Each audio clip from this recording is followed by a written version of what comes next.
Good evening. This is Citizen Zero of India.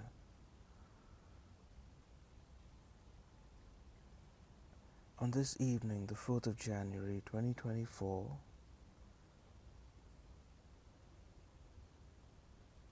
we record a reading of the document application instituting proceedings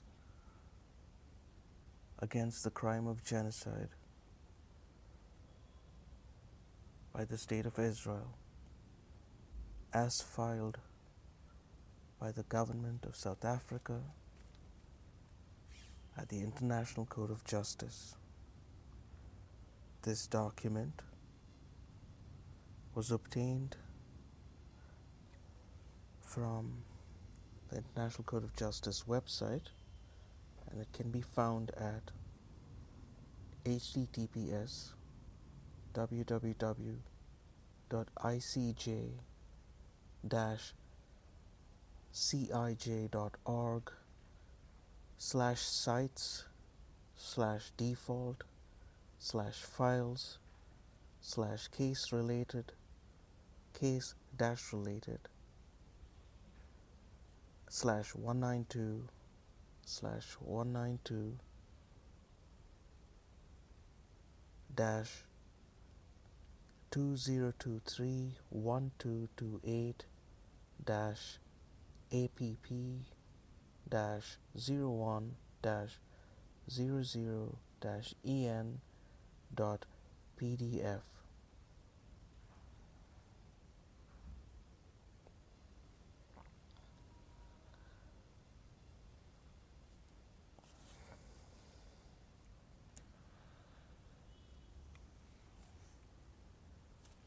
We record this document for the benefit of the reading disabled,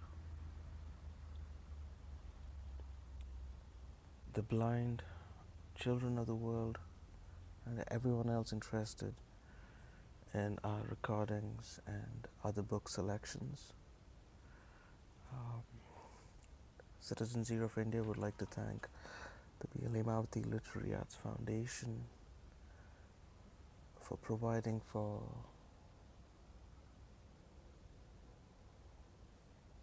the studio equipment for recording of these works. We begin our recording shortly, and we thank our listeners for tuning in.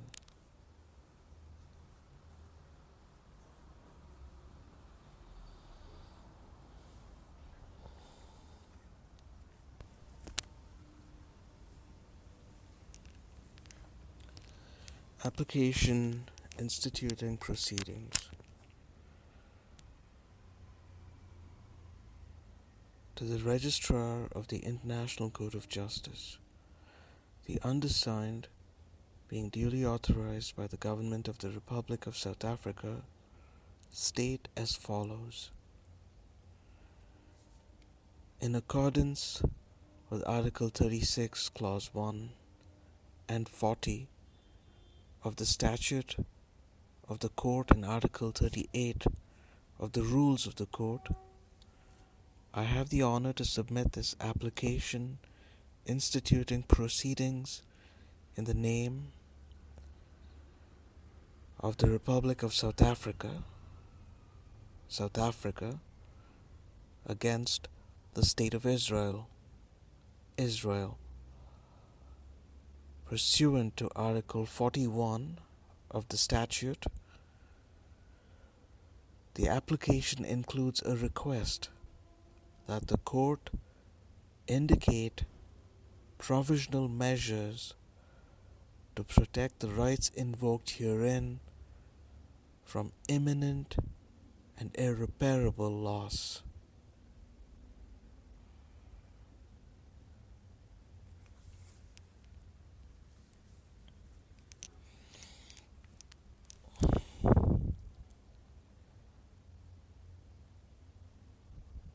One. Introduction.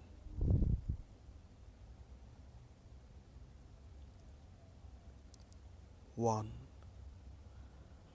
This application concerns acts threatened, adopted, condoned, taken, and being taken by the government and the military of the State of Israel against the Palestinian people, a distinct national, racial, and ethnical group, in the wake of the attacks in Israel on 7th October 2023.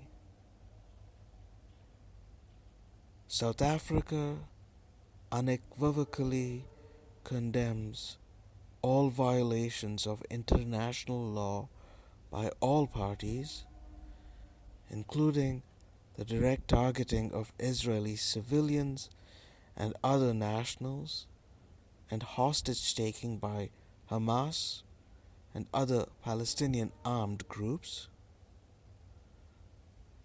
No armed attack on a state's territory, no matter how serious, even an attack involving atrocity crimes, can, however, provide any possible justification for or defense to breaches of the 1948 Convention on the Prevention and Punishment of the Crime of Genocide, Genocide Convention or Convention,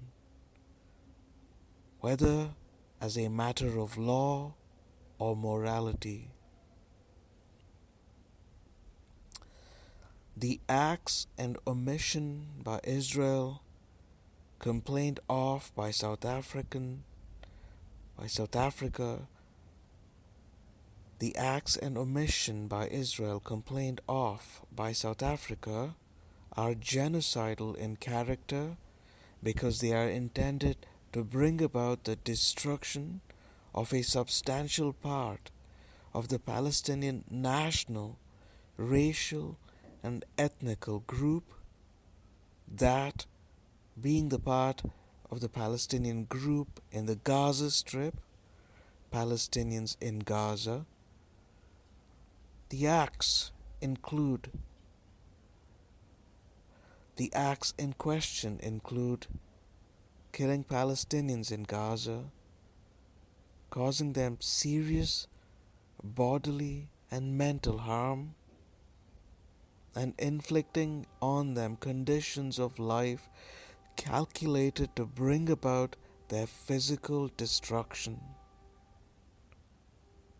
The acts are all attributable to Israel, which has failed to prevent genocide and is committing genocide in manifest violation of the Genocide Convention, and which has also violated and is continuing to violate its other fundamental obligations under the Genocide Convention, including by failing to prevent or punish the direct and public incitement to genocide by senior Israeli officials and others.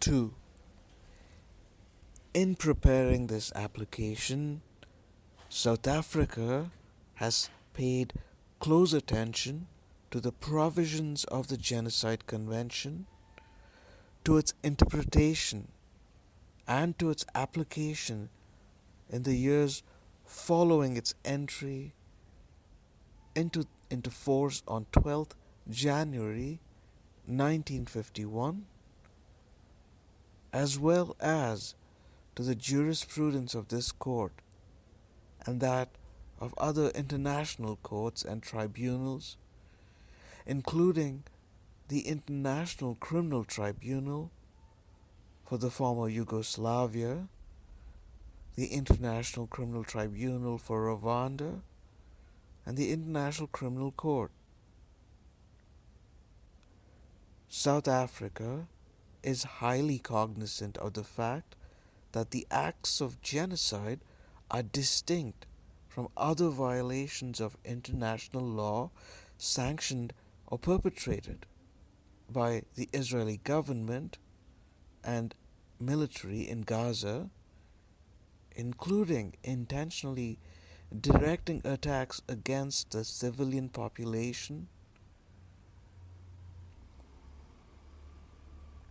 civilian objects, and buildings dedicated to religion, education, art, science, historic monuments, hospitals, and places where the sick and wounded are collected.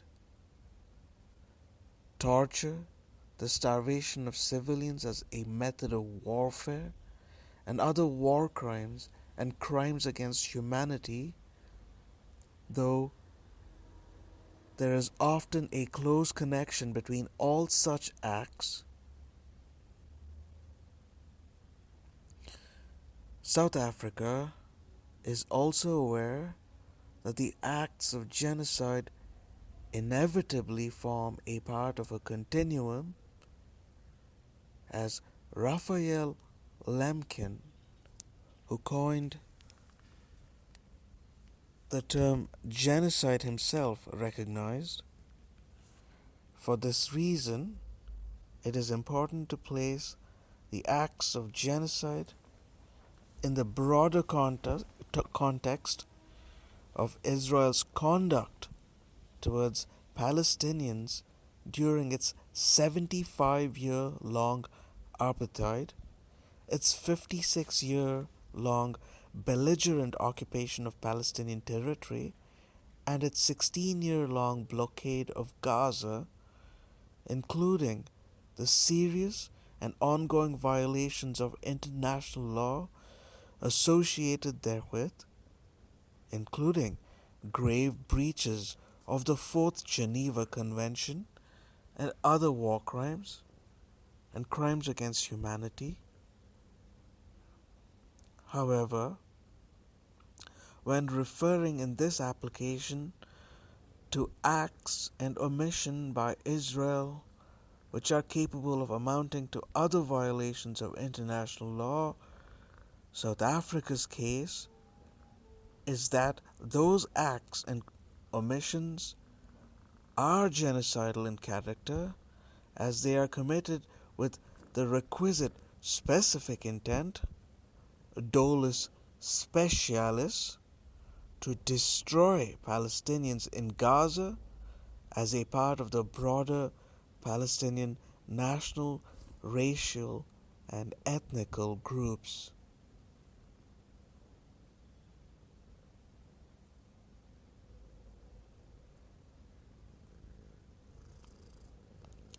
Three,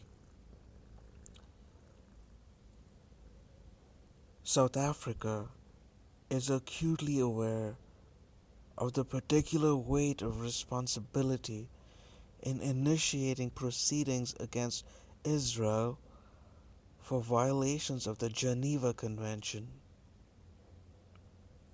However, South Africa is also acutely aware of its own obligation as a state party to the Genocide Convention to prevent genocide. Israel's acts and omission in relation to Palestinians violate the Genocide Convention.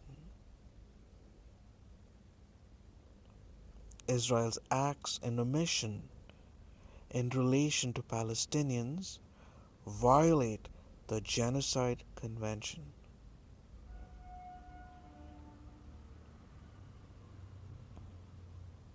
That is the shared view of numerous other states parties to the convention, including the state of Palestine itself, which has called on world leaders to take responsibility to stop the genocide against our people. Nations experts have also repeatedly sounded the alarm for over 10 weeks that, considering statements made by Israel's political leaders and their allies, accompanied by military action in Gaza and escalation of arrests and killings in the West Bank, there is a risk of genocide against the Palestinian people. United Nations experts have also expressed their profound concern about the failure of the international system to mobilize to prevent genocide against Palestinians, and have called on the international community to do everything it can to immediately end the risk of genocide against the Palestinian people.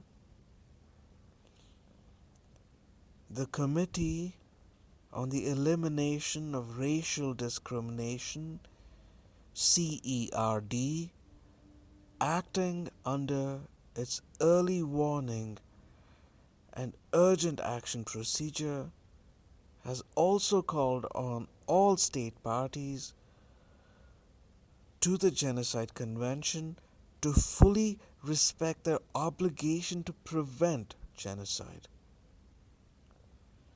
This application by South Africa and its request for the indication of provisional measures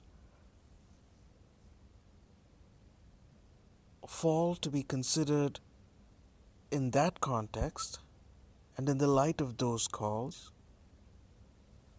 it is made against the background of South Africa's foreign policy objective for the attainment of a durable peace between Israel and the state of Palestine, with two states existing side by side within internationally recognized borders based on those existing on 4th June 1967, prior to the outbreak of the 1967 Arab-Israeli War, in line with all the relevant United Nations resolutions and international law.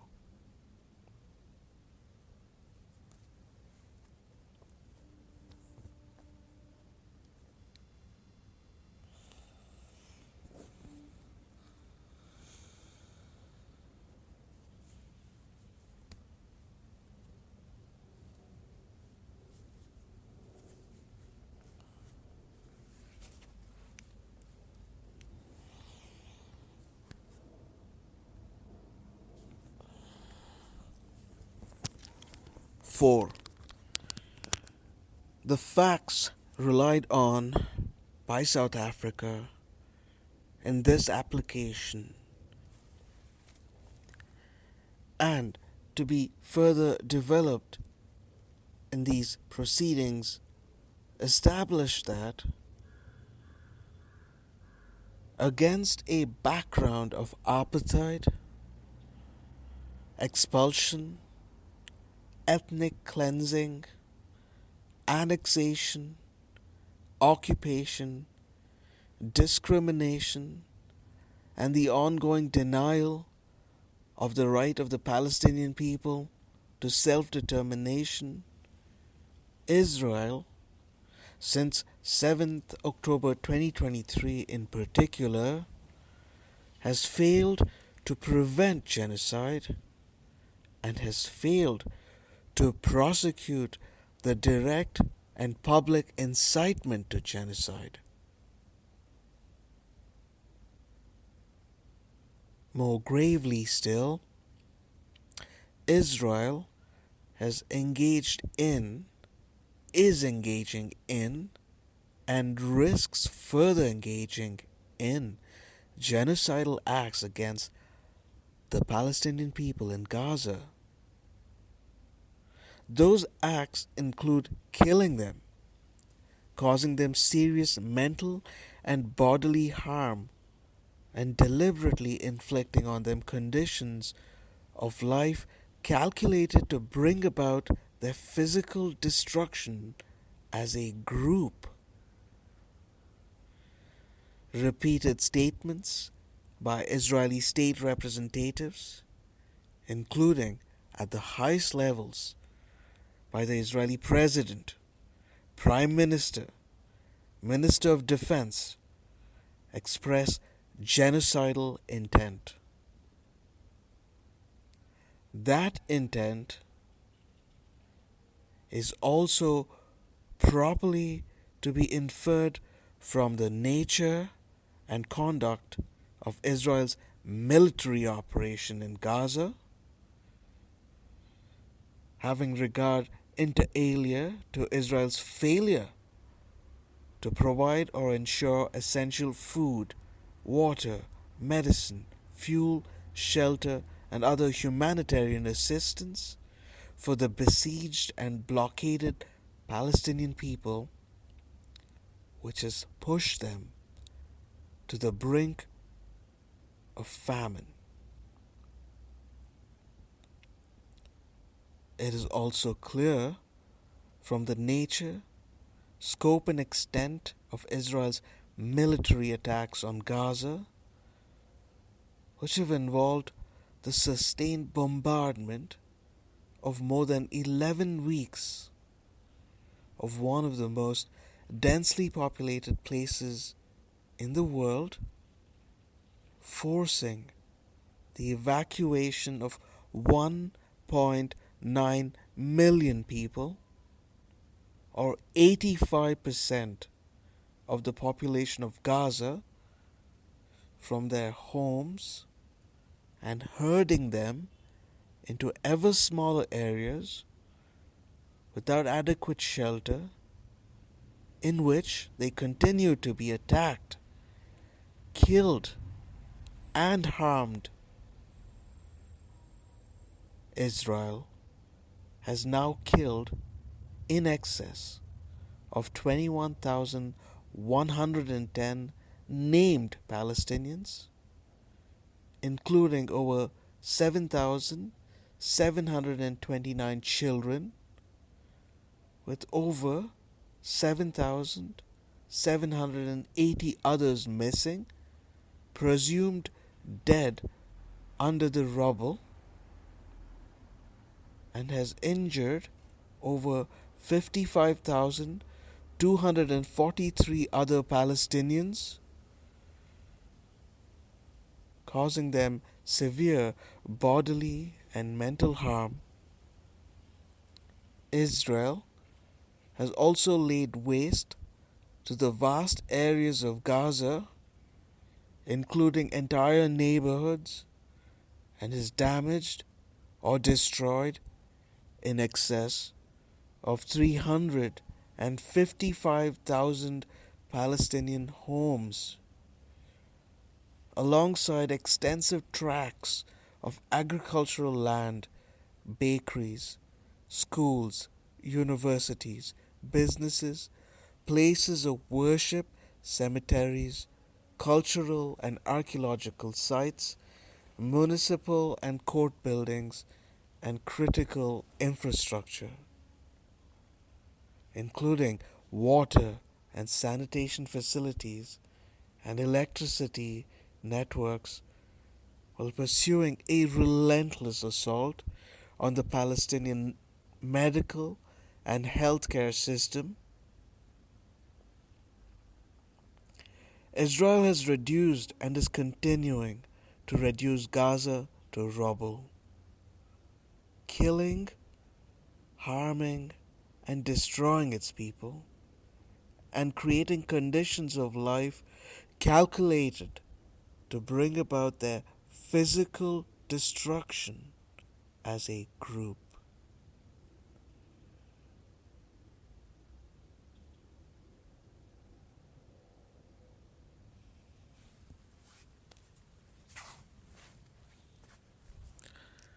Five.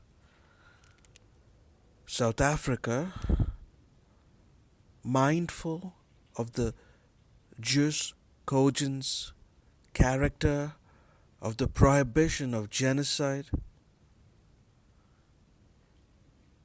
and the erga omnes and erga omnes partes character of the obligation owed by the states under the Genocide Convention is making the present application to establish Israel's responsibility for violation of the Genocide Convention,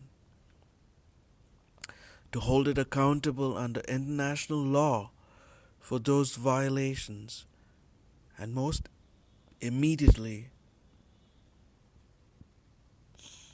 to have a recourse to this court to ensure the urgent and fullest possible protection for Palestinians in Gaza who remain at grave and immediate risk of continuing and further acts of genocide.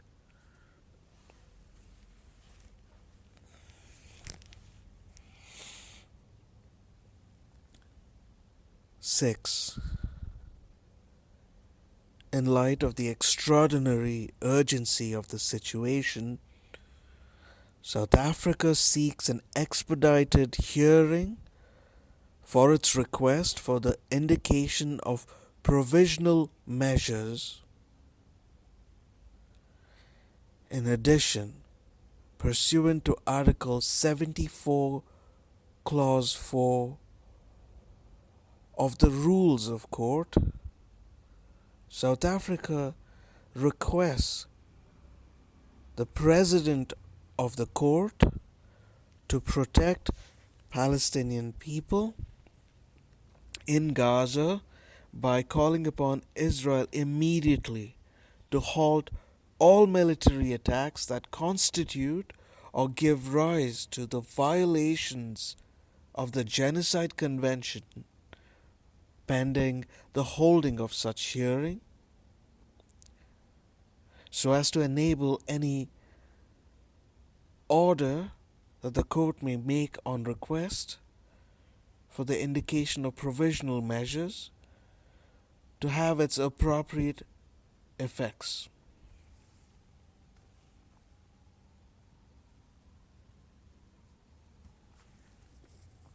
To that end,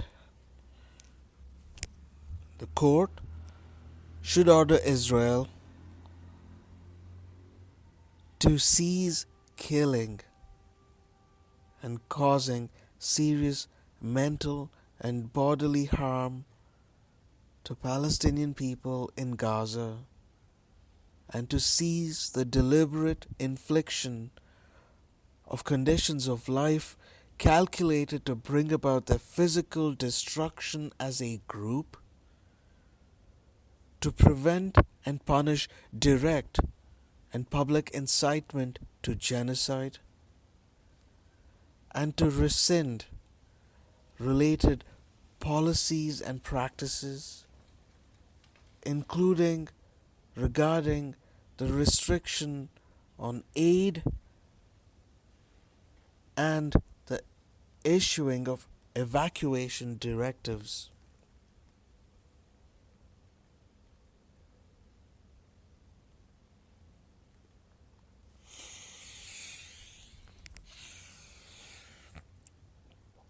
Seven,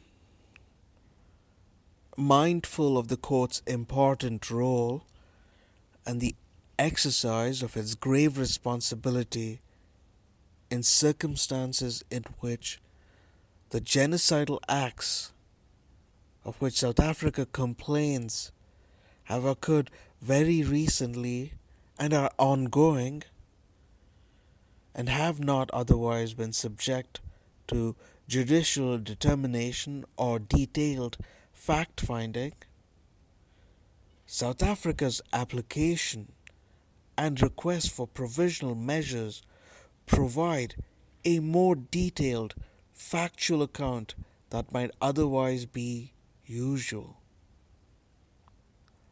That account draws in significant part on statements and reports by United Nations chiefs and bodies and non-governmental organizations, as well as eyewitness accounts from Gaza, including from Palestinian journalists on the ground, in circumstances where Israel continues to restrict access to Gaza by international journalists, investigators, and fact finding teams. However, neither the application nor the request for the indication of provisional measures depends on a determination by the court of each individual incident or complaint referred to herein.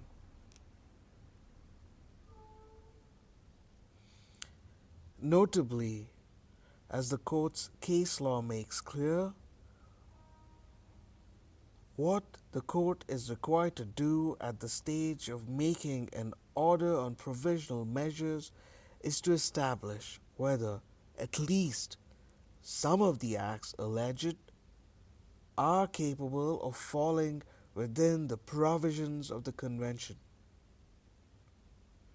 At least some of the acts alleged by South Africa are clearly capable of falling within those provisions.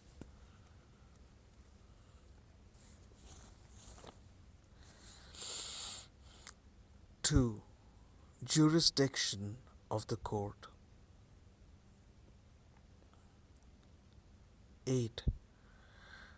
South Africa and Israel are both members of the United Nations and therefore bound by the statute of the court, including Article 36, Clause 1, which provides that the court's jurisdiction comprises all matters specifically provided for in treaties and convention in force. 9. South Africa and Israel are also parties to the Genocide Convention. Israel signed the Genocide Convention on 17th August 1949 and deposited its instrument of ratification on 9th March 1950, thereby becoming a party where the Genocide Convention entered into force on 12th January 1951. South Africa deposited its instrument of accession on 10th December 1998. It became applicable between the parties on the 19th day thereafter, pursuant to Article 13 of the Convention.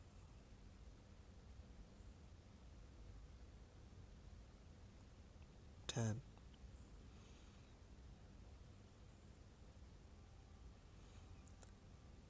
Article 9 of the Genocide Convention provides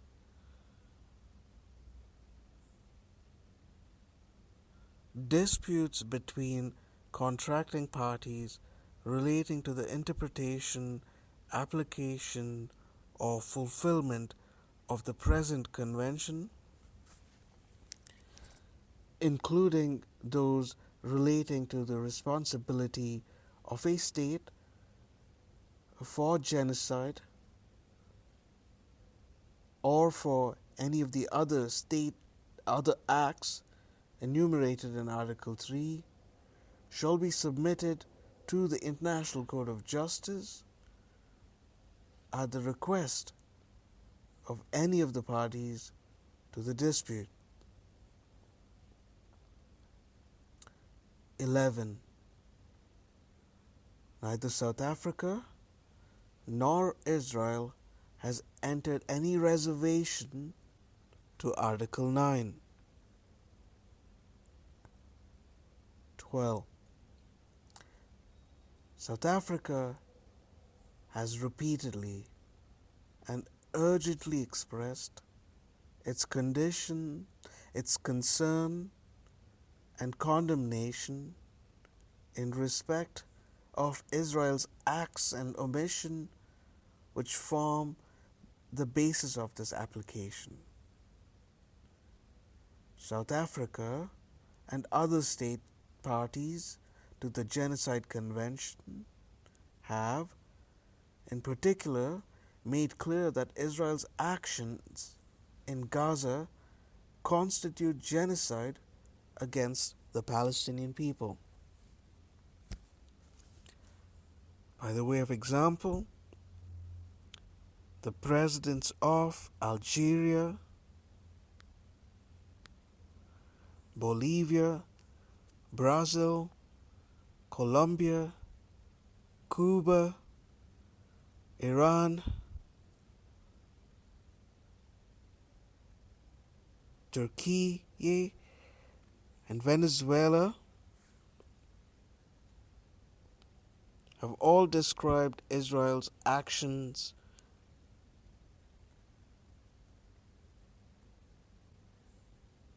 as a genocide, as has the Palestinian president.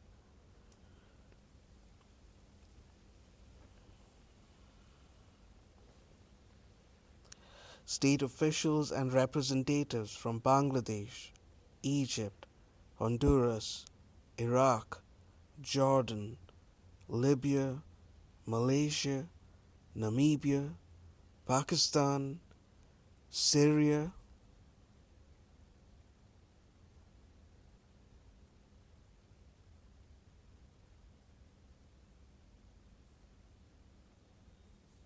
and Tunisia have also referred to genocide or the risk thereof in Gaza.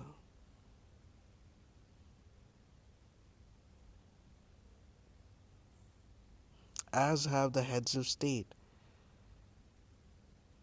and state officials from non-state parties to the Genocide Convention, including Qatar and Mauritania,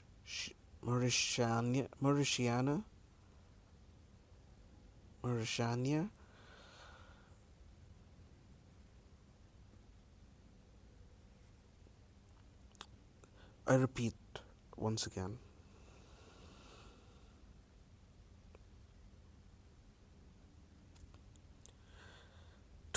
South Africa has repeatedly and urgently expressed its concern and condemnation in respect of Israel's acts and omission which form the basis of this application. South Africa and other state parties to the Genocide Convention have in particular made clear that Israel's action in Gaza constitute genocide against the Palestinian people. By way of example, presidents of Algeria, Bolivia, Brazil, Colombia, Cuba, Iran, Turkey, and Venezuela have all described Israel's actions as genocide and as has the Palestinian president.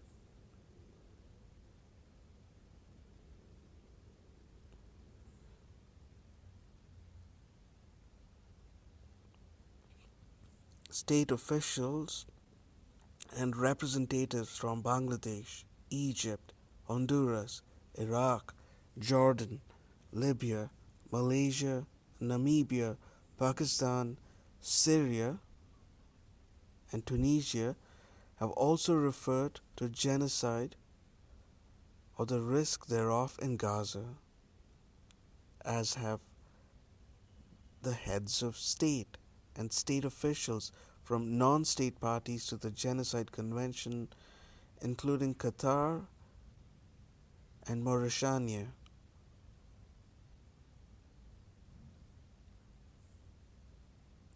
Speaking on behalf of the Arab group at the 9498 9498th meeting of the United Nations Security Council on 8 December 23, ahead of the United Nations Security Council vote on a ceasefire, Egypt's representative stated that the civilian fatalities in Gaza lay bare the lie that the war is against an armed group.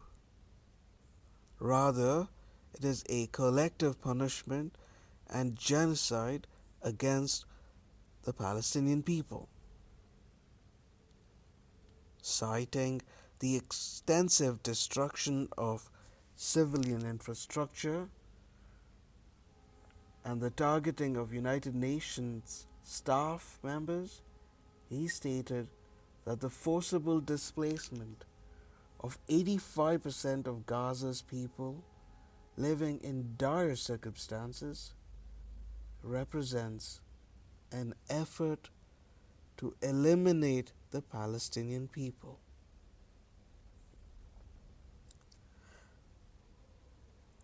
(13)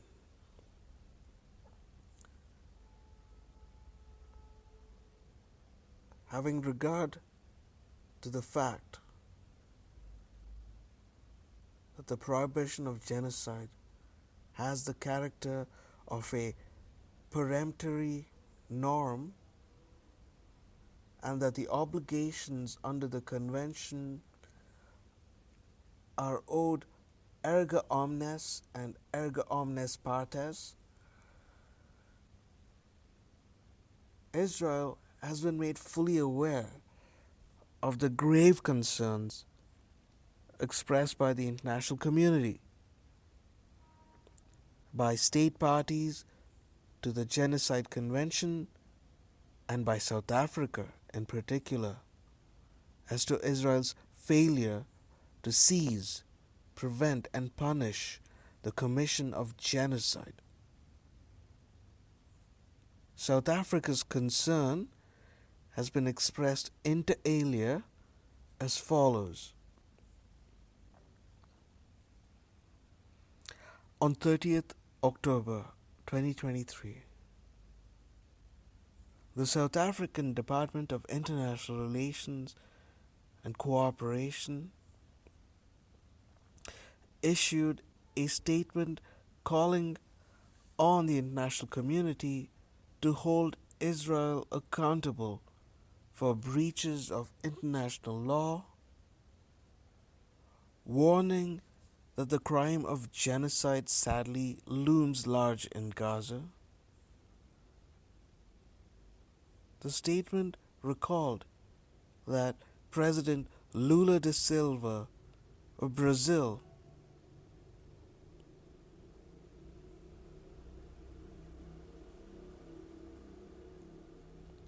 has called the attacks on Gaza as genocide.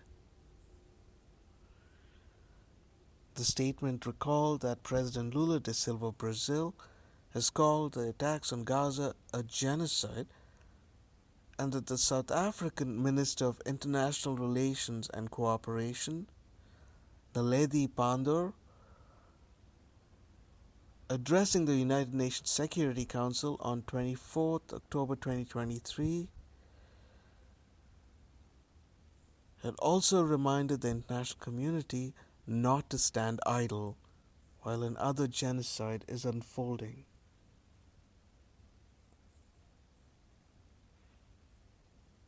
On November 7th, addressing the South African National Assembly, South Africa's International Relations Minister warned that the crime of genocide sadly looms large in the current situation in Gaza, recalling that in 1994 a genocide occurred on the African continent, with much of the whole world watching as innocent people were massacred, and underscoring that South Africa could not stand by and allow that to happen again.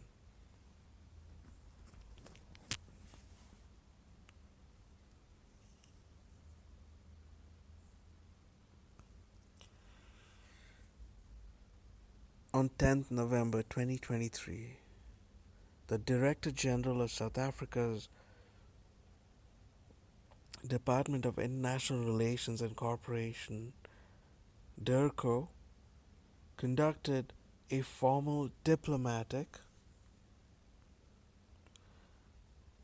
démarche of the ambassador of the State of Israel to South Africa, advising him that while South Africa condemned the attacks on civilians by Hamas, which should be investigated for war crimes, the response by Israel was unlawful, and that South Africa wants the International Criminal Court to investigate the leadership of Israel for crimes including genocide.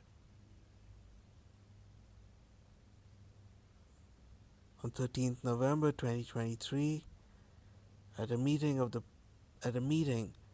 at the presidential residence with the leadership of the South African Jewish Board of Deputies, at which they called inter alia for the reopening of the South African embassy in Israel, the President of South Africa, Mr. Cyril Ramaphosa, condemned the genocide that is being inflicted against the people of Palestine, including women and children, through collective punishment and ongoing bombardment of Gaza.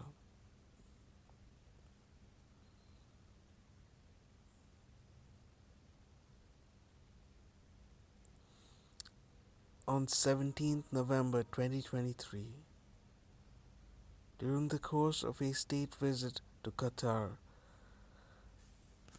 the President of South Africa announced that South Africa was referring the situation in the state of Palestine to the International Criminal Court,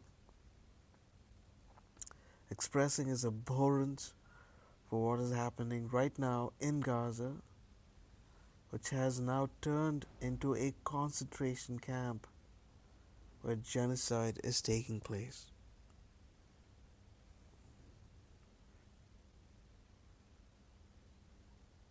Later,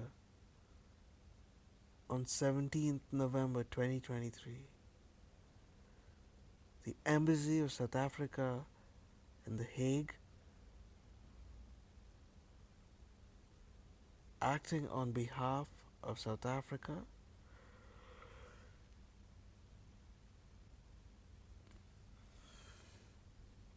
jointly with 3 other state parties to the Genocide Convention, namely Bangladesh, Bolivia and Comoros, and Djibouti, referred the situation in the state of Palestine to the Office of the Prosecutor of International Criminal Court, requesting that the prosecutor vigorously investigate crimes within the jurisdictional scope of the court,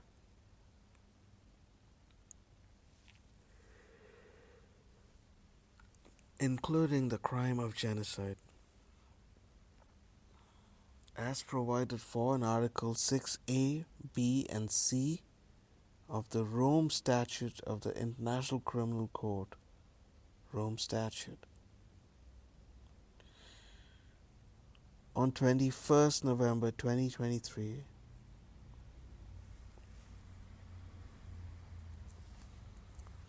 addressing the extraordinary joint meeting of BRICS, Brazil, Russia, India, China, and South Africa, leaders and leaders of invited BRIC members on the situation in the Middle East called to address a matter of grave global concern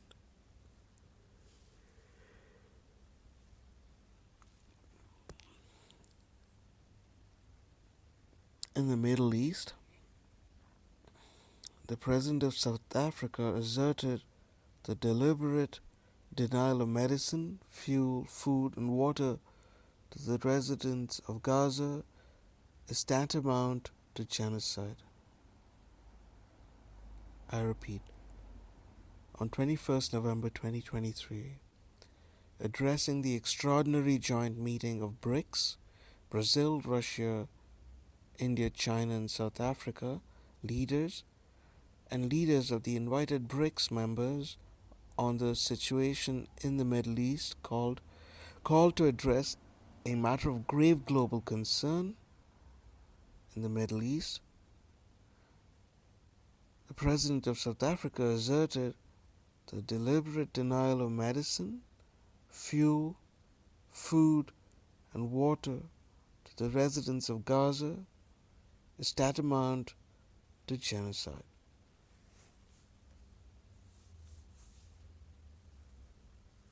On 12th November 2023, speaking at the 10th Emergency Special Session of the United Nations General Assembly, at which Israel was represented, the South African ambassador to the United Nations stated that the events of the past 6 weeks in Gaza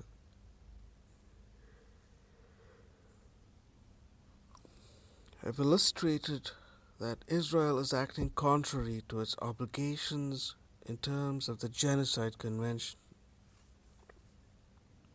She underscored that as a member state,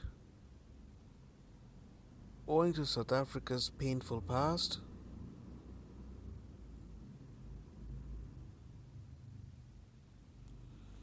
experience of a system of apartheid, this impresses on us as member states to take action in accordance with international law.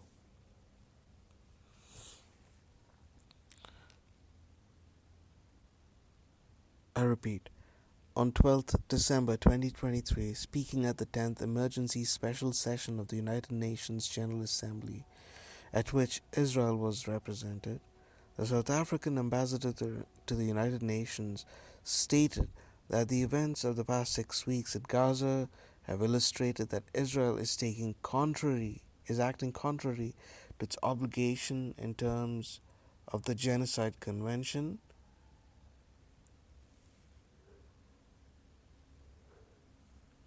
She underscored that as a UN member state and owing to South Africa's painful past experience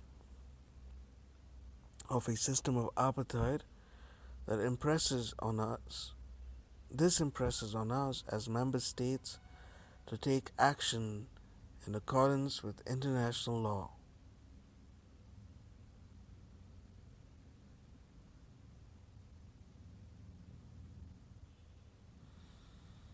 On 21st December 2023,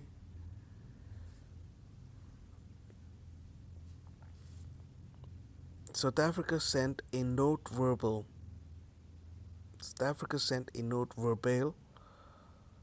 to the Embassy of Israel in South Africa, in which South Africa raised concerns about the credible reports that the acts meeting the threshold of genocide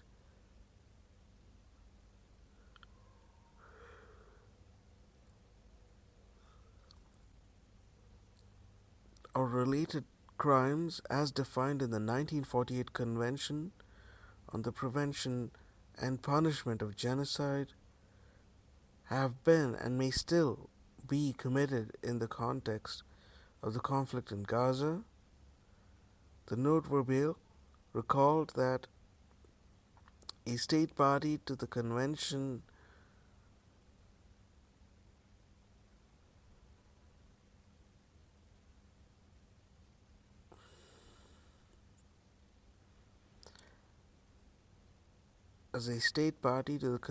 on the Prevention and Punishment of the Crime of Genocide, South Africa is under a treaty obligation to prevent genocide from occurring, and therefore calls upon Israel, who is also a state party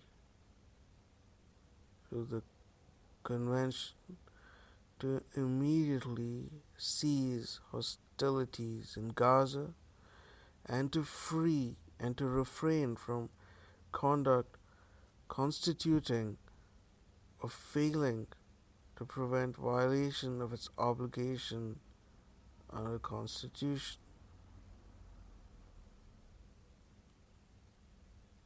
under the Convention. South Africa, alarmed by the rhetoric from Israeli officials and others, also called on Israel to prevent and punish direct and public incitement to genocide. This served to communicate directly to Israel South Africa's claim regarding fulfillment of its own obligations under the Genocide Convention and breaches by Israel of its obligation under the Genocide Convention and the detail thereof.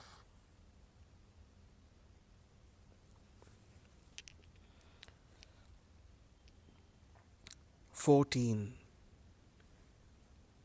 Israel has not responded directly to South Africa's note for bail sent on 21st December 2023. However, Israel has publicly rejected any suggestions that it has violated international law in its military campaign in Gaza. Notably, Israel has dismissed as outrageous and false the assertion that Israel's military attacks in Gaza meet the legal definition of genocide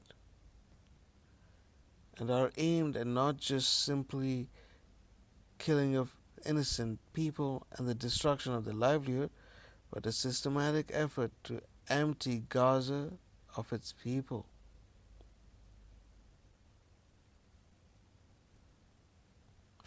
Israel denies that its conduct in Gaza violates its obligation under the Genocide Convention,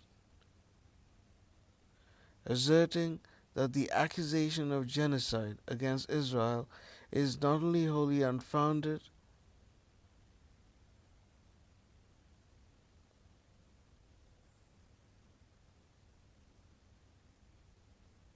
as a matter of fact and law, it is morally repugnant and anti-Semitic.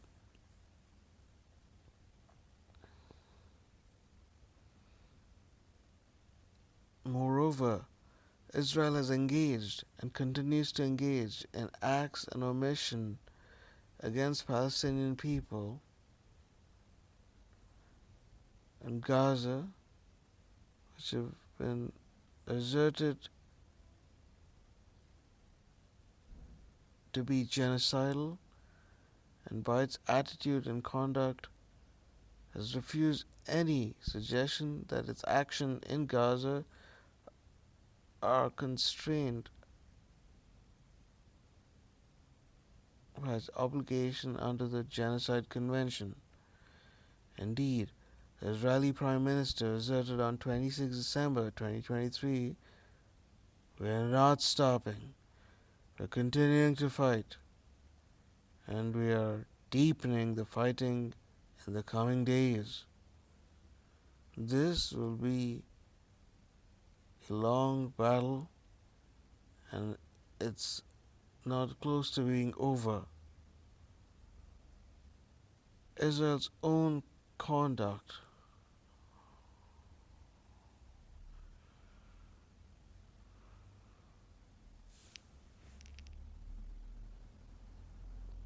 therefore serves to underline the parties' disagreements. South Africa has not resiled from its own position that it is responsible as a state party to the Genocide Convention to act or prevent genocide or a risk thereof in Gaza,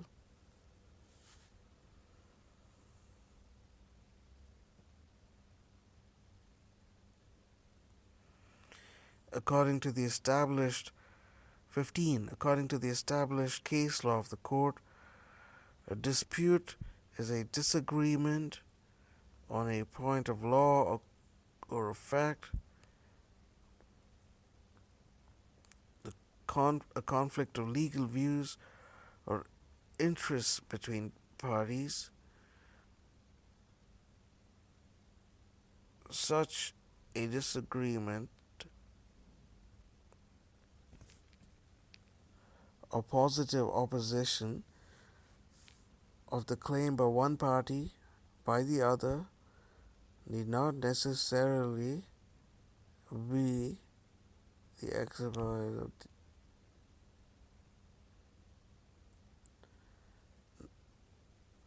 need not necessarily be stated expressis verbis.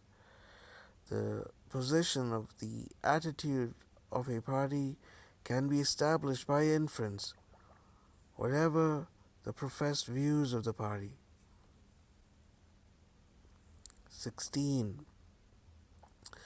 There is plainly a dispute between Israel and South Africa relating to the interpretation and application of the Genocide Convention, going both to South Africa's compliance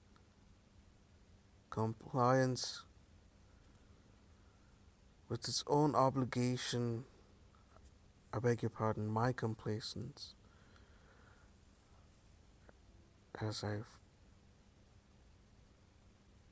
feeling drowsy. I repeat, 16. There is plainly a dispute between Israel and South Africa relating to the interpretation and application of the Genocide Convention, going both to South Africa's compliance with its own obligation to prevent genocide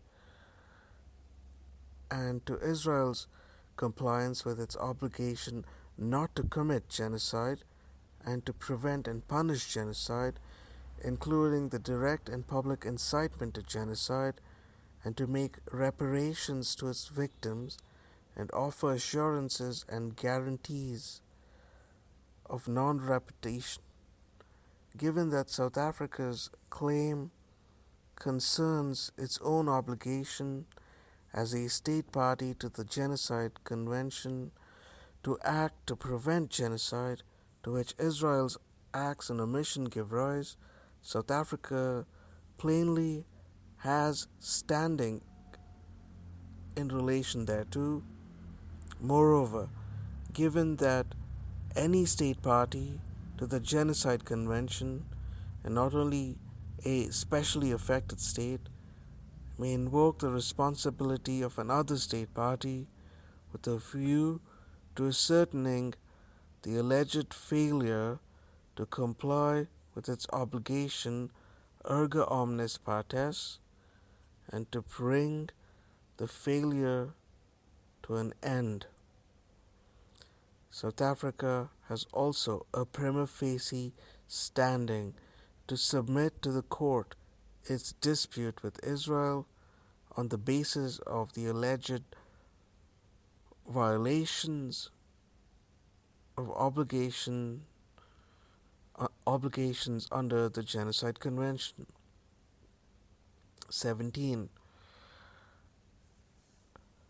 Therefore, pursuant to Article 36, Clause 1 of the Court Statute and Article 9 of the Genocide Convention, the Court has jurisdiction to hear the claim submitted in the present application by South Africa against Israel.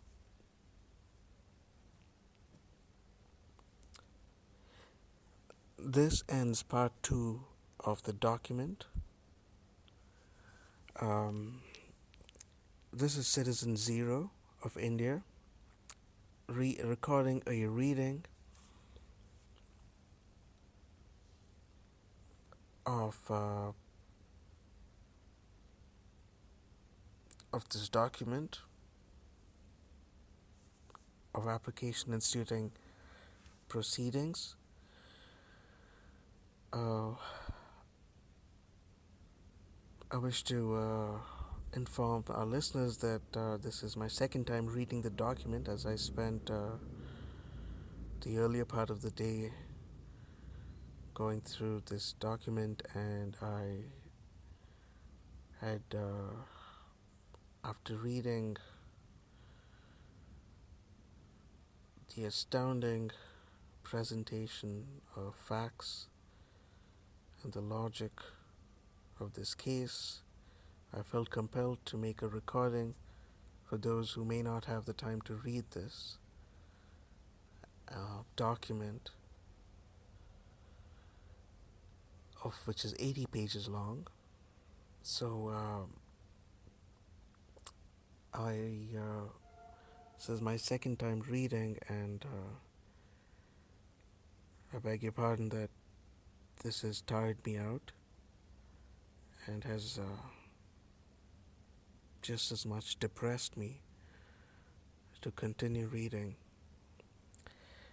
However, I will restart this recording when I'm refreshed again, and we'll include a rereading of the first 10 pages again,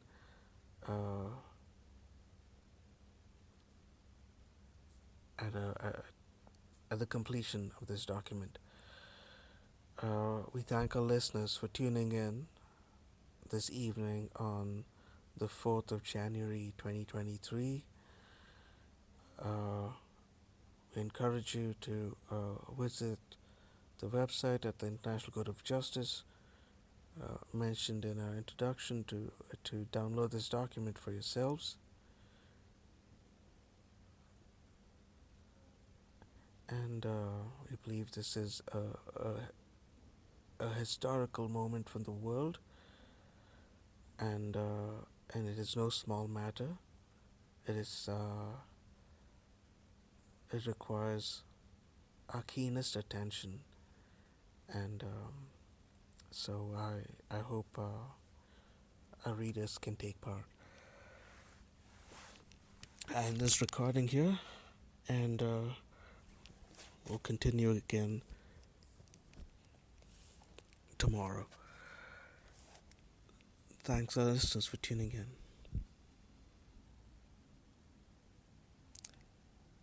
Good night.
Part 3. The Facts. A. Introduction. 18. Since 7th October 2023, Israel has engaged in a large-scale military assault by land, air, and sea on the Gaza Strip, Gaza, a narrow strip of land approximately of 365 square kilometers, one of the most densely populated places in the world. Gaza, home to approximately 2.3 million people, almost half of them children, has been subjected by Israel to what has been described as one of the heaviest conventional bombing campaigns in the history of modern warfare. By 29th October 2023 alone, it was estimated that 6,000 bombs per week had been dropped on the tiny enclave.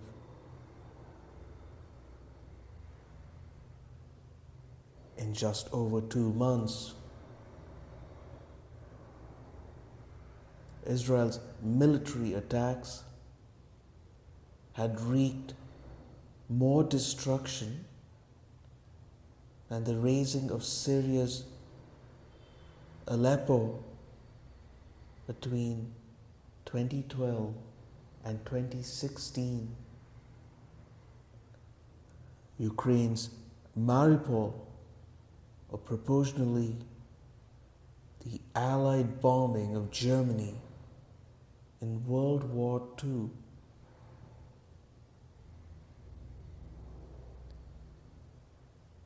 The destruction wrought by Israel is so extreme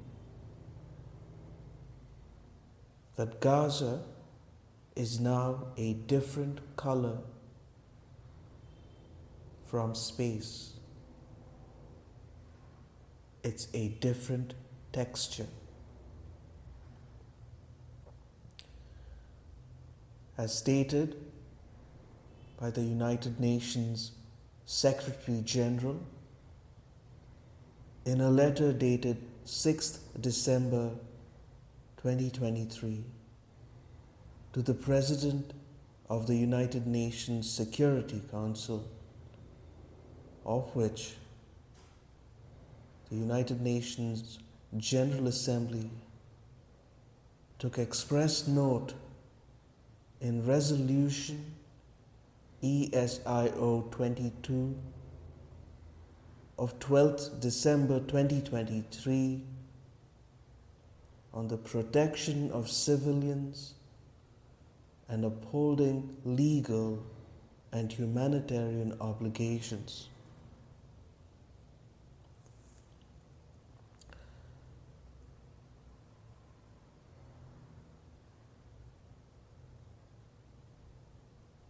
Quote, civilians throughout Gaza face grave danger. Since the start of Israel's military operation, more than 15,000 people have reportedly been killed, over 40% of whom were children. Thousands of others have been injured. More than half of all homes have been destroyed.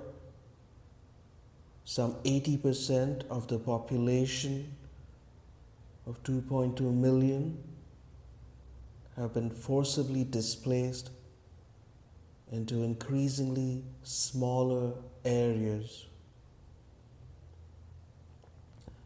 More than 1.1 million people have sought refuge in UNRWA facilities across Gaza, creating overcrowded, undignified, and unhygienic conditions. Others have nowhere to shelter and find themselves on the street. Explosive remnants of war are rendering areas uninhabitable. There is no effective protection of civilians.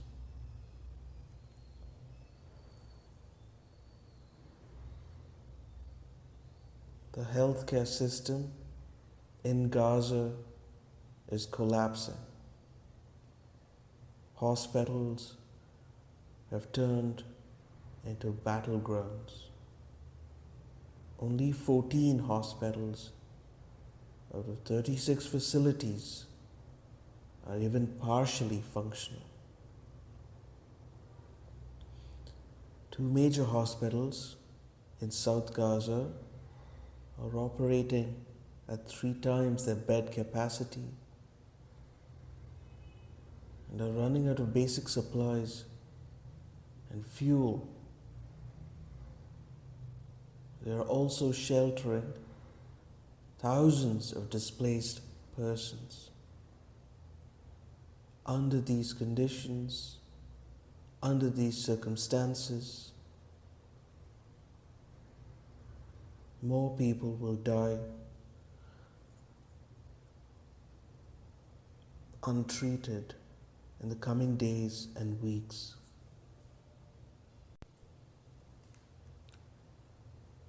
Nowhere is safe in Gaza.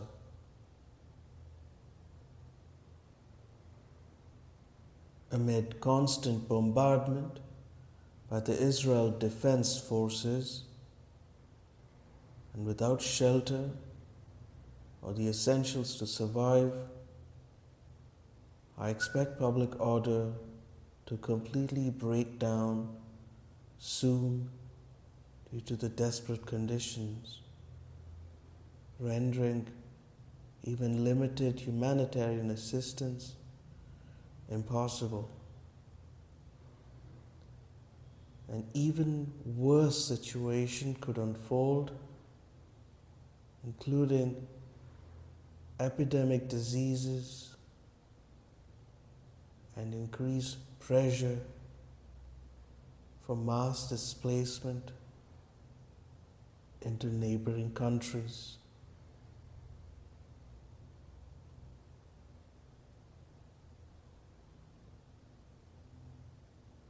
While delivery of supplies through Rafah continues, quantities are insufficient and have dropped since the pause came to an end. We are simply unable to reach those in need inside Gaza. We are facing a severe risk of collapse of the humanitarian system. The situation is fast deteriorating into a catastrophe with potentially irreversible implications for Palestinians as a whole and for peace and security in the region. Such an outcome must be avoided at all cost. End quote. 19.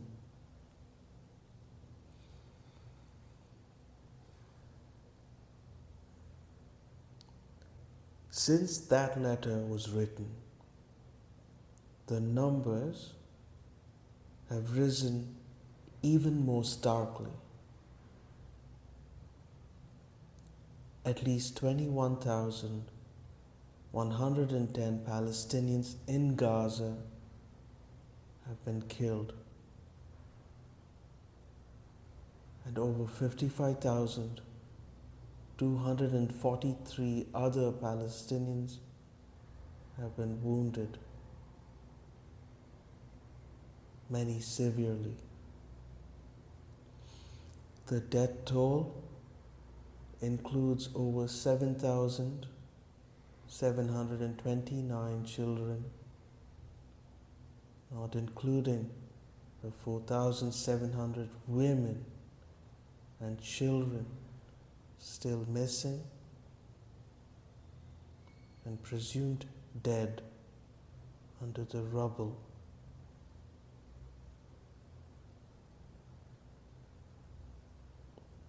Entire multi-generational families have been wiped out completely. Over 3,555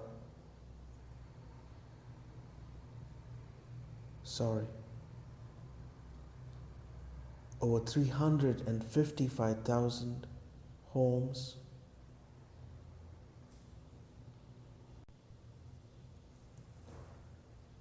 over 355,000 homes, equivalent to more than 60% of Gaza's housing stock,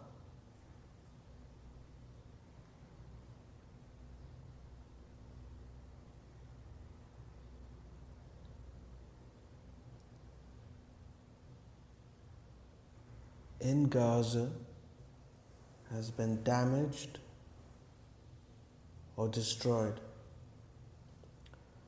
1.9 million Palestinians, approximately 85% of the total population, have been internally displaced.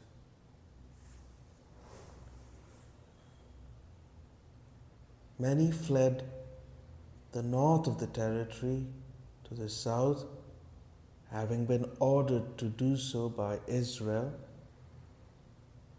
only to be bombed again in the south and told to flee once again further south or the southwest, where they were reduced to living in makeshift tents, in camps with no water, sanitation, or other facilities.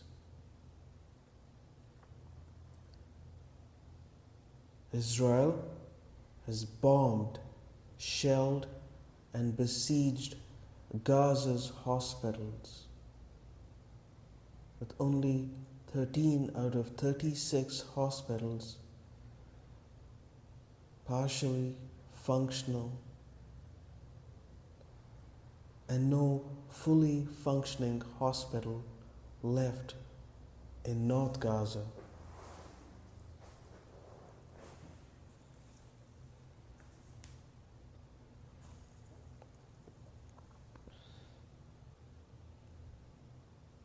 Gaza's healthcare system has all but collapsed, with reports of operations,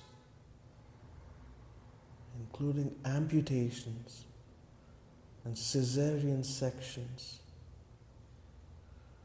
taking place without anesthetic.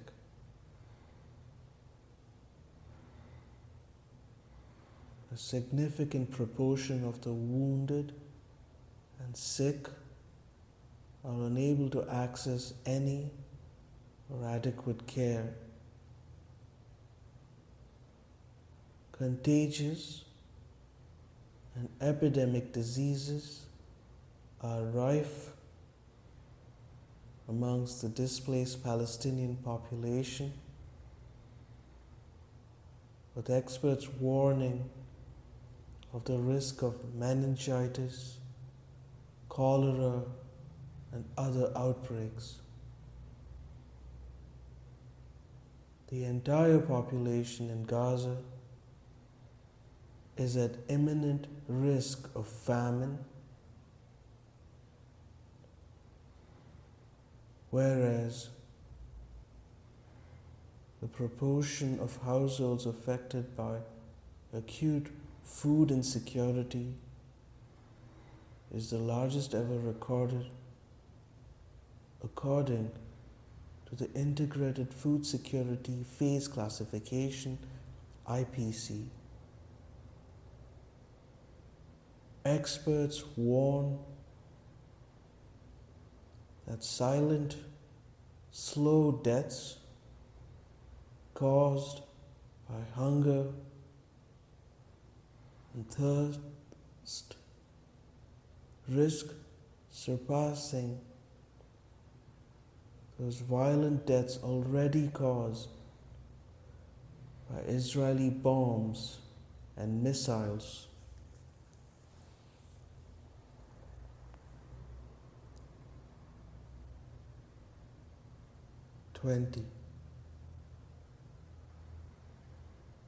The United Nations General Assembly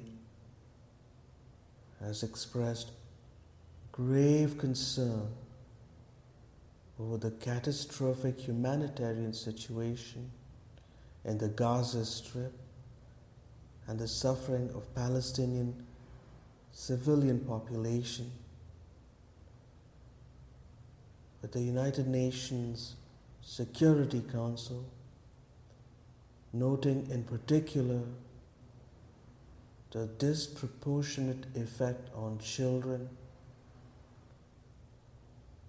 in its resolution ES 10/22.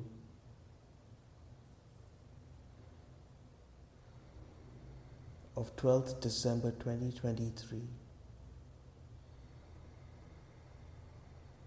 In its resolution ES 10/22 of 12th December 2023, the United Nations General Assembly also took express note of a letter dated 7th December 2023 from the Commissioner General of the United Nations Relief and Works Agency for Palestinian refugees in the Near East, UNRWA, addressed to the President of the General Assembly.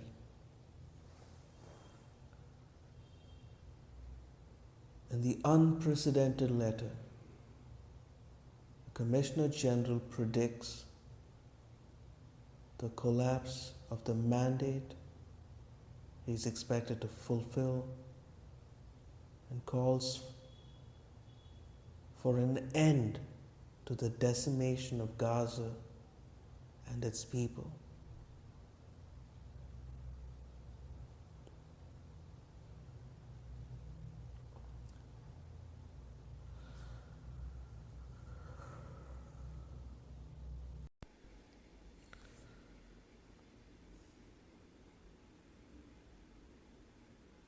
Part 3, the facts. Section B, background. 1. The Gaza Strip, Gaza. Paragraph 21.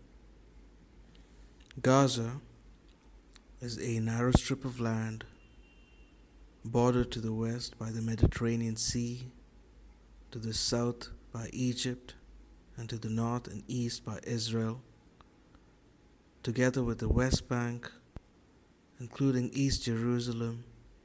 It is one of the two constituent territories of the Occupied Palestinian Territory, OPT, occupied by Israel in 1967, and of the State of Palestine, recognized by South Africa on 15th February 1995 and accorded non-member observer state status in the United Nations on 29 November 2012.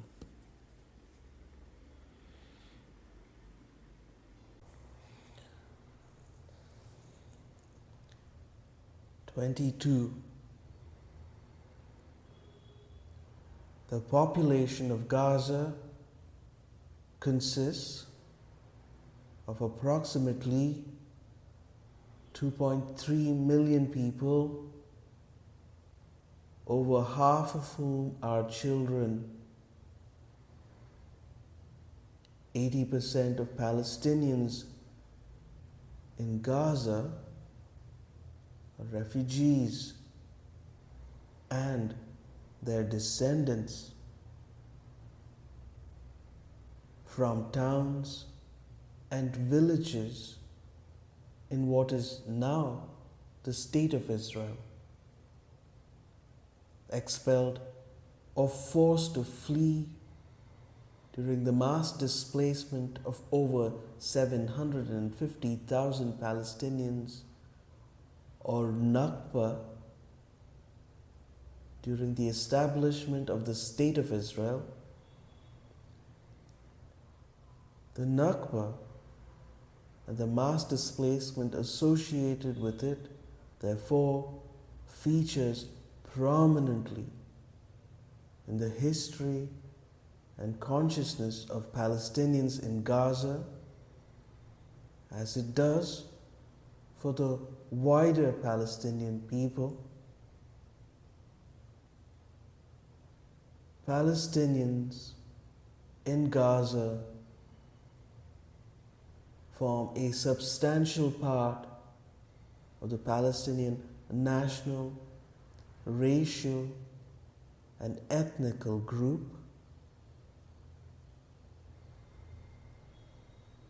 They are a prominent part of the group, making up the population of one of the two constituent territories of the State of Palestine.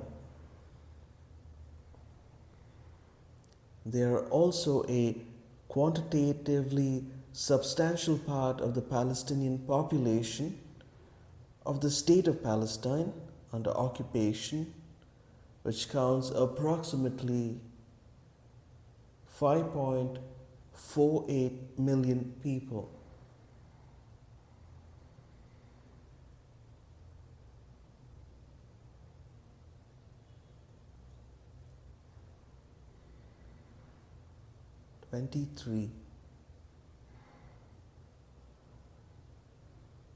Gaza comprises 5 governorates. Gaza comprises 5 governorates. The Gaza North and Gaza governorates, constituting the North, stretch from the north of the Wadi Ghazi, from the north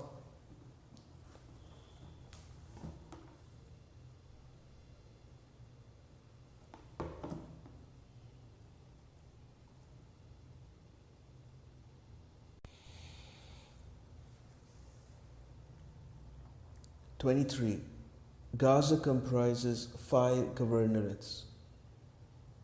The Gaza North and Gaza governorates, constituting the north, stretch from the north of Wadi Gaza towards Erez crossing, a pedestrian crossing into Israel, also known as the Beit Hanun crossing.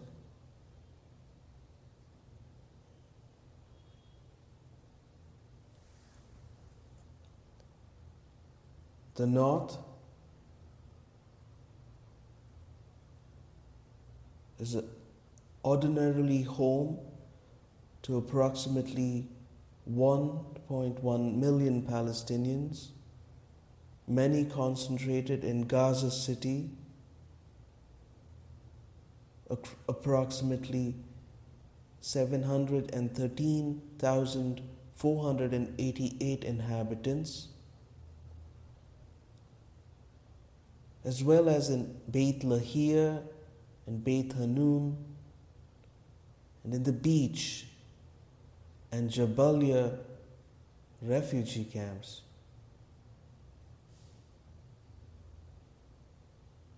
It is where Gaza's largest hospital, Al-Shifa Medical Hospital, is situated, as well as the Kamal Adwan Hospital, the Deir el-Bala Governorate, the middle area, ordinarily accounts 302,507 inhabitants, primarily in Deir al-Bala city, as well as in the Al-Maghazi,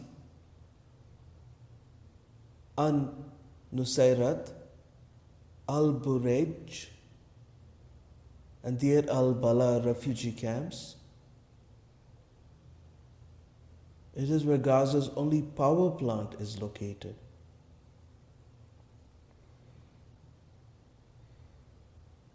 The Khan Yunis and Rafah governorates, the south, are below Deir al-Bala governorate and extend to the Rafah crossing with Egypt.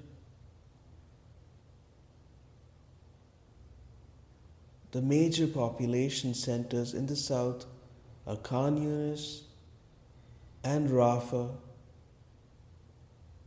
as well as Khan Yunis and Rafah refugee camps.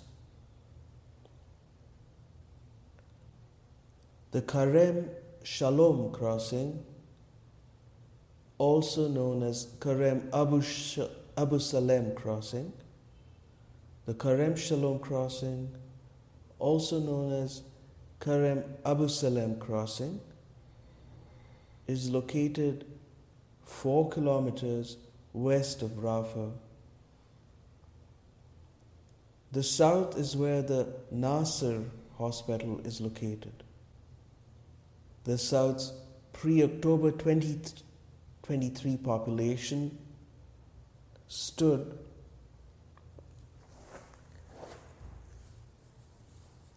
at approximately 6,700 and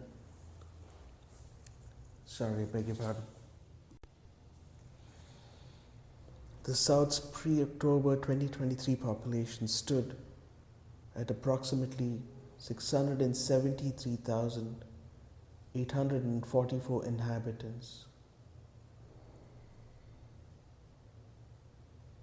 The middle area and the south now accommodate more than 1.2 million internally displaced persons in 98 UNRWA facilities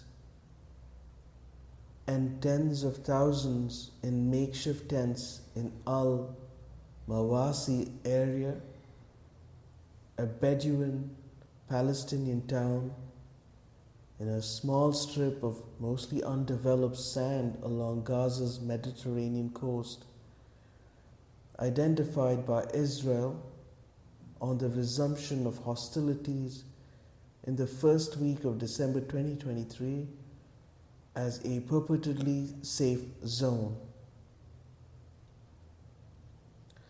Around 160,000 more displaced Palestinians are believed to remain in UNRWA facilities in the north, as well as others sheltering in other locations. Until 2005,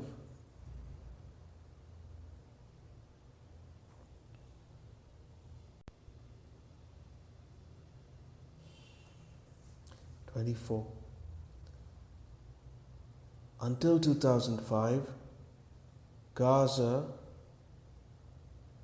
like the West Bank today, was occupied by Israeli military forces on the ground. However, in 2005, Israel unilaterally disengaged from Gaza, dismantling its military bases and relocating Israeli settlers from the settlement in Gaza back to Israel and into occupied West Bank. Notwithstanding its disengagement, Israel continues to exercise control over the airspace, territorial waters, land crossing, water, electricity, electromagnetic sphere, and civilian infrastructure in Gaza, as well as over key governmental functions such as the management of Palestinian population registry for Gaza. Given that the continuing effective control by Israel over the territory, Gaza is still considered by the international community to be under belligerent occupation by Israel. The near total control exercised by Israel over access to Gaza, and over its water, fuel, electricity, and food supplies have been demonstrated starkly since 7th October 2023.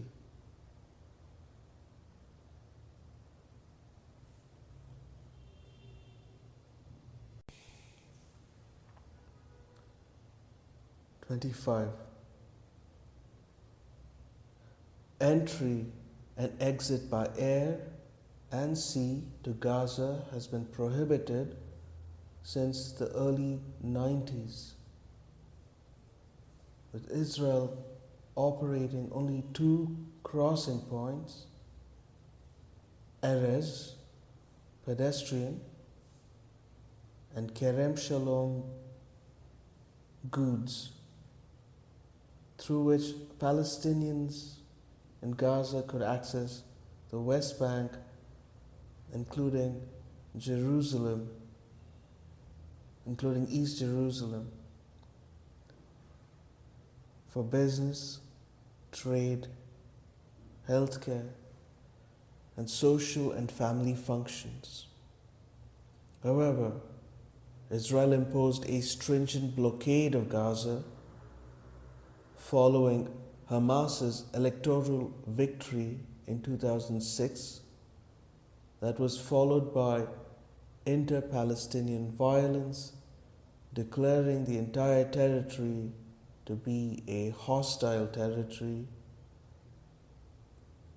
Existing restrictions on the movement of persons were significantly tightened, with most Palestinians in Gaza being ineligible for permits to travel, leading to prolonged, indefinite separation of many Palestinian families. The few who were eligible to travel did not necessarily receive permits and almost always encountered delays and difficulties in the process. Between 2008 and 2021, the World Health Organization, WHO, recorded that 839 Palestinians from Gaza had died while waiting for medical permits to leave Gaza for urgent medical treatment. A majority of permits were for day laborers and agricultural traders, primarily to undertake low-skilled work in Israel and on Israeli settlements in the West Bank.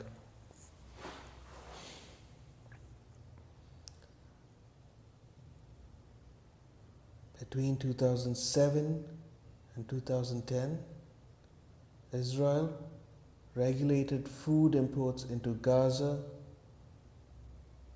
in accordance with calories consumed per person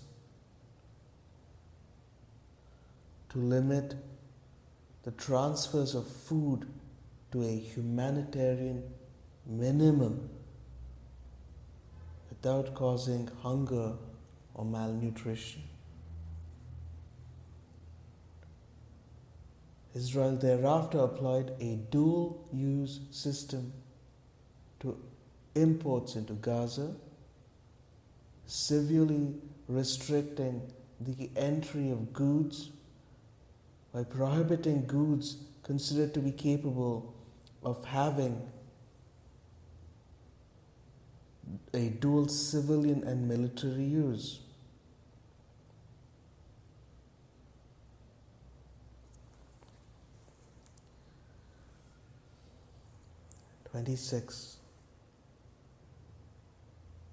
Israel's parallel implementation of a wide buffer zone inside Gaza's eastern border fence, estimated to restrict access to approximately 24% of Gaza, severely impacts internal food supply by reducing the main agricultural area for farming. Israel has also made fishing extremely hazardous for Palestinians who have not had full access to the fishing zone of 20 nautical miles stipulated in the Oslo Accords, interim agreements concluded between PLO and Israel in the early 1990s. The naval blockade, policed by Israeli forces through use of force, arrests, and confiscation of fishing equipment, severely reduced the fishing catchment area for Gaza's fishermen to polluted waters immediately off the coastline, leading to overfishing, impacting sustainability. As long ago as 2015, the United Nations Conference on Trade and Development, UNCTAD, warned that the restrictive measures imposed by Israel risked Gaza becoming uninhabitable by 2020. In 2020, the United Nations Special Rapporteur on the situation of human rights in the Palestinian territories occupied since 1967 described the impact of Israel's blockade on Gaza as having turned Gaza from a low-income society with modest but growing export ties to the regional and international economy into an impoverished ghetto with a decimated economy and a collapsing social service system.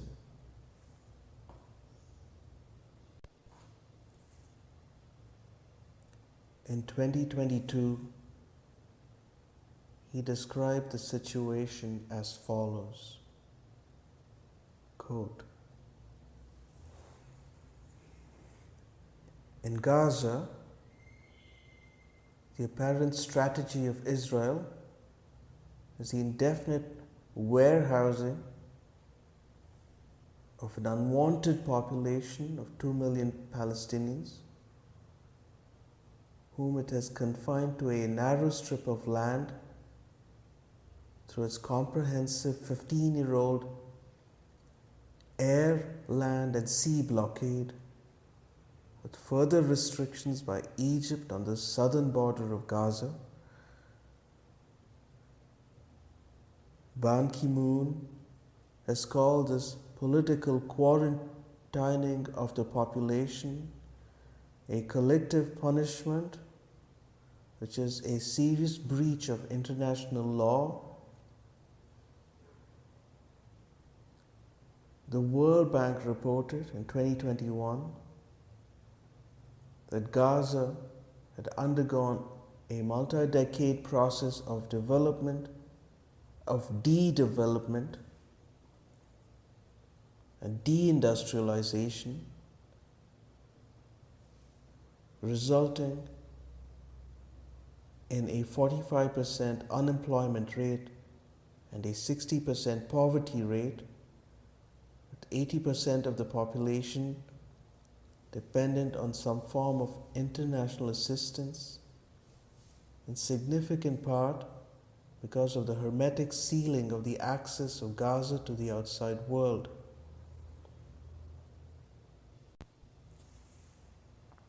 The World Bank reported in 2021 that Gaza had undergone a multi-decade process of de-development and deindustrialization, resulting in a 45% unemployment rate and a 60% poverty rate, with 80% of the population dependent on some form of international assistance, in significant part because of the hermetic sealing of the access of Gaza to the outside world. The coastal aquifer, the sole source of natural drinking water in Gaza, has become polluted and unfit for human consumption because of contamination by seawater and sewage, substantially driving up water costs for an already destitute population. Gaza is heavily dependent on external sources, Israel and Egypt, for power, and Palestinians live with rolling power blackouts of between 12 and 20 hours daily, severely impairing daily living and the economy. The entry and export of goods is strictly controlled by Israel, which has throttled the local economy. The healthcare system in Gaza is flat on its back, with serious shortages of healthcare professionals, inadequate treatment equipment, and low supplies of drugs, medicines. Palestinians in Gaza can rarely travel outside of Gaza, which is a denial of their fundamental right to freedom of movement. More accurately, they have endured 4 highly asymmetrical wars with Israel over the past 13 years, with enormous loss of civilian life and immense property destruction. The suffering was acknowledged by Antonio Guterres on May 2021 when he stated, "If there is a hell on earth, it is the lives of children in Gaza." End quote.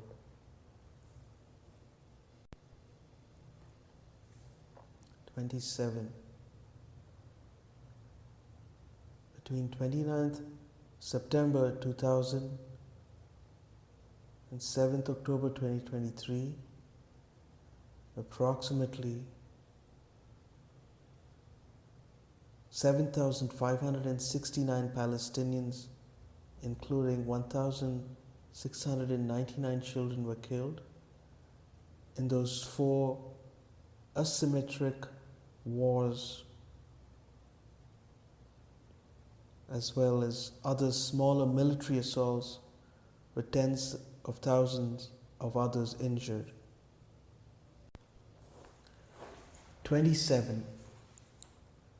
Between 29 September 2000 and 7th October 2023, approximately 7,569 Palestinians, including 1,699 children, were killed, including in those four highly asymmetrical wars,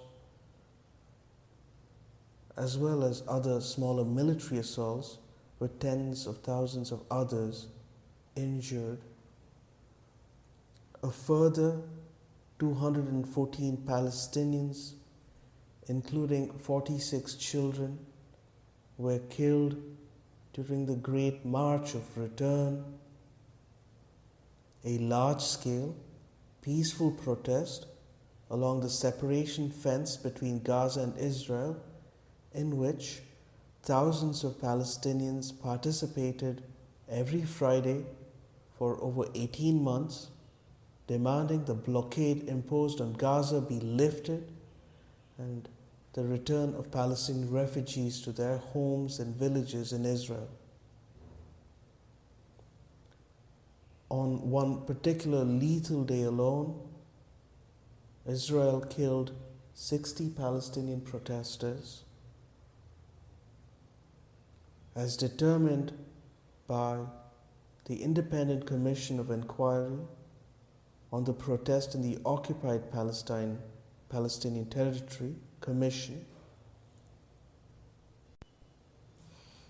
as determined by the Independent Commission of Inquiry on the Protests in Occupied Palestinian Territory Commission. During these weekly demonstrations, Israeli security forces killed and gravely injured civilians who were neither participating directly in hostilities nor posing an imminent threat to life.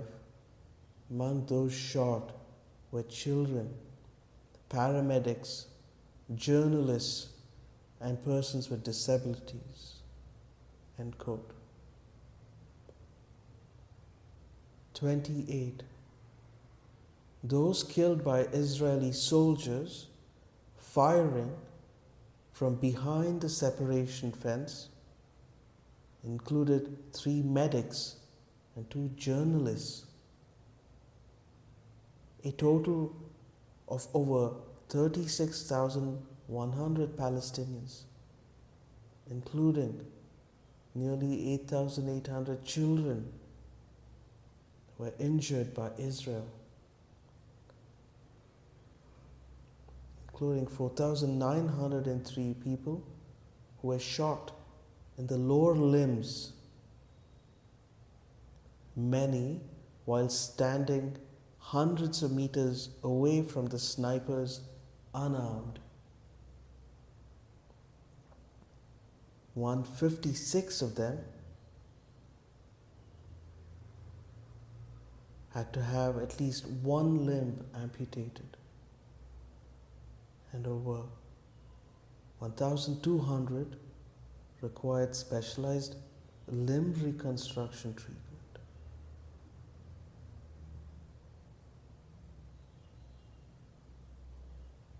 The commission found that the maiming was not accidental. The rules of engagement adopted by Israel permitted snipers to shoot at the legs of the major inciters.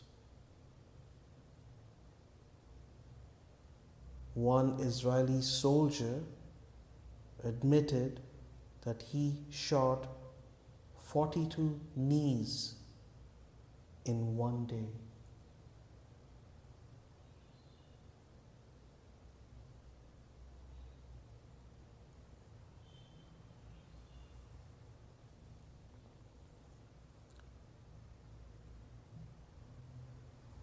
29. The Commission found that there were reasonable grounds to believe that Israeli snipers intentionally shot children, knowing them to be children.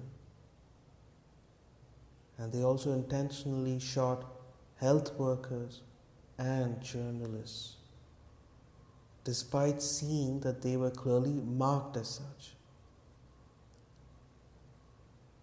It further found reasonable grounds to believe that Israeli snipers shot disabled demonstrators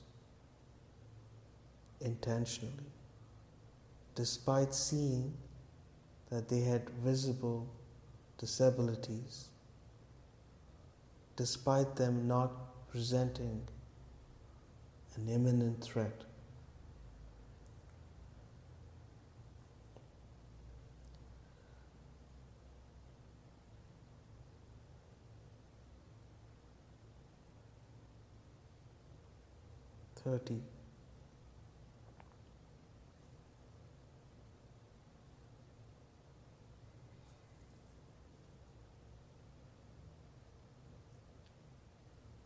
Other reports by United Nations bodies and mandates have repeatedly found Israel to have acted in serious violation of international law in its previous military attacks on Gaza.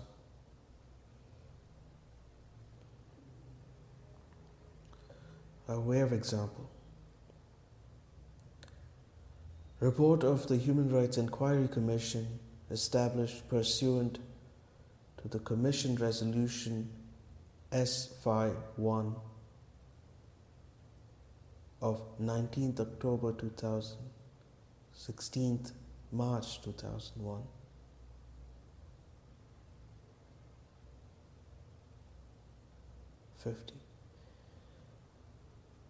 The IDF apparently, on grounds of military necessity, quote, 50. The IDF apparently, on grounds of military necessity, has destroyed homes and laid waste to a significant amount of agricultural land, especially in Gaza, which is already land-starved.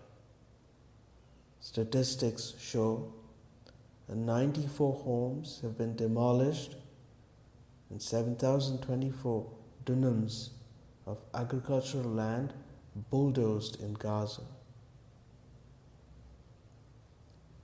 Damage to private houses is put at US 9.5 million and damage to agricultural land at about US $27 million.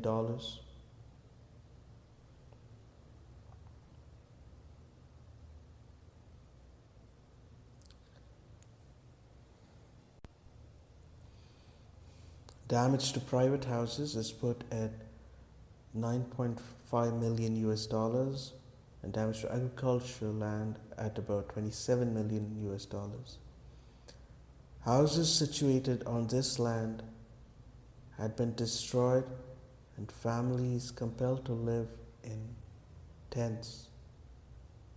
Water wells in the vicinity had also been completely destroyed. The Commission found it difficult to believe that such destruction, generally carried out in the middle of the night and without advance warning, was justified on grounds of military necessity. To the Commission, it seemed that such destruction of property had been carried out in an intimidatory manner, unrelated to security, disrespectful of civilian well-being, and going well beyond the needs of military necessity.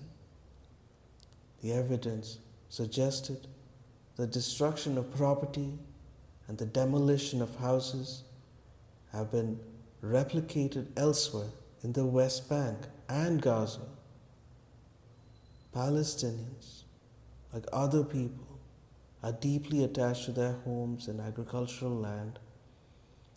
The demolition of homes and the destruction of olive and citrus trees nurtured by farmers over many years has caused untold human suffering to persons unconnected with the present violence.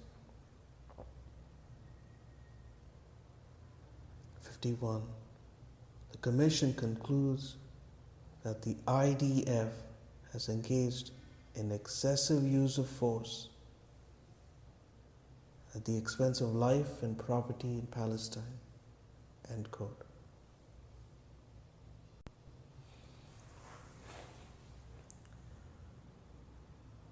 Report of the high-level fact-finding mission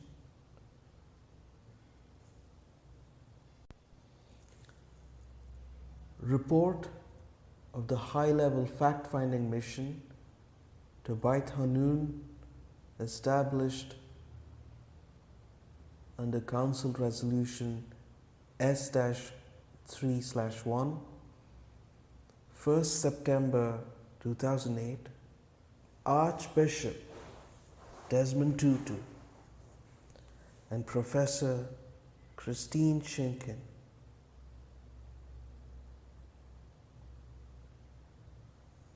quote, "The mission expresses its sympathy to all victims of the shelling on 8 November 2006 of Beit Hanun.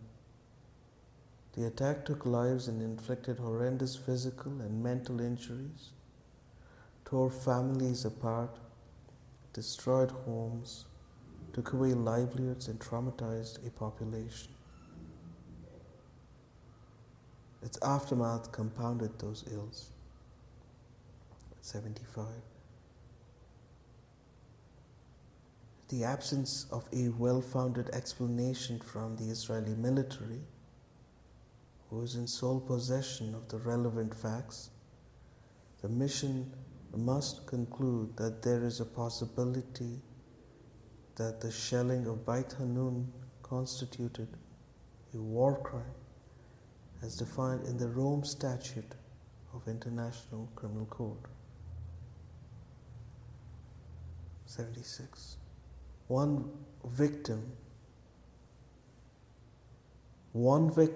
of the Beit Hanun shelling was the rule of law. There has been no accountability for an act that killed 19 people and injured many more. End quote.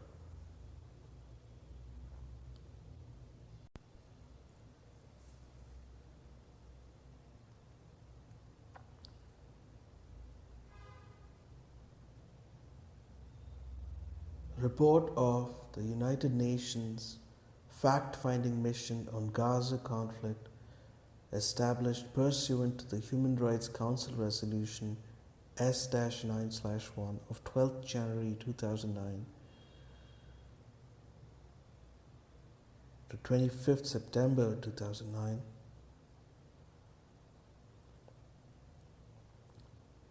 Code 36.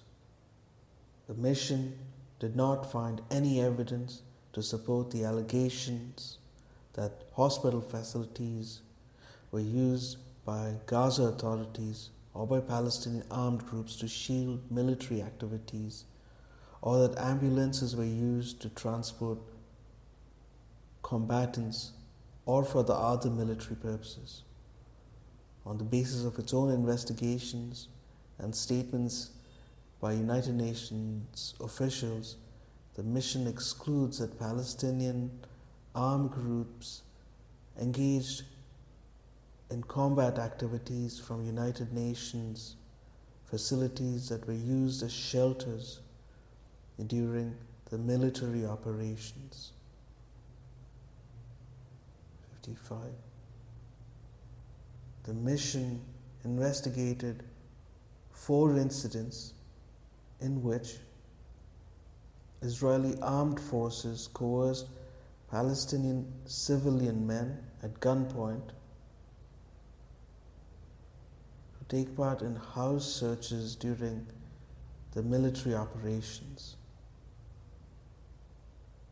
The mission concludes that this practice amounts to the use of Palestinian civilians as human shield and is therefore prohibited by international humanitarian law.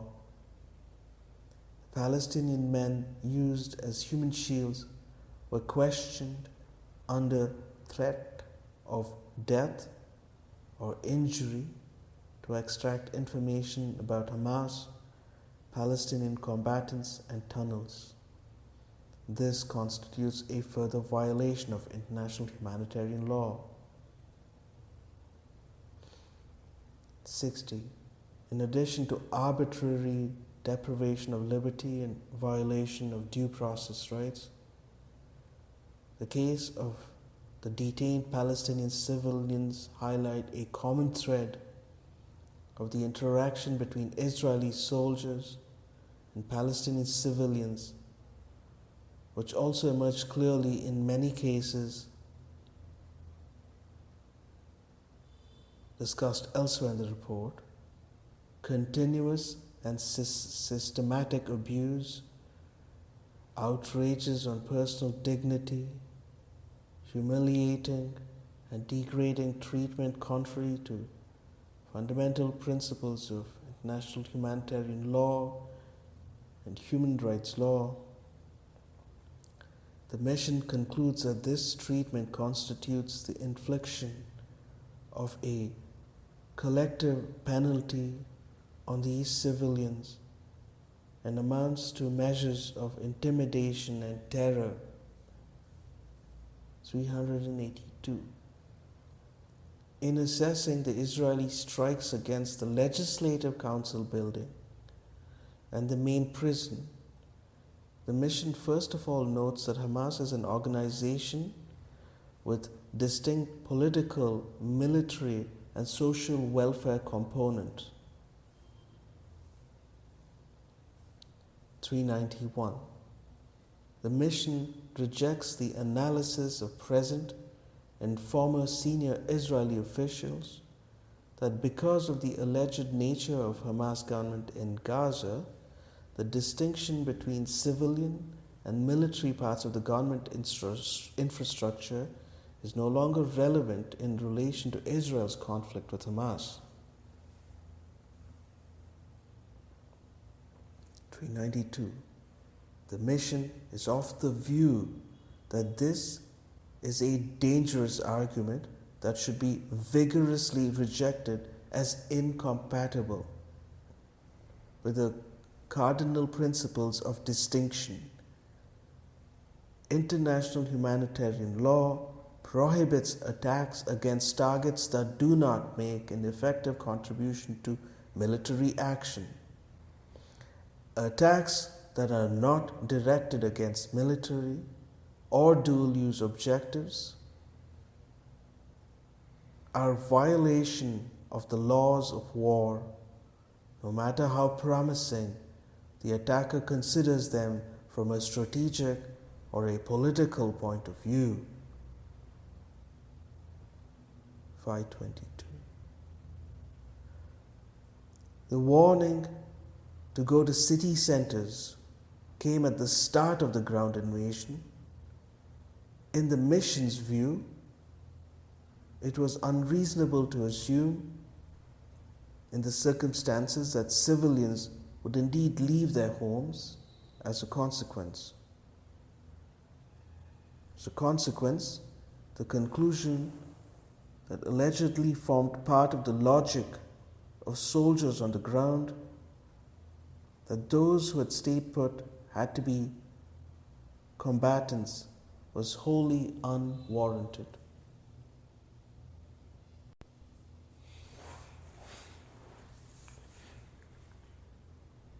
(629) Taking into account the weapons used, and in particular the use of white phosphorus in and around a hospital that Israeli armed forces knew was not only dealing with scores of injured and wounded, but also giving shelter to several hundred civilians.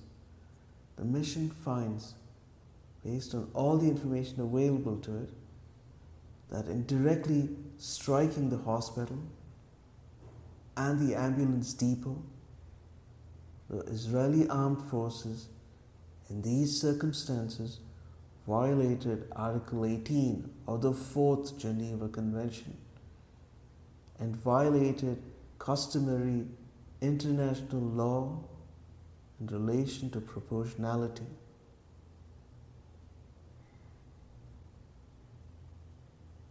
The mission found that systematic destruction of food, production, water services, and construction industries were related to the overall policy of disproportionate destruction of a significant part of Gaza's infrastructure.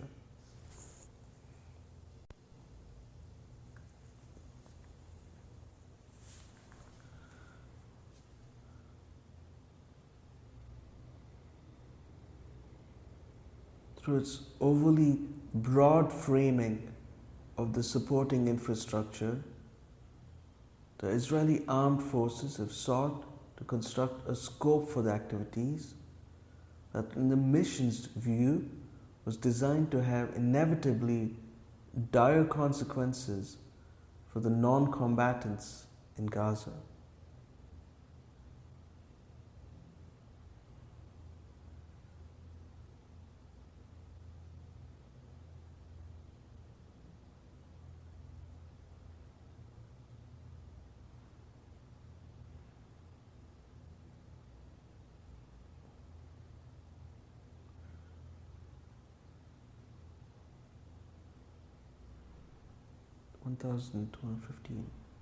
Statements by political and military leaders prior to and during the military operations in Gaza leave little doubt that disproportionate destruction and violence against civilians were a part of a deliberate policy. 1883.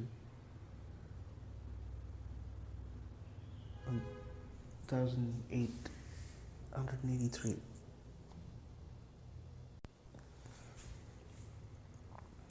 The Gaza military operations were, according to the Israeli government, thoroughly and extensively planned. While the Israeli government has sought to portray its operations as essentially a response to rocket attacks in the exercise of its right to self-defense, the mission considers the plan to have been directed, at least in part, at a different target: the people of Gaza as a whole.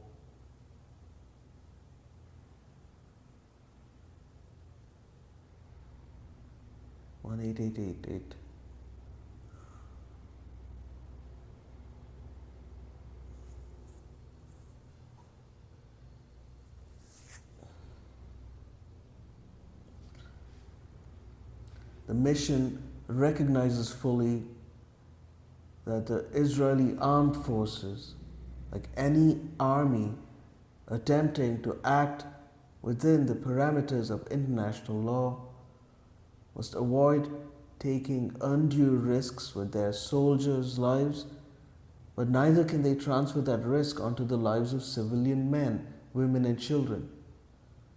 The fundamental principles of distinction and disproportionality apply on the battlefield, whether the battlefield is a built-up urban area or an open area.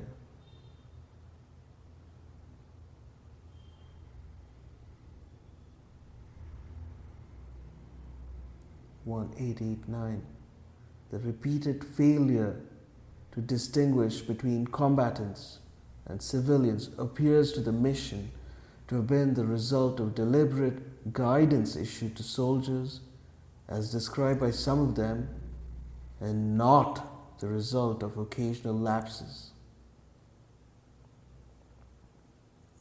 1891. It is clear from evidence gathered by the mission that the destruction of food supply installations, water sanitation systems, concrete factories, and residential houses was the result of a deliberate and systematic policy by the Israeli armed forces. It was not carried out because those objects presented a military threat or opportunity, but to make the daily process of living and dignified living more difficult for the civilian population.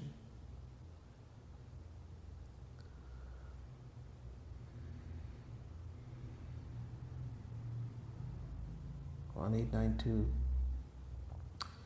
Allied to the systematic destruction of the economic capacity of the Gaza Strip, there also appears to have been an assault on the dignity of the people. This was seen not only in the use of human shields and unlawful detentions, sometimes in unacceptable conditions, but also in the vandalizing of houses when occupied and the way in which people were treated when the houses were entered. The graffiti on the walls, the obscenities, and often racist slogans all constituted an overall image of humiliation and dehumanization of the Palestinian population.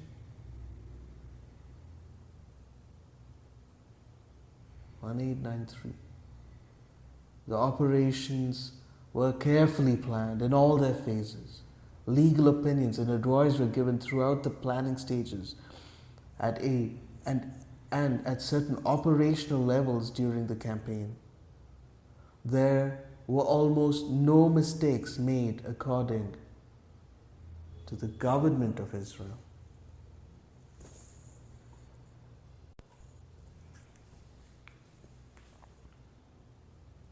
It is in these circumstances that the mission concludes that what occurred in just over 3 weeks at the end of 2008 and the beginning of 2009 was a deliberately disproportionate attack to punish, humiliate, and terrorize a civilian population, radically diminish its local economic capacity, both to work and to provide for itself, and to force upon it an ever-increasing sense of dependency and vulnerability.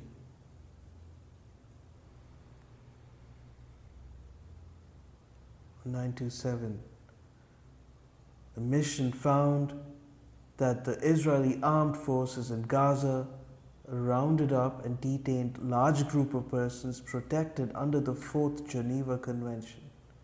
The mission finds that their detention cannot be justified either as detention of unlawful combatants or as intermittent internment of civilians for imperative reasons of security. On 929, the mission also finds that the Israeli armed forces unlawfully and wantonly attacked and destroyed without military necessity a number of food production or food processing objects and facilities, including mills, land, greenhouses, drinking water installation, farms, and animals, in violation of the principle of distinction. From the facts ascertained by it, the mission finds that this destruction was carried out with the purpose of denying sustenance to the civilian population in violation of customary law reflected in Article 54.2 of the First Additional Protocol. The mission concludes that the Israeli armed forces carried out widespread destruction of private residential houses, water wells, and water tanks unlawfully and wantonly. End quote.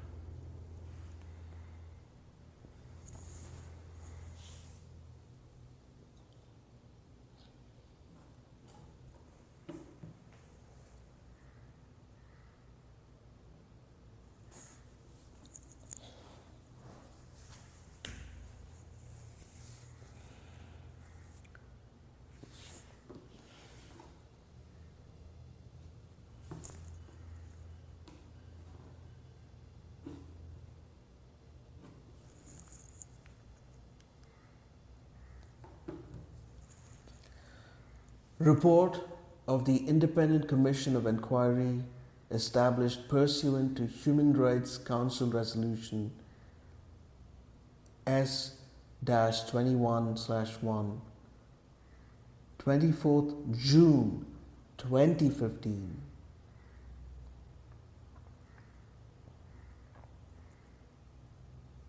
Code 44.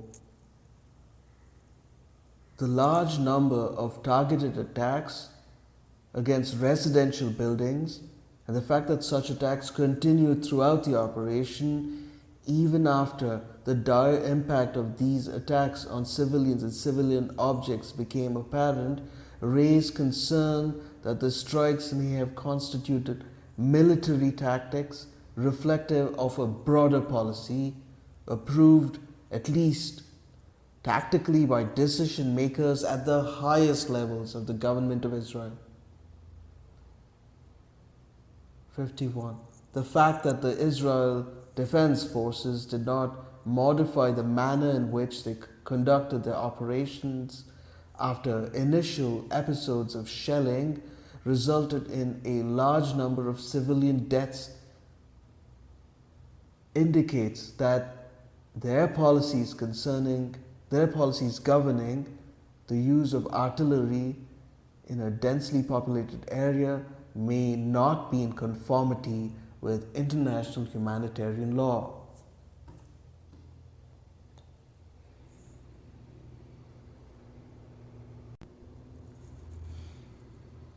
The fact that Israeli Defense Forces did not modify the manner in which they conducted their operations after initial episodes of shelling resulted in large number of civilian deaths indicates that their policies governing the use of artillery in densely populated areas may not be in conformity with international humanitarian law. 53. The destruction by artillery fire, airstrikes, and bulldozers may have been adopted as a tactic of war. Some destruction may arguably be the result of the legitimate attempts of the Israel Defense Forces to dismantle tunnels and to protect soldiers. The concentration of destruction in localities close to the Green Line, in some areas amounting to 100%, and the systematic way in which these areas were flattened one after the other, however, raised concerns that such extensive destruction was not required by the imperative military necessity. If confirmed, this would constitute a grave breach of Article 147 of the Fourth Geneva Convention, which is a war crime. 55. Warnings to evacuate were meant to create sterile combat zones, and people remaining in the area would no longer be considered civilians and thus benefit from the protection afforded by the civilian status. For example, the head of the doctrine desk at the Infantry Corps headquarters reportedly stated, "In peacetime security, soldiers stand facing a civilian population, but in wartime, there is no civilian population, just an enemy."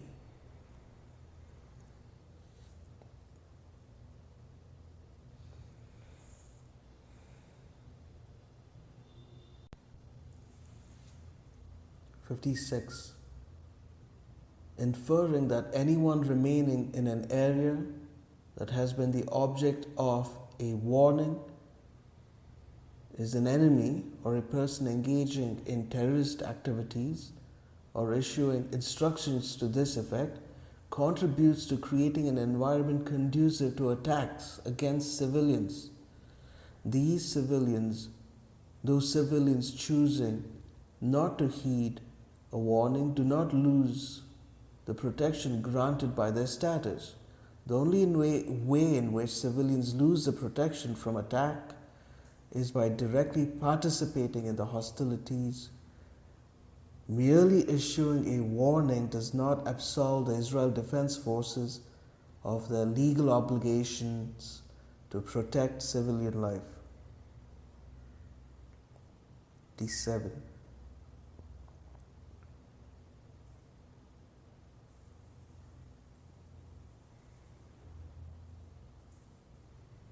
An examination of actions by the Israeli Defense Forces in Shujaiya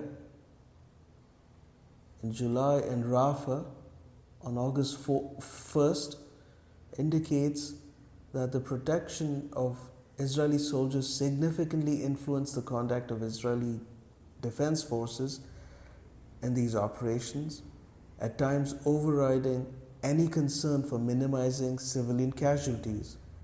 While force protection is a legitimate objective, the Commission has the distinct impression that when civilian lives were at stake or there was a risk of capture. T8. The Commission believes that the military culture created by such policies prioritizes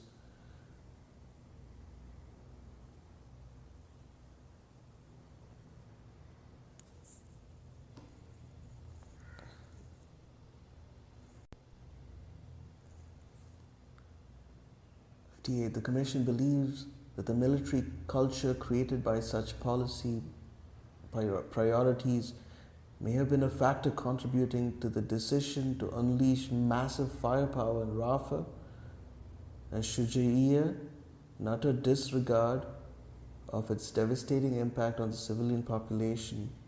Moreover, applying this protocol in the context of a densely populated environment throughout the use of heavy weaponry predictably leads to violations of the principles of distinction and proportionality.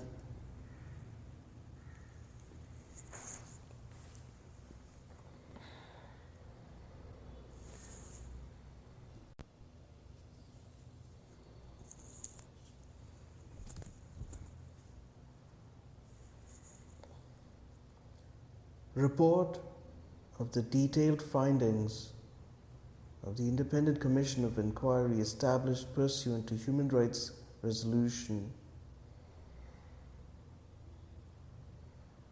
S21-1 of 23 July 2014 to 24 June 2015.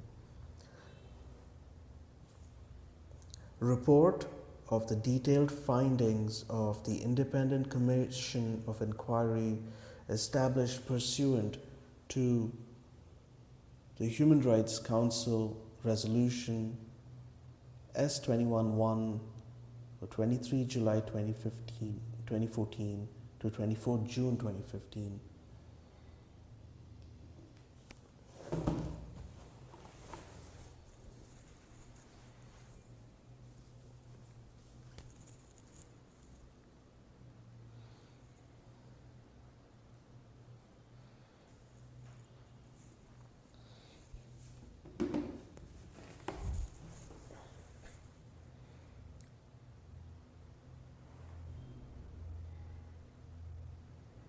Code 293.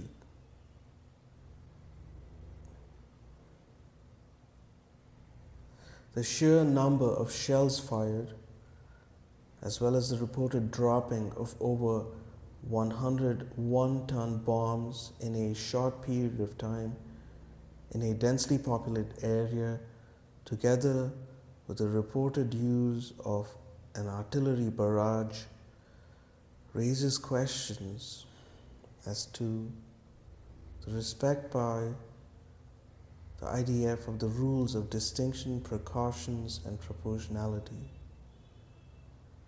These methods and means employed by the IDF could not, in such a small and densely populated area, be directed at a specific military target and could not adequately distinguish between civilians and civilian objects and military objects as required by IHL. The information available also indicates that During Shujaiya operation on 19th and 20th July, the IDF violated the prohibition of treating several distinct individual military objectives in a densely populated area as one single military objective.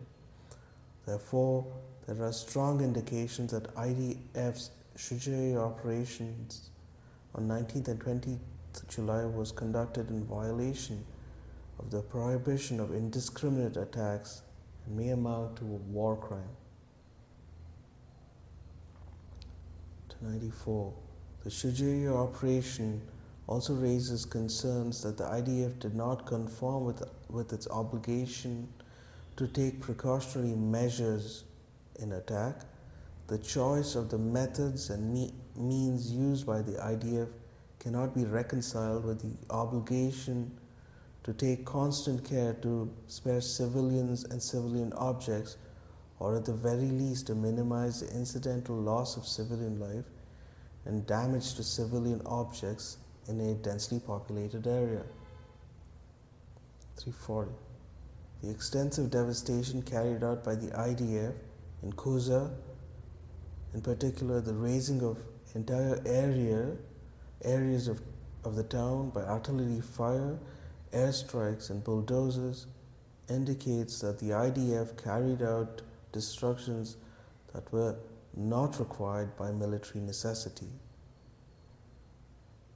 341. The extent of the destruction, combined with the statements made during the operation by the commander of the brigade responsible for the Quds operation to the effect that Palestinians have to understand that this does not pay off, are indicative of a punitive intent in the action of IDF in Quds and may constitute collective punishment. 342. Information received by the Commission suggests that in several cases, Palestinians who had been detained, mostly in their homes in Gaza, had been insulted, beaten, threatened to be killed, and otherwise ill-treated by IDF soldiers. In some cases, the treatment described by some of the witnesses could amount to torture. 348. Other incidents and alleged patterns of behavior in Quds raise a number of concerns under national law. These incidents include the incidents in which civilians were allegedly shot at by the IDF, attacks against ambulances, and the failure to provide medical assistance to wounded persons. 418. The IDF has argued that the high number of buildings destroyed in Operation Protective Edge resulted from targeting of terrorist infrastructure and intense fighting on the ground.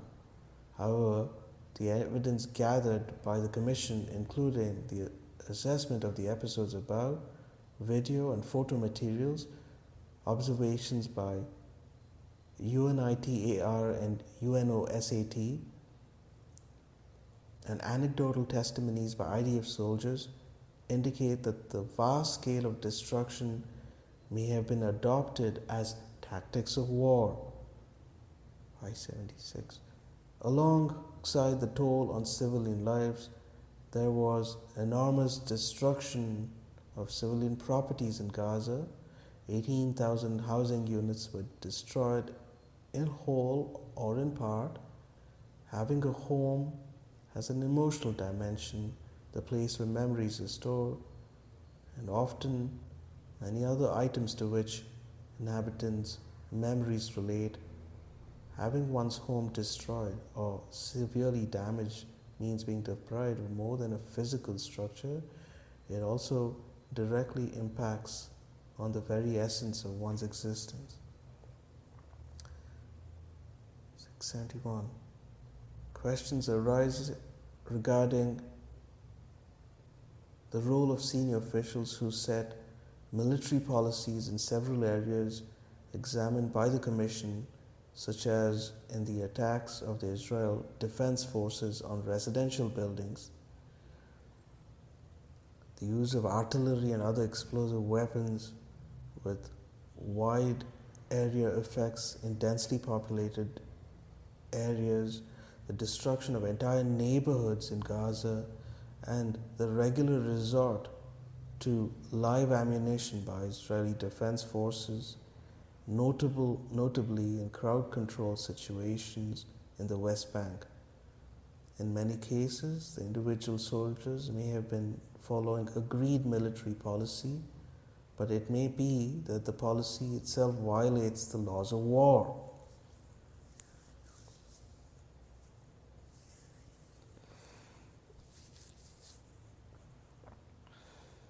End quote.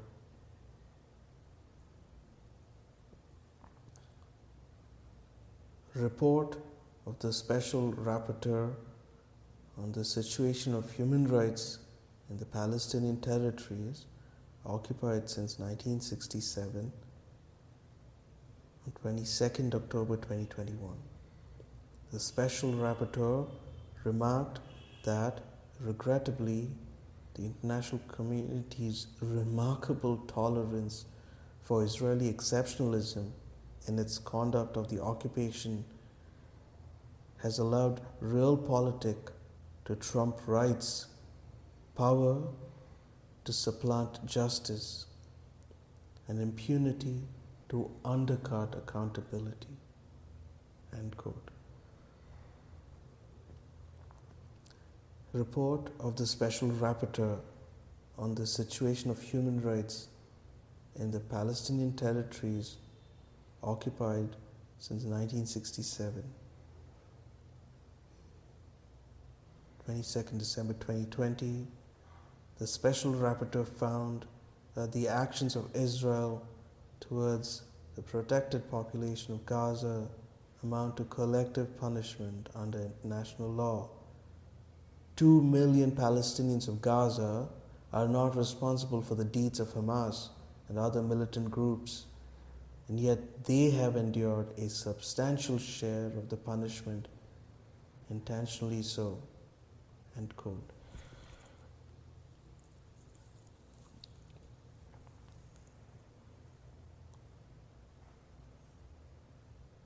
Report of the Special Rapporteur on the situation of human rights in Palestinian territories occupied since 1967.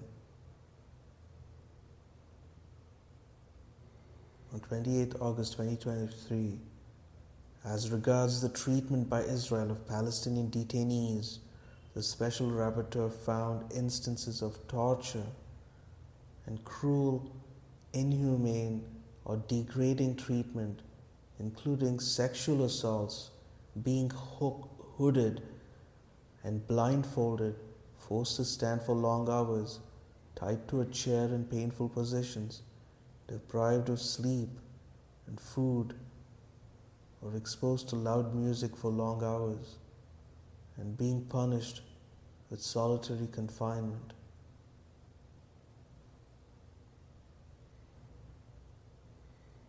In relation to Palestinian children,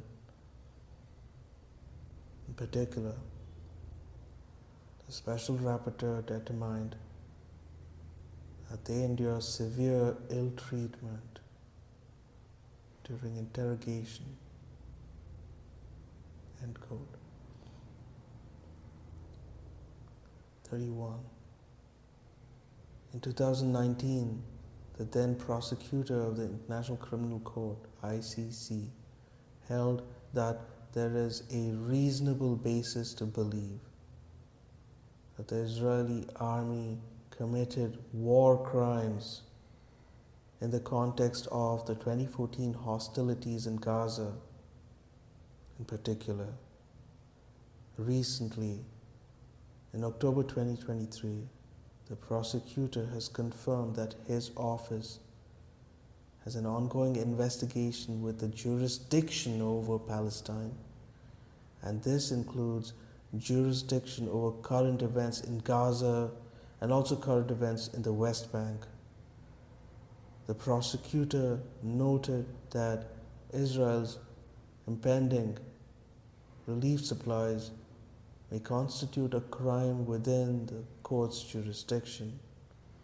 He further indicated that his office would scrutinize all information in relation to Israeli attacks on dwelling houses, schools, hospitals, churches, and mosques for compliance with international humanitarian law.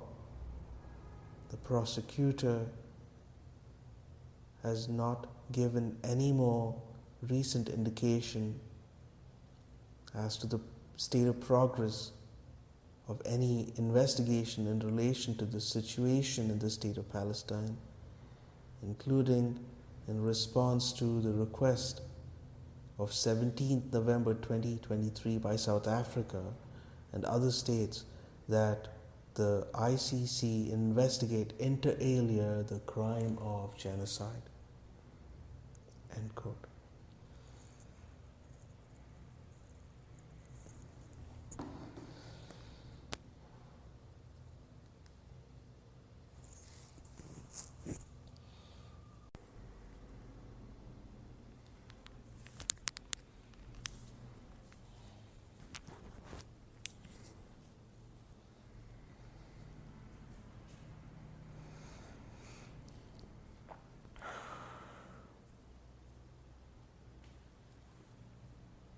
Part 2, Facts. 2. The West Bank, including East Jerusalem. The West Bank, including East Jerusalem, the larger constituent part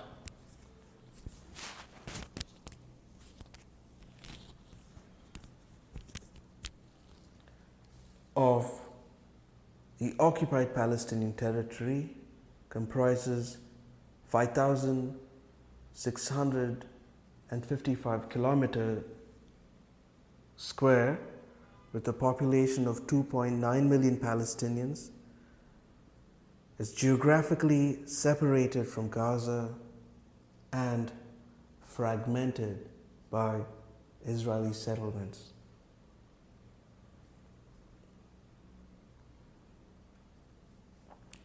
'33, the Oslo Accords divided administrative competencies over 3 areas of the West Bank, areas A, B, and C, not including East Jerusalem, between the Palestinian Authority and Israel, the occupying power. Area A, comprising 18% of the West Bank, is stated to be under the full administrative control of Palestinian Authority. Area B, comprising 22% of the West Bank, is under the administrative control of the Palestinian Authority and the security control of Israel. And Area C, comprising 60% of the West Bank, is under full Israeli administrative and security control. In 1967, Israel purportedly annexed occupied East Jerusalem to its territory, and in 1980, it incorporated a provision into its basic law claiming Jerusalem united as the capital of Israel, a move censured by the United Nations Security Council as null and void and to be rescinded forthwith. Since 1967, Israel has constructed 279 settlements for Israeli civilians across West Bank, including 14 settlements in East Jerusalem, approximating 750,000 dunams or 185,329 acres of Palestinian land. The United Nations Security Council has repeatedly declared that the establishment of such settlements by Israel has no legal validity and constitutes a flagrant violation under international law and a major obstacle to the achievement of the two-state solution and a just and lasting comprehensive peace. Regardless, the number of Israeli settlers transferred into the West Bank, including East Jerusalem, has increased dramatically from 247,000 at the time of the Oslo Accords to over 700,000 in 2023. The prosecutor of the International Criminal Court, ICC, has determined that there is a reasonable basis to believe that members of the Israeli authorities have committed war crimes in relation inter alia to the transfer of Israeli civilians into the West Bank.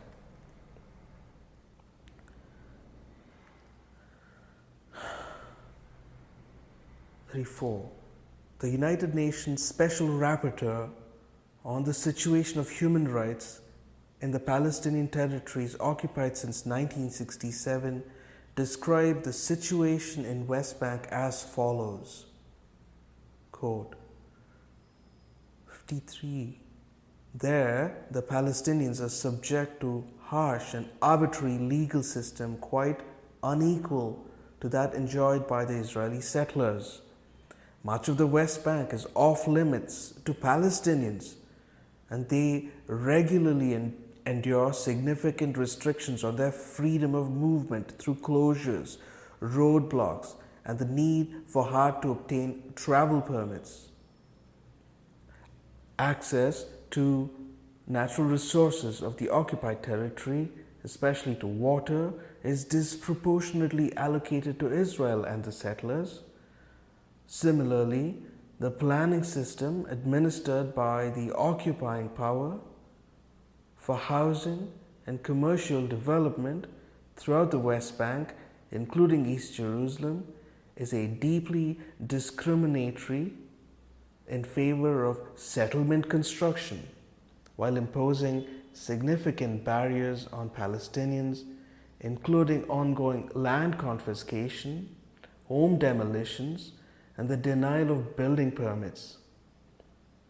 Israel employs practices that in some cases may amount to the forcible transfer of Palestinians, primarily those living in rural areas, as a means of confiscating land for settlements,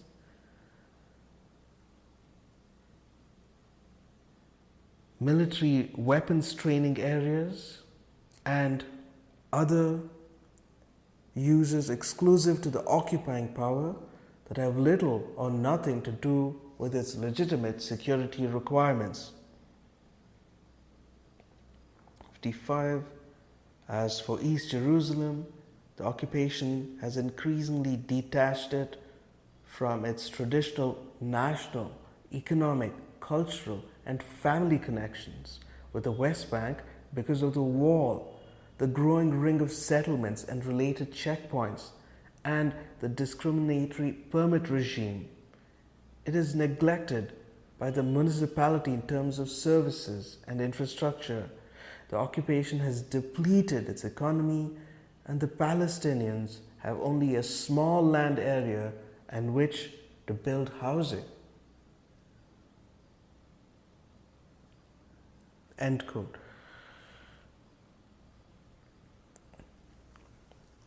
35.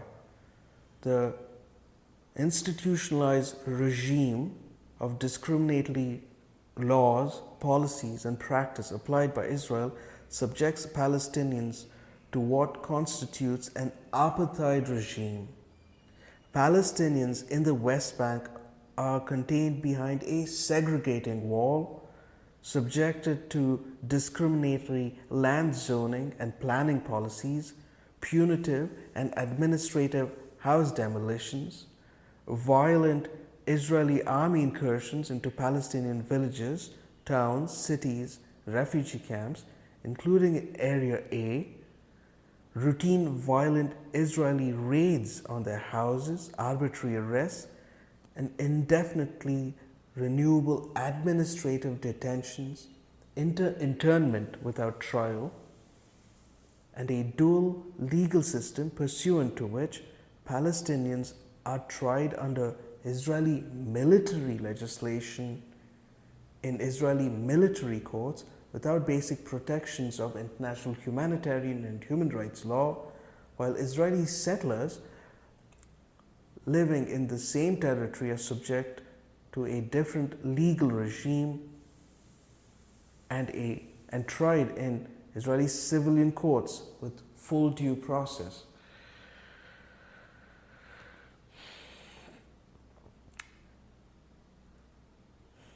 36. Palestinians in the West Bank are also subjected to routine violence by Israeli soldiers and armed settlers. Prior to 7th October 2023, between 1st January and 6th October 2023, 199 Palestinians had been killed by Israeli soldiers or settlers in the West Bank, and 9,000 had been injured. By September 2023, Save the Children had already declared 2023 the deadliest year for Palestinian children in the West Bank since 2005, with at least 38 Palestinian children having been killed.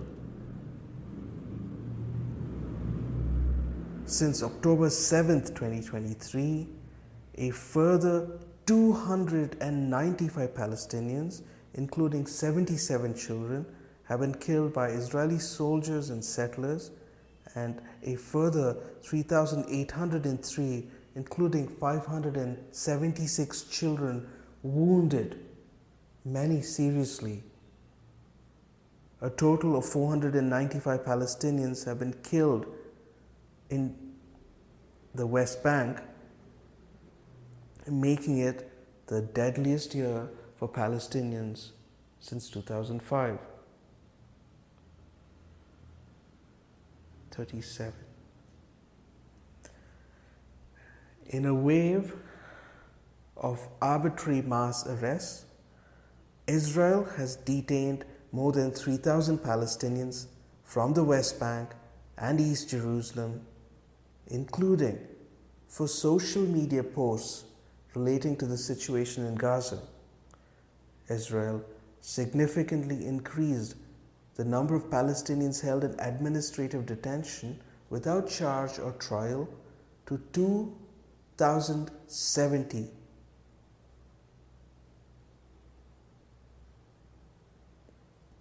The thousands of Palestinians from Gaza working in Israel were also arbitrarily arrested and detained, with 3,200 being forcibly returned to Gaza on 3rd November 2023 into intense full-scale bombardments. Reports that Palestinian laborers were mistreated on arrest and subject to physical violence, abuse, and humiliation are widespread. Many Palestinian adult and children detainees from the West Bank released in exchange for Israeli hostage report also severe ill-treatment, serious beatings, and other outrages to personal dignity since 7th October 2023, in particular, alongside restrictions on access to food, water, medical treatment, and electricity in Israeli detention. 6 Palestinian detainees from the West Bank have died in Israeli custody since 7th October 2023 in particular. 19 Israeli prison guards were reportedly questioned for beating to death one of the prisoners, Taher Abu Asab, and Kezoid prison.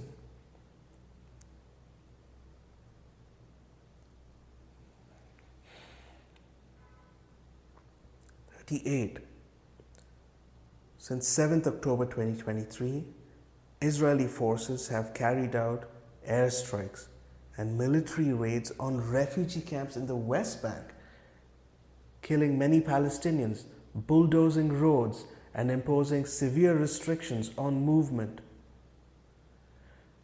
There have been 236 attacks on healthcare, including hospitals, in the West Bank, with Israeli soldiers detaining health staff and ambulances and preventing ambulances from accessing the wounded. Armed Israeli settlers and Palestinians, overtly supported by Israeli politicians, have also escalated dramatically. Settlers, often accompanied by Israeli soldiers, have killed at least 8 Palestinians and injured at least 85, instilling terror among Palestinians, especially farming communities, and damaging property.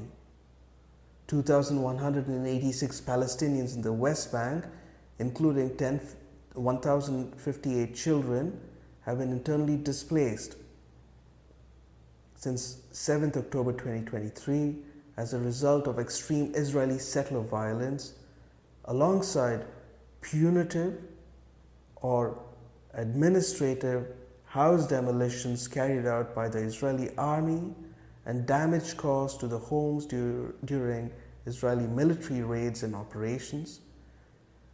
The prosecutor of the International Criminal Court indicated in December 2023 that he was accelerating investigations into Israeli settler attacks in the West Bank.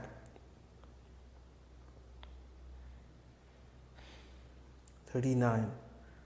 Israel's actions in the West Bank since 7th October 2023, including its support for and failure to prevent and punish Israeli settlers for incitement and violence against Palestinians and Palestinian property, including the driving out of vulnerable communities from their lands, are intrinsically connected to Israel's actions in Gaza and provide, at the very least, important context to Israel's violation of the Genocide Convention.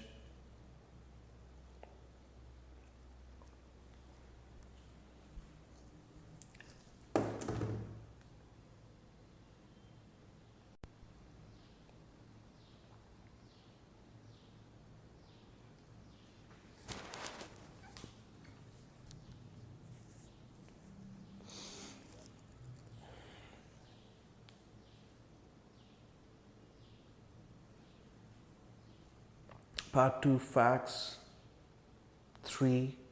The attacks in Israel of 7th October 2023.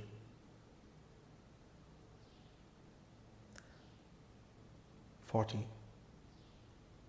Israel's military assault in Gaza and its heightened military campaign in the West Bank were launched in response to an attack in Israel on 7th October 2023, dubbed Operations Al-Aqsa Flood by 2 Palestinian armed groups, the military wing of Hamas, the Izzad Din Al-Qassam Brigades, and Palestinian Islamic Jihad. The groups launched a large barrage of rockets towards Israel, breached the Israeli fence besieging Gaza, and attacked Israeli military bases and civilian towns, as well as music festival attended by thousands of young people, in circumstances being investigated by the prosecutor of the ICC.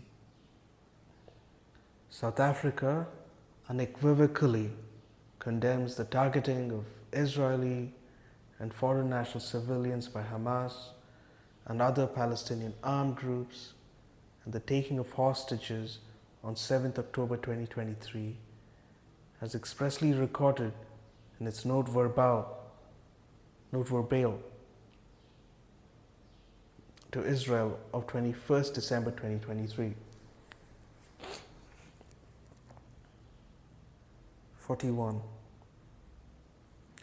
Since 7th October 2023, over 1,200 Israelis and foreign nationals have been killed in Israel. According to figures provided by the Israeli authorities, including 36 children, the vast majority on 7th October 2023 itself. Approximately 240 civilians, including elderly people, women and children, and Israeli soldiers were taken as hostages into Gaza. Only 110 of them have been released to date in exchange for 240 Palestinians, including elderly people, women and children, imprisoned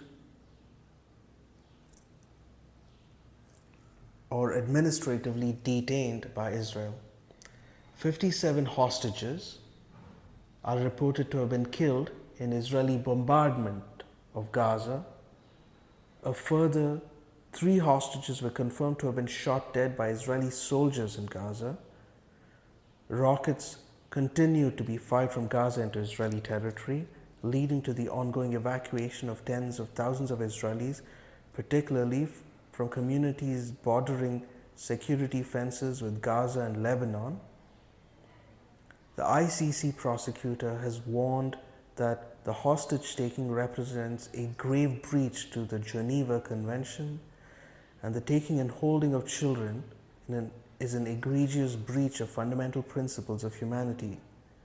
The United Nations General Assembly Resolutions ES-1021 and ES-1022 of 2023 condemned acts of violence aimed at Israeli civilians and called for the release of all civilians who are being illegally held captive. United Nations Security Council Resolutions 2712 of 2023 also calls for immediate and unconditional release of all hostages held by Hamas and other groups. 42. In response to the attacks of 7th October 2023, Israel vowed to crush and eliminate Hamas, to clear out the hostile forces that infiltrated our territory and restore the security. On 7th October 2023, the Israeli Prime Minister declared that the IDF will immediately use all its strength to destroy Hamas's capabilities. We will destroy them and we will forcefully avenge this dark day that they have forced on the state of Israel and its citizens. On 9th October 2023, the Prime Minister announced that Israel is at war. Both he and the Israeli President have invoked the right to self-defense as justification for Israel's ongoing military activities in Gaza. The escalation in hostilities between Israel and Hamas, dubbed the Swords of Iron War by Israel, has been referred to in international Western media and commentary as the Israel-Hamas war.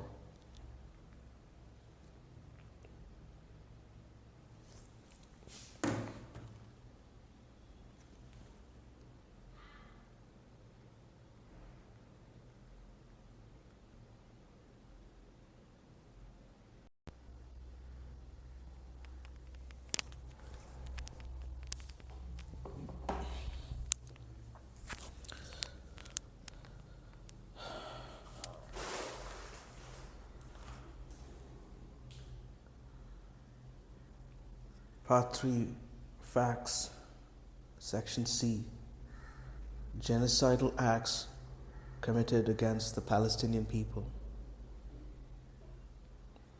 43.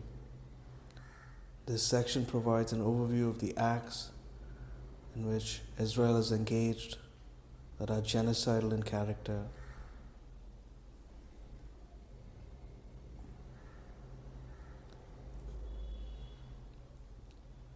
Having regard to the nature, scope, and context.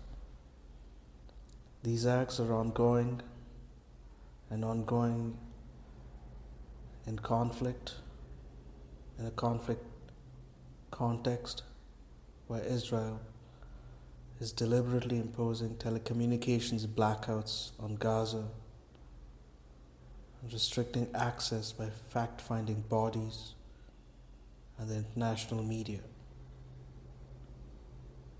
At the same time, Palestinian journalists are being killed at a rate significantly higher than has occurred in any conflict in the past 100 years. In the 2 months since 7th October 2023, the number of journalists killed already exceeded that of the entirety of World War II. Further details will be provided regarding these acts over the course of the proceedings.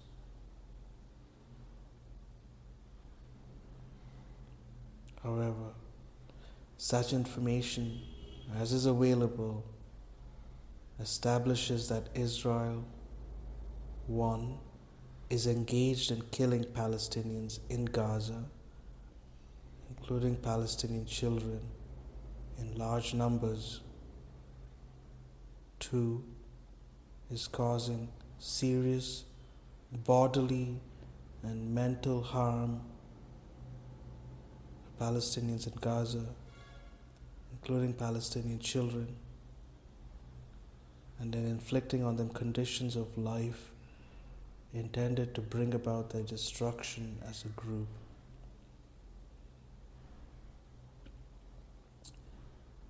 Those conditions include 3, expulsion from homes and mass displacement, alongside the large-scale destruction of homes and residential areas.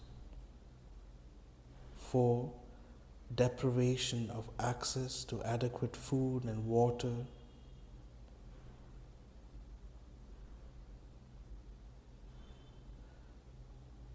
deprivation of access to adequate medical care. 5, deprivation of access to adequate shelter, clothes, hygiene, and sanitation. And 6, the destruction of the life of the Palestinian people in Gaza. And 7, imposing measures intended to prevent Palestinian births.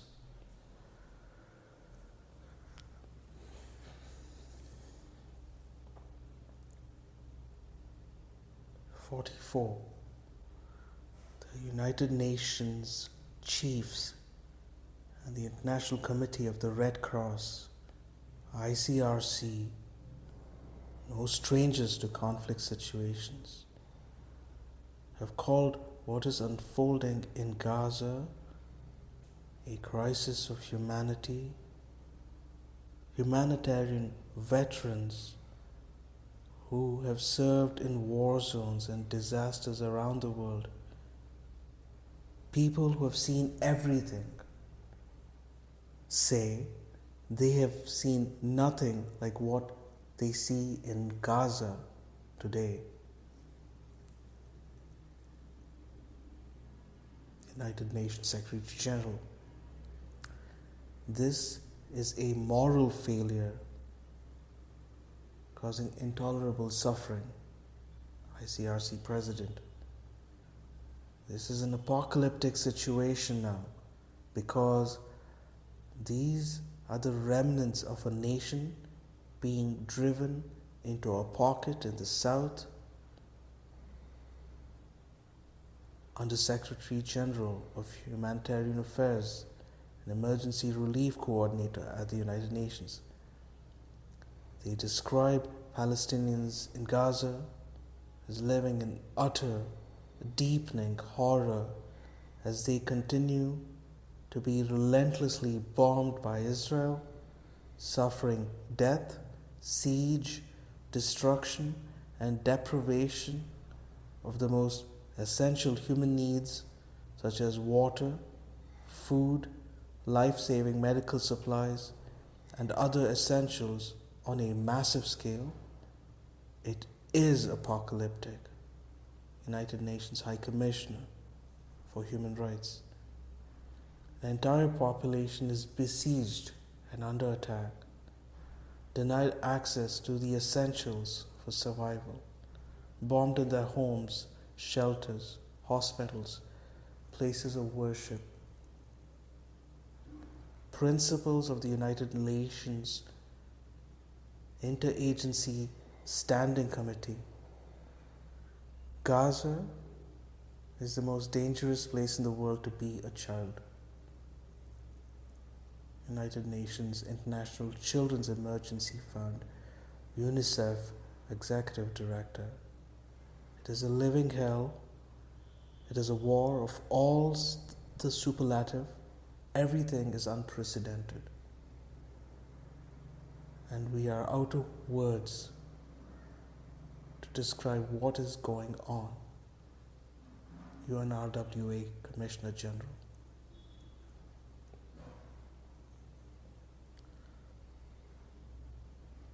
End quote.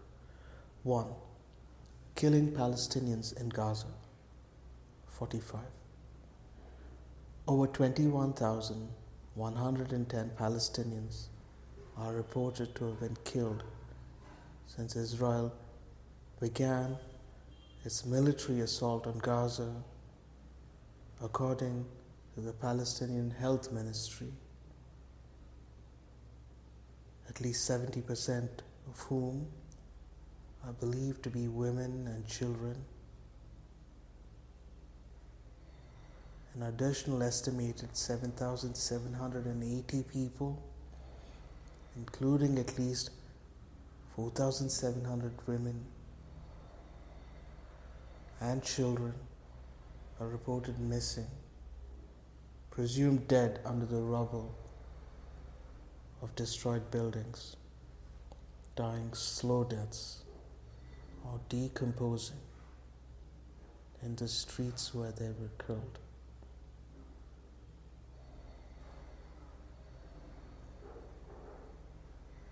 Israel's blockade of adequate fuel imports, its destruction of infrastructure, and the communication blackout it imposes severely hamper rescue attempts. As of 8th December 2023, only one rescue vehicle was reported operational in the whole of Gaza. Its survivors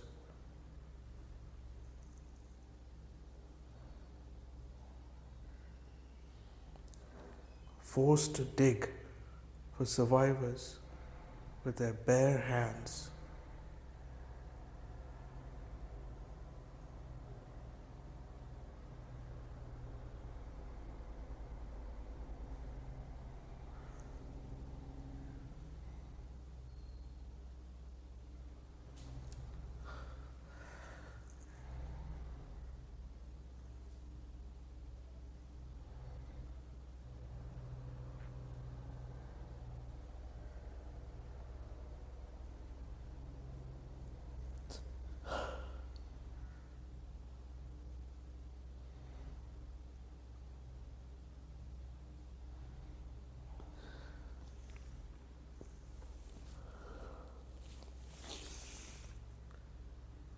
The level of Israel's killing is so extensive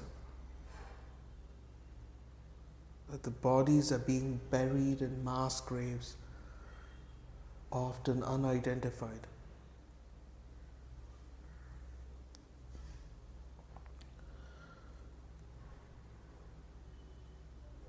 "46. Nowhere is safe in Gaza," end quote, as the United Nations Secretary General and many other United Nations experts have now made clear to the international community. Palestinians in Gaza have been killed in their homes, in places where they sought shelter in hospitals, in UNRWA schools, in churches, in mosques, and as they tried to find food and water for their families. They have been killed if they fail to evacuate, in places to which they fled, and even while they attempted to flee along Israeli declared safe routes. Reports are multiplying of Israeli soldiers performing summary executions, including of multiple members of the same family, men, women, and older people. One such account is the reported execution in Gaza City of at least 11 male members of the Anand family and their relatives, boys and men, to have been separated out by Israeli soldiers and shot in front of their families before the women and children were then attacked.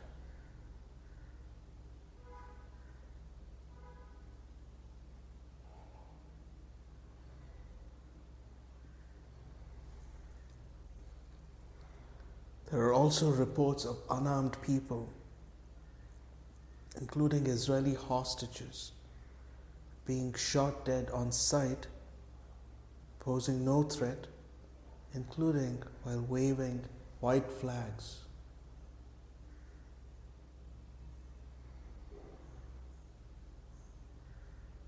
Attacks on Palestinian homes and residential blocks account for a significant number of the dead.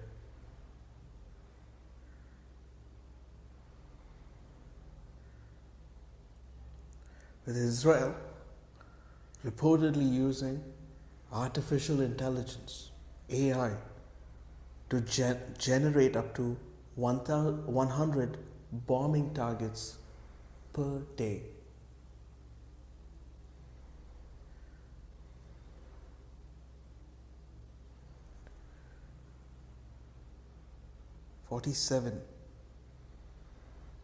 Israel is said to be dropping dumb, that is, unguided bombs on Gaza, as well as heavy bombs weighing up to 2,000 pounds, that's 900 kgs, which have predicted lethal radius of up to 360 meters and are expected to cause severe injury and damage as far as 800 meters from the point of impact. This weaponry is being deployed in one of the most densely populated areas in the world, where approximately 1 in every 100 people has now been killed. Some Israeli strikes on Palestinian homes and refugee camps have killed upwards of 110 Palestinians. An estimated 1,779 Palestinian families in Gaza have lost multiple family members, and hundreds of multi-generational families have been killed in their entirety.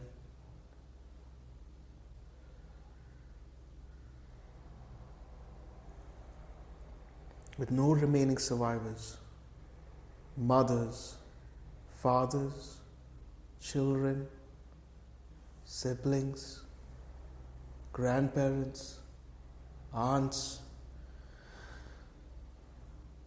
cousins,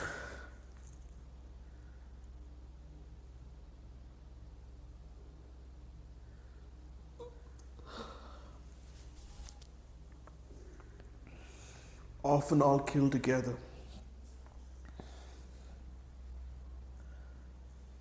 By 7th November 2023, 312 Palestinian families in Gaza had lost over 10 members each.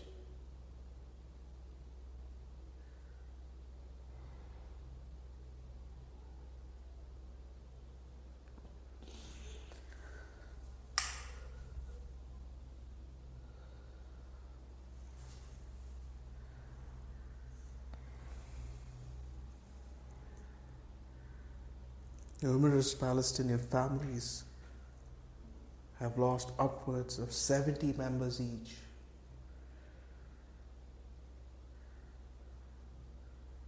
The level of mortality in Palestinian families is such that medics in Gaza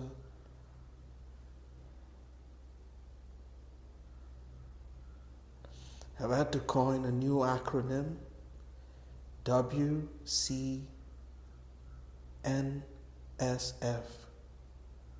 WCNSF meaning wounded child, no surviving family.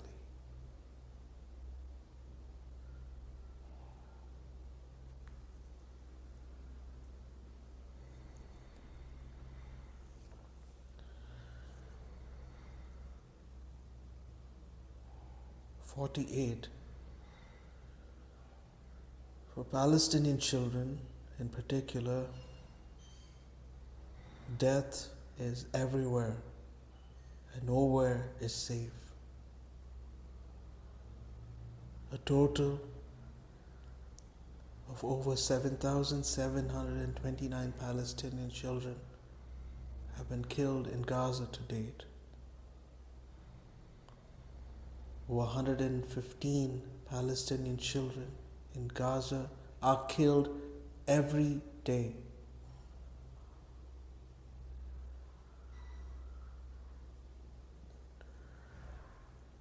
It is estimated that more Palestinian children were killed in the first 3 weeks in Gaza alone, a total of 3,195. The total number of children killed each year across world's conflict zones since 2019 .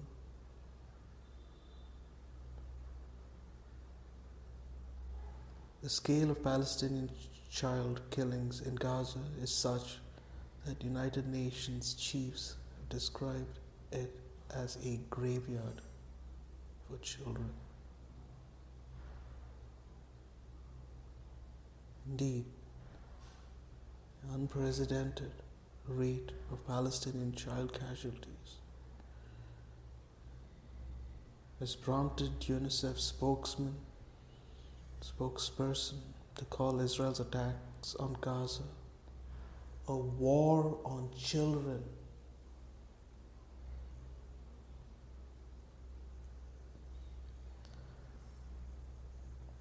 He explained, quote, "Most crises, they impact children terribly because children are the most vulnerable. But most have about a casualty rate of children of around 20%. This is 40. This is twice as lethal to children as many conflicts we have seen in the last 15 or 20 years. And unfortunately, that is because of the sheer density of population, the indiscriminate nature, and when we see that there's been not even lip service to safe zones, having water and sanitation for children and young girls, that same disregard for children is being shown in the bombardments. That's why we see 40% of casualties are children. That's why it is a war on children." End quote.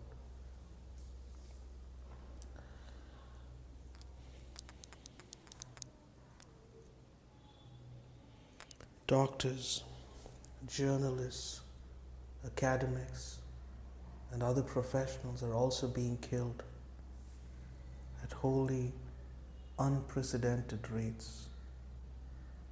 To date, Israel has killed over 311 doctors, nurses, and other health workers, including doctors and ambulance drivers killed on duty.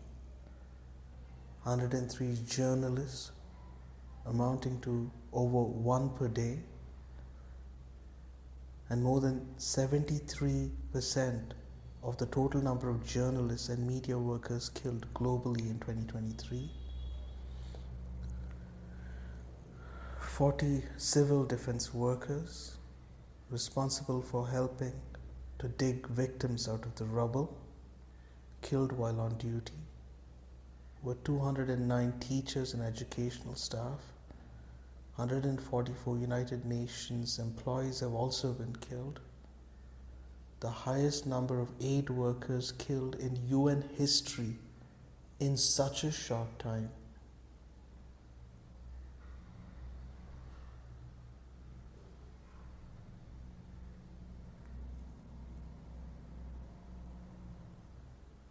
It is estimated that it will take years to recover the remains of people beneath the rubble, and that the costly technical process will not result in the identification of each body.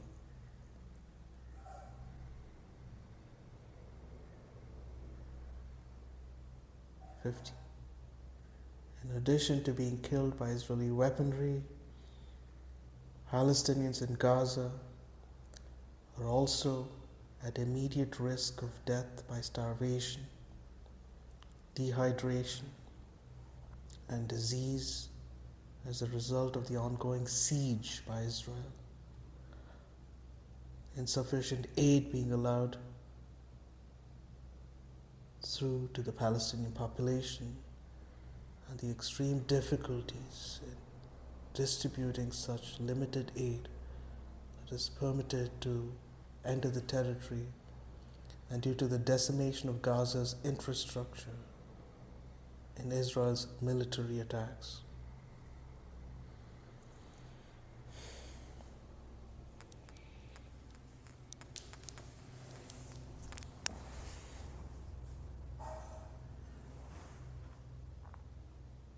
Two, causing serious bodily and mental harm to Palestinians in Gaza. 51.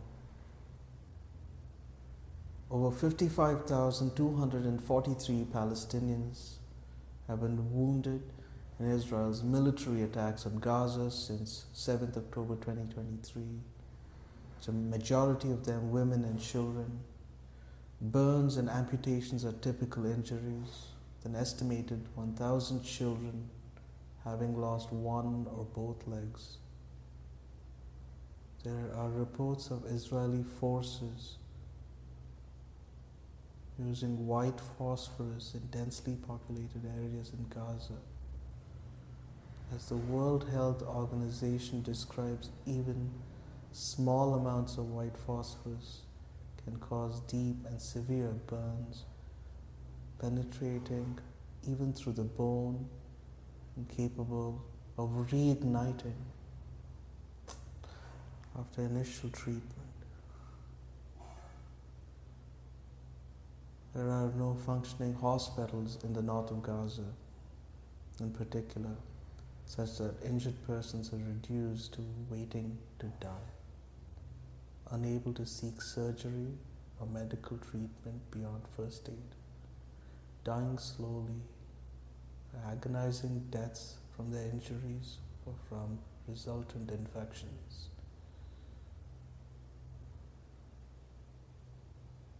52. The extreme levels of bombardment and lack of any safe areas are also causing severe mental trauma in the Palestinian population in Gaza, even before the latest onslaught. Palestinians in Gaza suffered severe trauma from prior attacks. 80% of Palestinian children experienced higher levels of emotional distress, demonstrating bedwetting, 79%, reactive mutism, 59%, engaging in self-harm, 59%, and suicidal thoughts, 55%.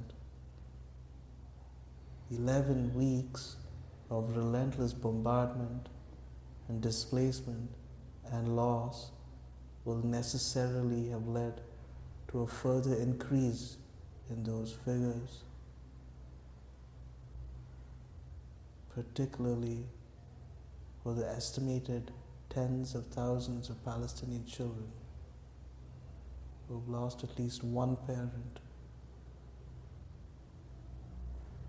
and those who are the sole surviving members of their family.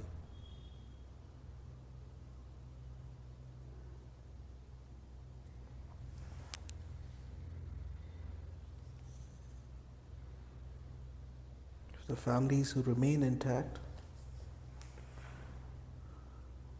or partially intact, it's about doing everything you can so your child doesn't realize that you've lost control.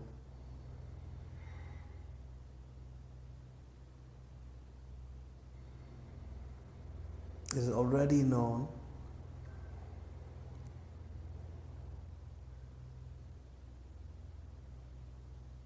that repeated exposures to conflict and violence, and including witnessing and experiencing housing demolitions, combined with Israel's siege of Gaza since 2007, is associated with high levels of psychological distress among Palestinians.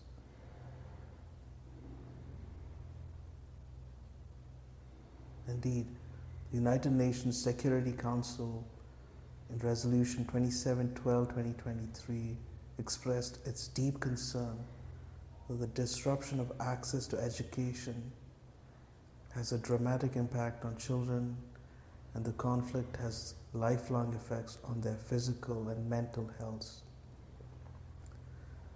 The disruption and its dramatic impact on children must be considered, in particular in the context of the number of Palestinian students and educators who have been killed, 4,037 and 209 respectively, and wounded estimated 7,259. And the number of Palestinian schools have been damaged or destroyed, 352, or 74% of the schools in the whole of Gaza. Medical professionals assess that the health effects on all Palestinian children, women, men, older people, people with disabilities, and people of marginalized identities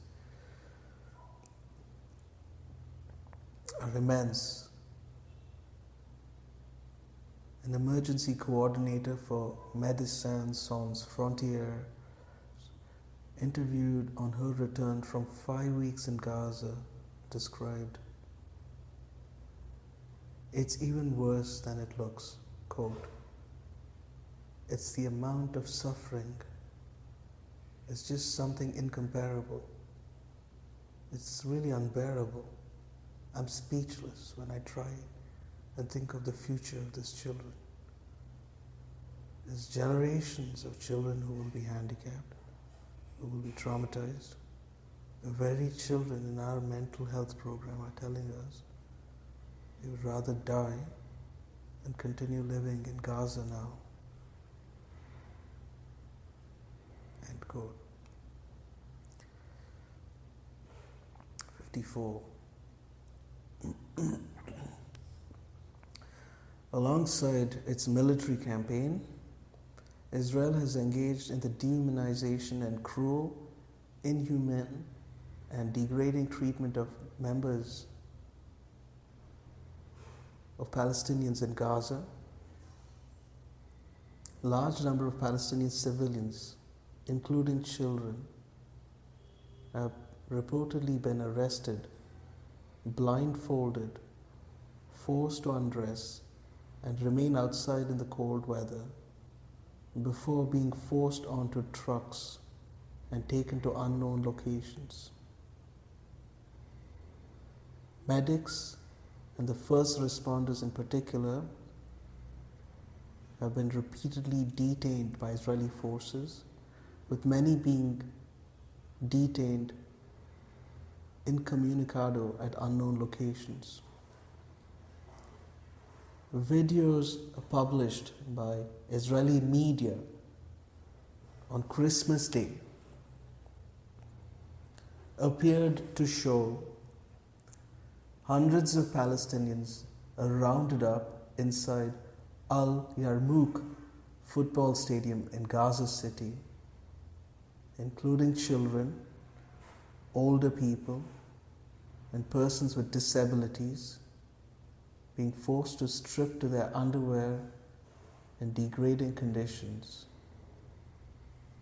Many Palestinian detainees who have been released report having been subjected to torture and ill treatment, including the deprivation of food, water, shelter, and access to toilets.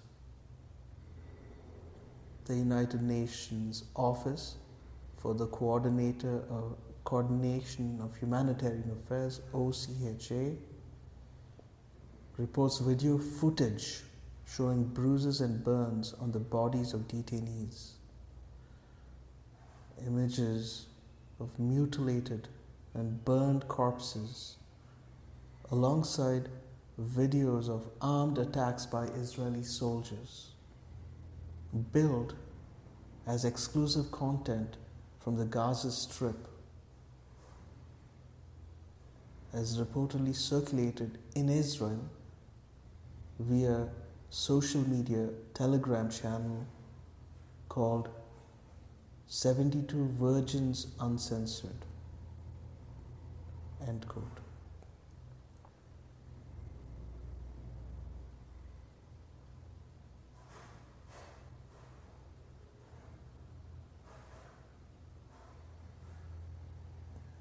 Three, mass expulsion from homes and displacement of Palestinians in Gaza. 55. It is estimated that over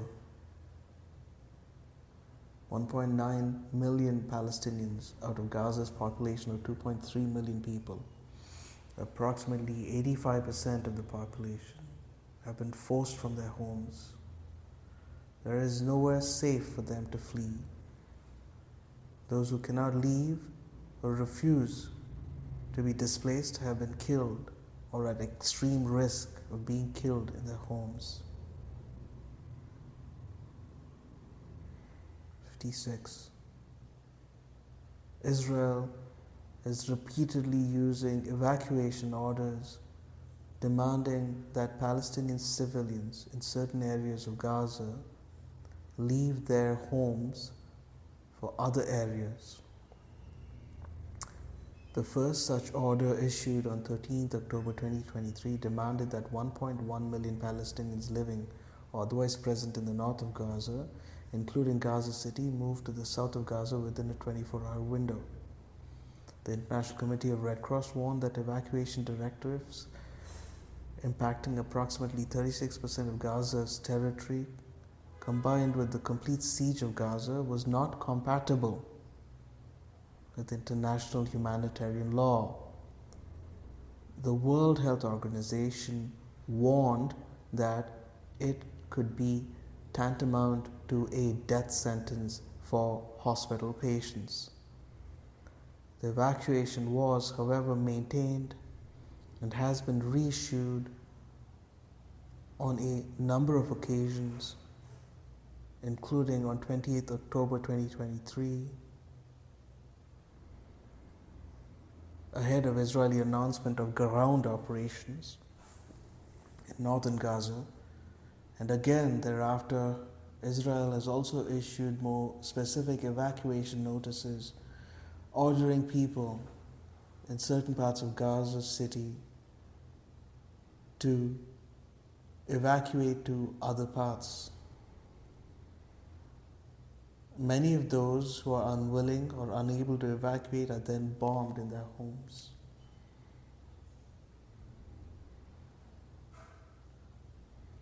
'57. Palestinians fleeing the north pursuant to Israel's evacuation orders were urged to move south along Gaza's main traffic artery, Salah al-Din Road.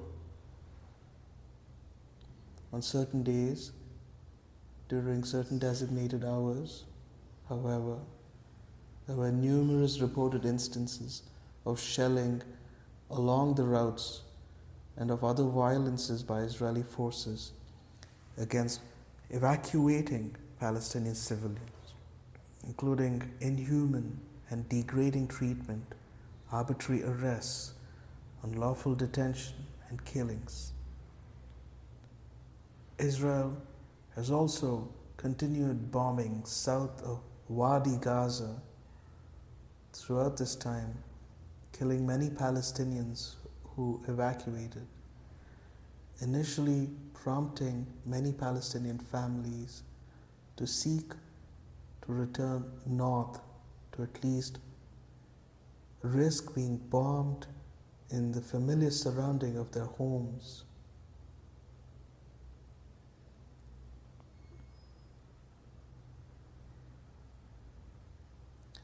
Some of these attempting to return north during the temporary pause in hostilities between Israel and Hamas were shot at by Israeli forces, who killed at least 2 people and injured others.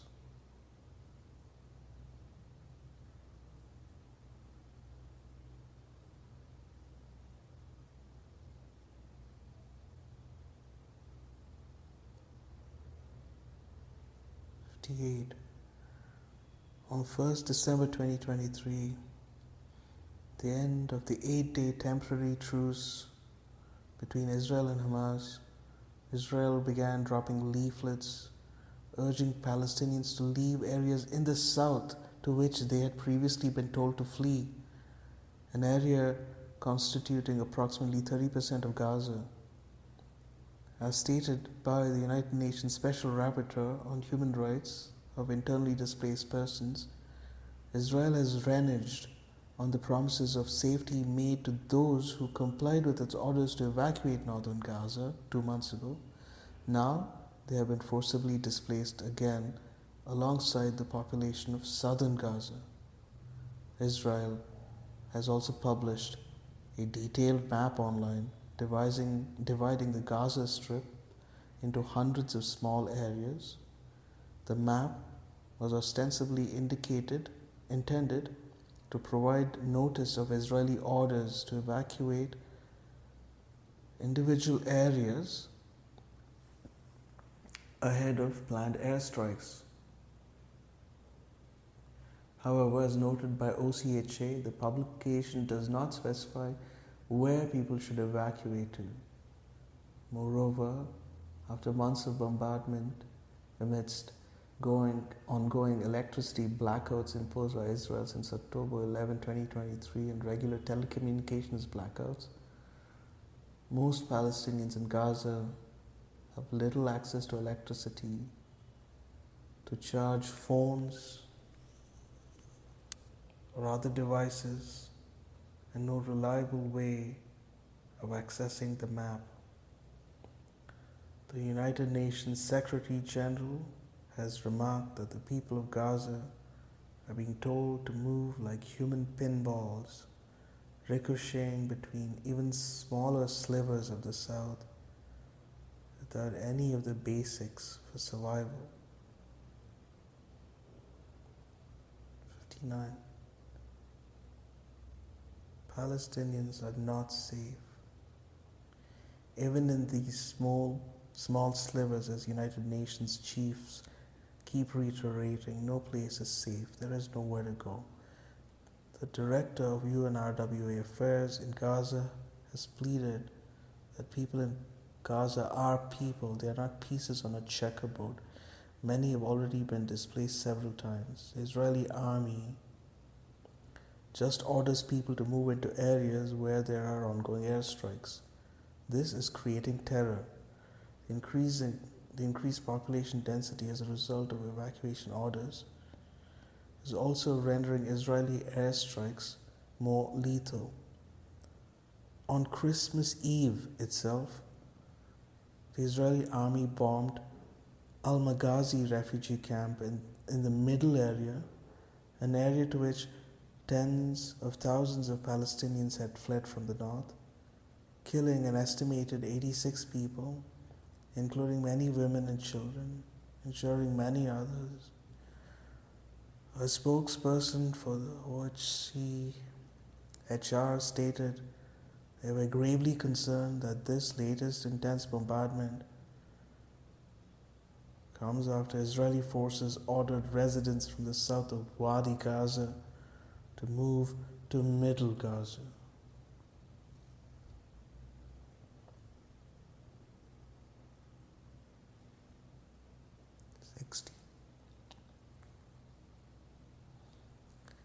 For Palestinians, the forced evacuation from their homes is necessarily permanent.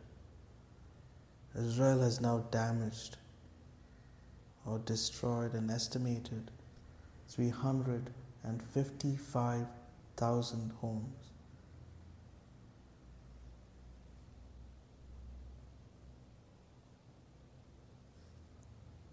Amounting to 60% of the entire housing stock in Gaza. The extent of the destruction in the north of Gaza, in particular, has rendered it unlivable, with the destruction in the south reaching a similar level, as noted by the Special Rapporteur on Human Rights of Internally Displaced Persons. Gaza's housing and civilian infrastructure have been razed to the ground, frustrating any realistic prospects for displaced Gazans to return home, repeating a long history of mass forced displacement of Palestinians by Israel. The forced displacement in Gaza are genocidal in that they are taking place in circumstances calculated to bring about the physical destruction of Palestinians in Gaza.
Four, deprivation of access to adequate food and water to Palestinians in Gaza. 61.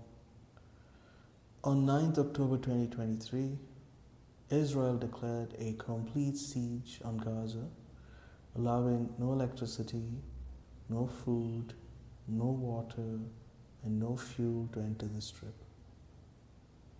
Although the siege has been partially alleviated since then, with some 8 trucks being permitted in since 21st October 2023, this remains wholly insufficient and well below the pre-October 2023 average of approximately 500 trucks per day. Moreover, fuel imports permitted since 21st November 2023 are well below the minimum requirements for essential human operations, meaning that such limited humanitarian aid is being allowed in cannot easily be moved around Gaza away from the entry points. As the Secretary General has starkly assessed, the level of destruction in Gaza is now so catastrophic that, quote, the conditions for the effective delivery of humanitarian aid no longer exist.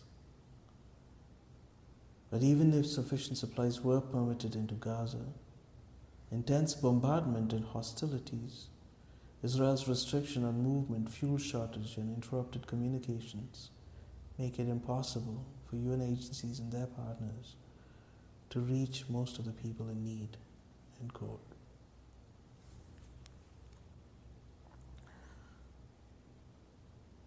"62.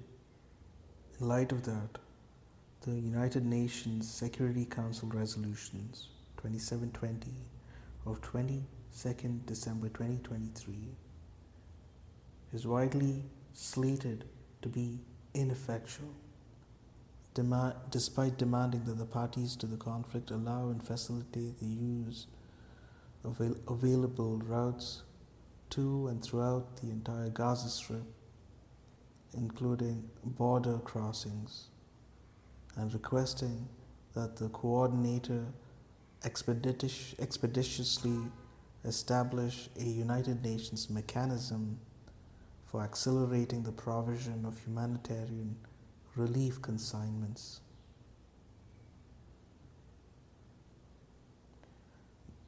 That is because the watered-down resolution fails properly to address the four elements identified by the United Nations Secretary General as necessary for allowing effective aid capable of assisting Palestinians in Gaza. 1. Security. We are providing aid in a war zone. The intense Israeli bombardment and active combat is densely populated urban areas throughout Gaza, threatens the lives of civilians and humanitarian aid workers alike. 2. Staff. The humanitarian operations requires staff who can live and work in safety. 136 of our colleagues in Gaza have been killed in 75 days, something we have never seen in the history of the United Nations. In these appalling conditions, they can only meet a fraction of the needs. 3. Logistics.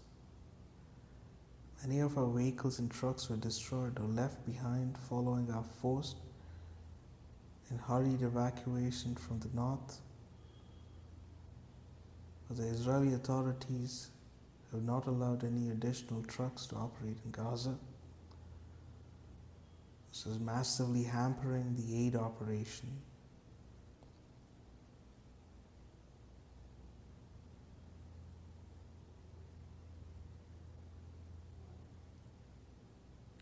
Delivering in the north is extremely dangerous due to active conflicts, unexploded ordnance, and heavily damaged roads. Everywhere, frequent communication blackouts make it virtually impossible to coordinate the distribution of aid and to let people know how to access it. And the resumption of commercial activities. Shelves are empty, wallets are empty, stomachs are empty. Just one bakery is operating in the whole of Gaza. I urge the Israeli authorities to lift restrictions on commercial activity immediately. We are ready to scale up our cash grant support to vulnerable families, the most effective form of humanitarian aid. But in Gaza, there is very little to buy. End quote. Having regard to those factors, the Secretary General was clear to advise that focusing on the number of trucks permitted in Gaza daily was misleading. Quote, many people are necessarily Many people are measuring the effectiveness of the humanitarian operations in Gaza based on the number of trucks from the Egyptian Red Crescent, the UN, and our partners that are allowed to unload aid across the borders. This is a mistake. The real problem is that the way Israel is conducting this offensive is creating massive obstacles to the distribution of humanitarian aid inside Gaza. 63. It is for that reason the United Nations Security Council Resolution 2720, which fails to properly address the situation on the ground, including by failing to call for ceasefire, has been described by former senior UNRWA officials as a green light for continued genocide, marked by the wholesale and industrial ignoring of international humanitarian law. Oxfam has called the failure to call for a ceasefire in the resolution incomprehensible and utterly callous, as well as profound dereliction of duty on the part of the United Nations Security Council.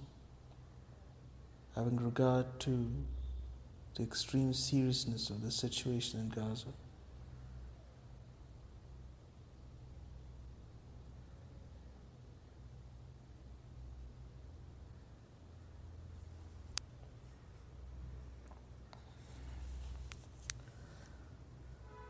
'64. Israel has now pushed the Palestinian population in Gaza to the brink of famine, with international agencies warning that the risk of famine is real. World Food Programme, or WFP, and that it is increasing each day, IPC. Most of the Palestinian people in Gaza are now starving, with levels of starvation rising daily. The World Health Organization warns that hunger is ravaging Gaza. As the United Nations Secretary General has stated, 4 out of the 5 of the hungriest people anywhere in the world are in Gaza.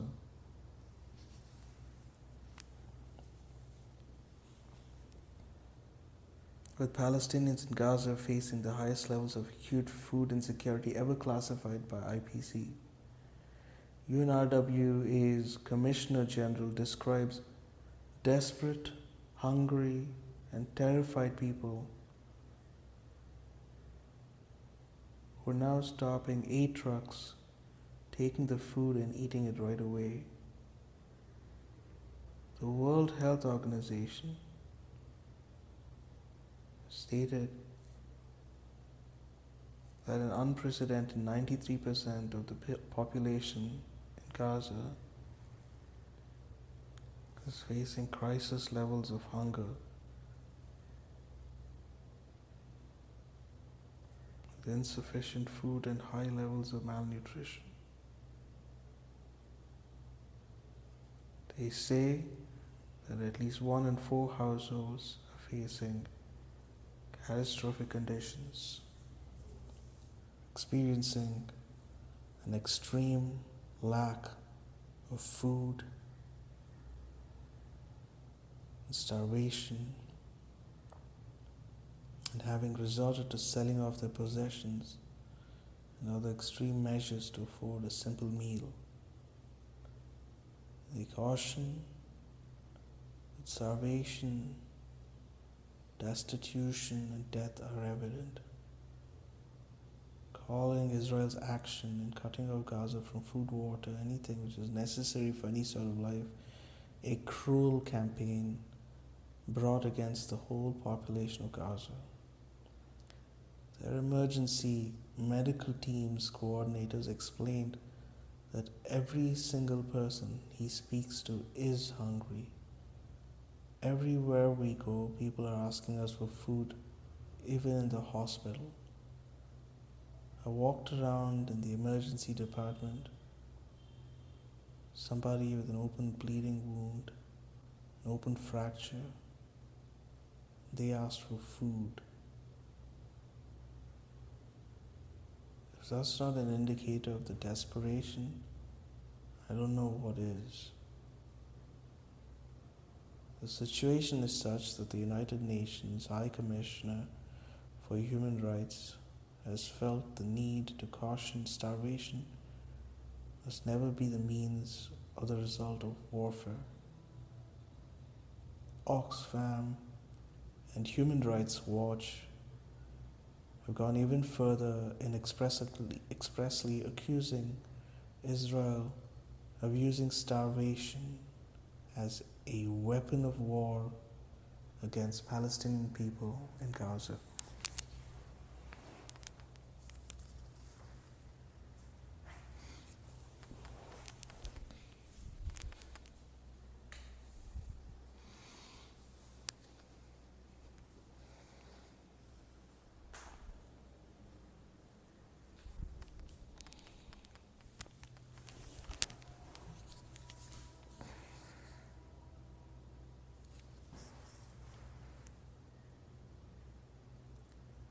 Conditions created by the siege are exacerbated by Israel's continuing strikes on Gaza, including on its bakeries, water facilities, and last remaining operating mill, and its razing of agricultural lands, crops, and orchards and greenhouses.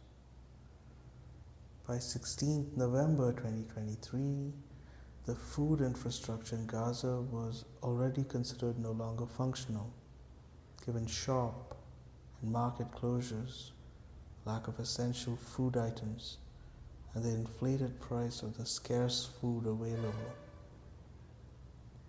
Bread is scarce or non-existent,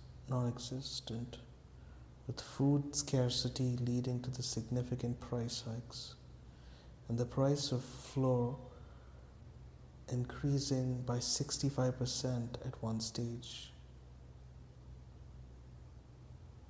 Livestock that has not been killed is facing starvation, and crops are damaged or destroyed. Many Palestinians are resorting to foraging due to hunger, collecting spilled flour from aid distributions from the road, or other unsafe food practices.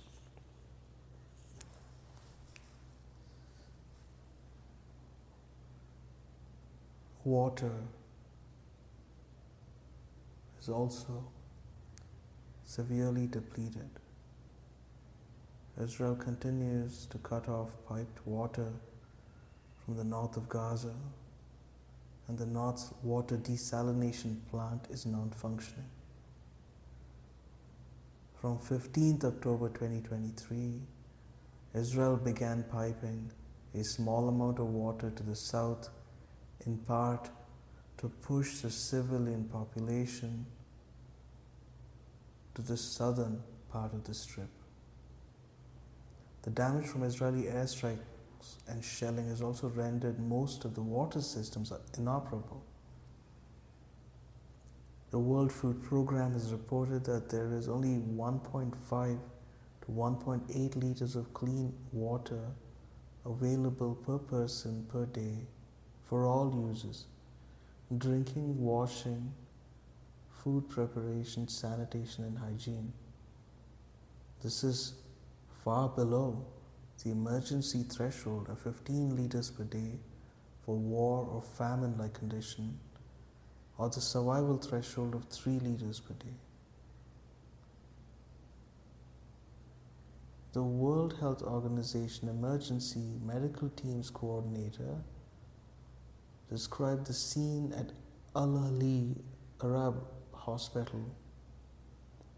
The medical staff is struggling to cope with no food, no fuel, no water, stating that it looks more like a hospice now than a hospital. But a hospice implies a level of care that doctors and nurses are unable to provide. It's pretty unbearable to see somebody with casts on multiple limbs, external fixator on multiple limbs, without drinking water, and almost no IV fluids available. He said the patients were crying out in pain. They were also just crying out for us to give them water.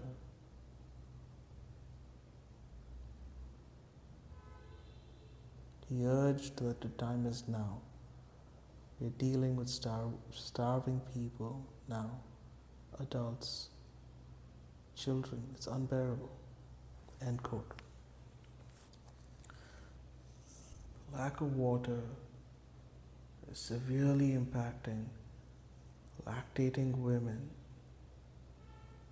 in particular, who, even if undertaking only a small amount of exercise, require a supply of 7.5 liters of water for drinking, sanitation, and hygiene to keep themselves and their babies healthy.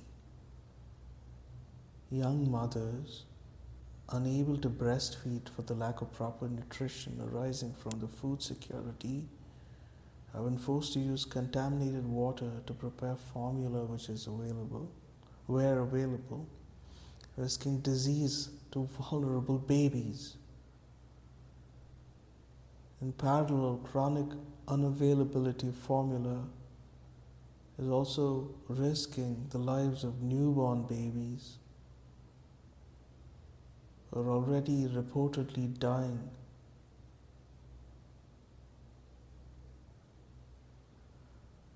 from avoidable causes.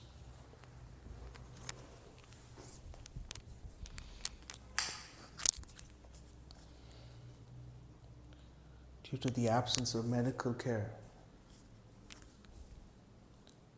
food, water, and adequate sanitation. The impacts of malnourishment on older children may also be particularly grave and long-lasting, preventing them from reaching their full potential in terms of physical growth, cognitive capacity, school performance, and productivity later in life. Many health workers also lack sufficient food and water to continue working, and which will also necessarily further impact on health and mortality rates. 68. This is all happening to a population that was already extremely vulnerable as a result of Israel's prior actions against Gaza. Israel has long hindered the creation and repair of water installation and desalination plants in Gaza, such that 95% of the water from Gaza's sole aquifer was already unsuitable for consumption prior to 7th October 2023. Through its 16-year blockade, Israel also severely impacted water supply. Its repeated attacks on Gaza, its restrictions on repairing the degraded water infrastructure which damaged the soil, rendering agriculture challenging. Israel has restricted access by Palestinians in Gaza to up to 35% of agricultural land and up to 85% of Gaza's fishing waters. Consequently, over 68% of the households, around 1.3 million people, were severely or moderately food insecure prior to 7th October 2023, with 58% of the population dependent on humanitarian aid. 7,685 children under 5 years of age in Gaza were suffering from life-threatening wasting, the deadliest form of child malnutrition. The impact on Palestinian children of Israel's forced starvation of Gaza will necessarily be serious and long-lasting.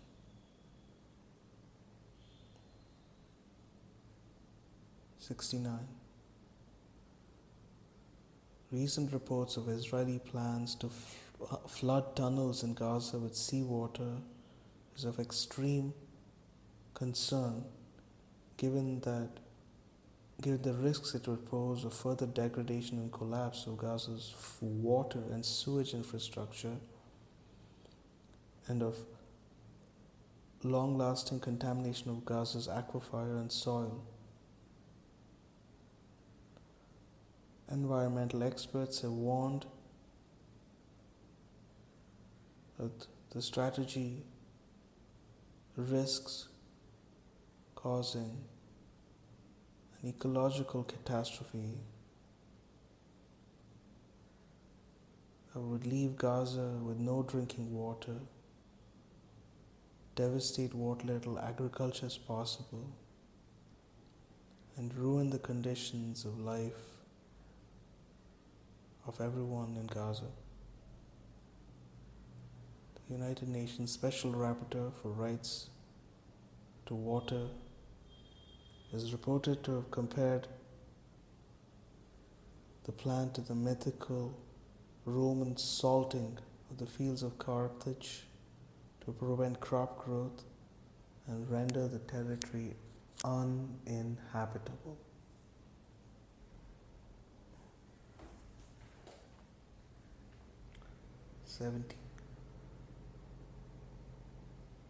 Experts are now predicting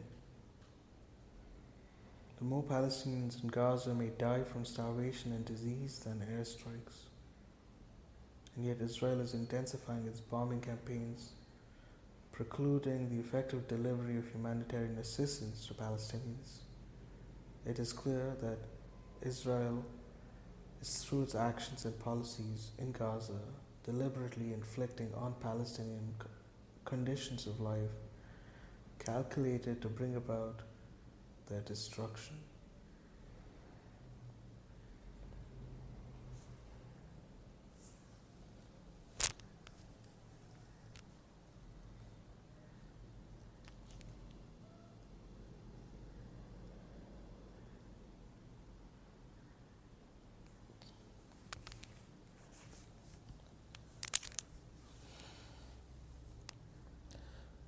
Five, deprivation of access to adequate shelter, clothes, hygiene, sanitation to Palestinians in Gaza. 71. The majority of the 1.9 million displaced Palestinians in Gaza are seeking shelter in UNRWA facilities, which primarily consists of schools and tents.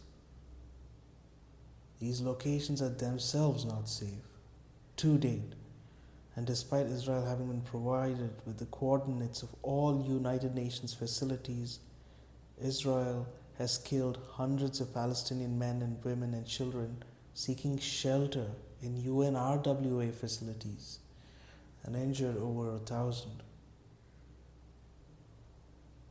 72. The situation in UNRWA shelters were described as follows by the Commissioner General of UNRWA in his 7th December 2023 letter, of which the United Nations General Assembly took note in its resolution ES 1022 of 12 December 2023. Quote, today, as a result of Israel's military operations, nearly 1.2 million civilians are sheltering in UNRWA facilities. The agency has become the primary platform for humanitarian assistance to over 2.2 million people in Gaza, a platform on the verge of collapse. UNRWA is, as of today, still operational in Gaza, though just barely. Our staff are still operating health centers, managing shelters, and supporting traumatized people, some arriving carrying their dead children.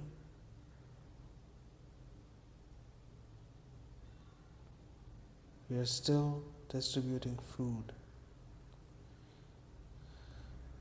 even though the corridors and courtyards of our premises are too crowded to walk through.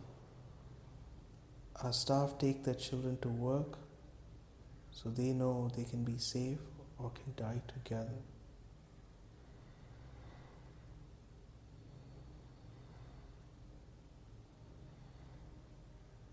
More than 130 UNRWA staff are confirmed killed in bombardment. Most of their families. The number might rise by the time you read this. At least 70% of UNRWA staff are displaced and lack food and water and adequate shelter. We are hanging on by our fingertips. If UNRWA collapses, humanitarian assistance in Gaza will also collapse. The humanitarian situation is now untenable. Conditions in Gaza were already appalling when I stayed overnight 2 weeks ago. I witnessed constant explosive munitions from the sky, land, and sea, and the massive destruction of civilian infrastructure.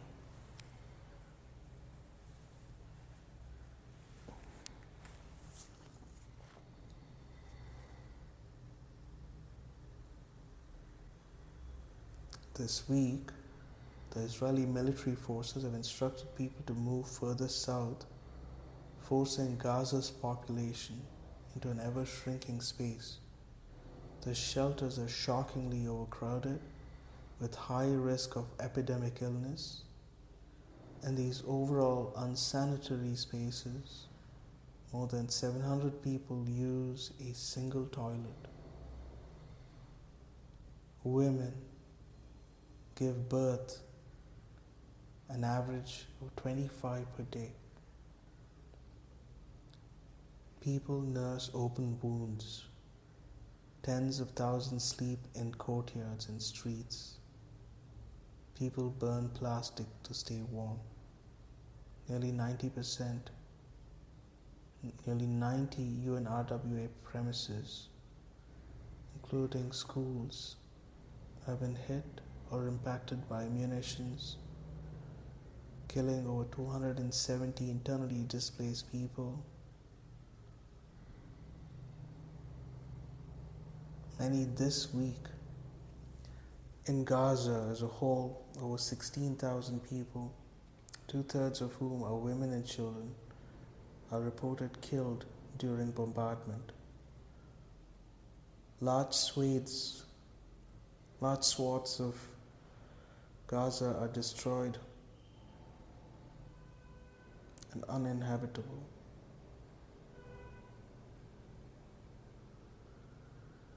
The premise of UNRWA's mandate to provide service to Palestinian refugees until there is a political situation is at great risk. Without safe shelter and aid, civilians in Gaza risk death or be forced to Egypt and beyond.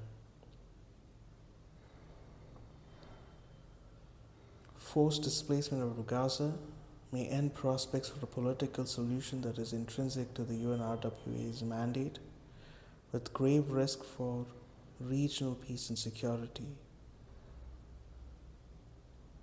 Forced displacement beyond Palestinian lands, reminiscent of the 1948 Nakba, must be prevented. In my 35 years working in complex emergencies, I have never written such a letter, predicting the killing of my staff and the collapse of the mandate I'm expected to fulfill. End quote.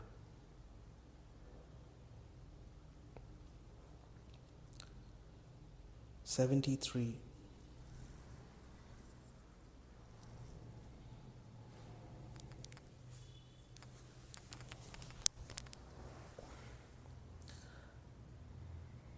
Those Palestinians with the place in the UNRWA shelters are the lucky ones. According to UNRWA's Commissioner General. Others attempting to find shelter in the homes of relatives or strangers, in government facilities, hospital courtyards, or makeshift camps, without any access to food, water, or sanitary facilities, or simply live and sleep in the streets exposed to the elements.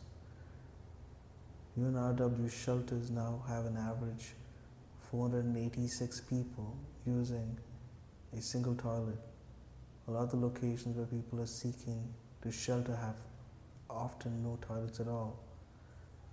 Palestinians are unable to maintain personal hygiene, with menstruated girls and women being particularly impacted. The World Health Organization estimates that there is, on an average, only one shower for 4,500 people. Newborns in shelters are reportedly dying from avoidable causes due to the absence of adequate sanitation, food, water, and medical care. 74. Since the Commissioner General of UNRWA wrote to the President of the United Nations General Assembly on 7th December 2023, advising the humanitarian situation in Gaza was already untenable, over 1 million Palestinians have continued to be forced by Israeli military orders into the Rafah governorate near the Egyptian border. The area has become the epicenter of displacement, with an estimated 4-fold increase in its population density, thought to have exceeded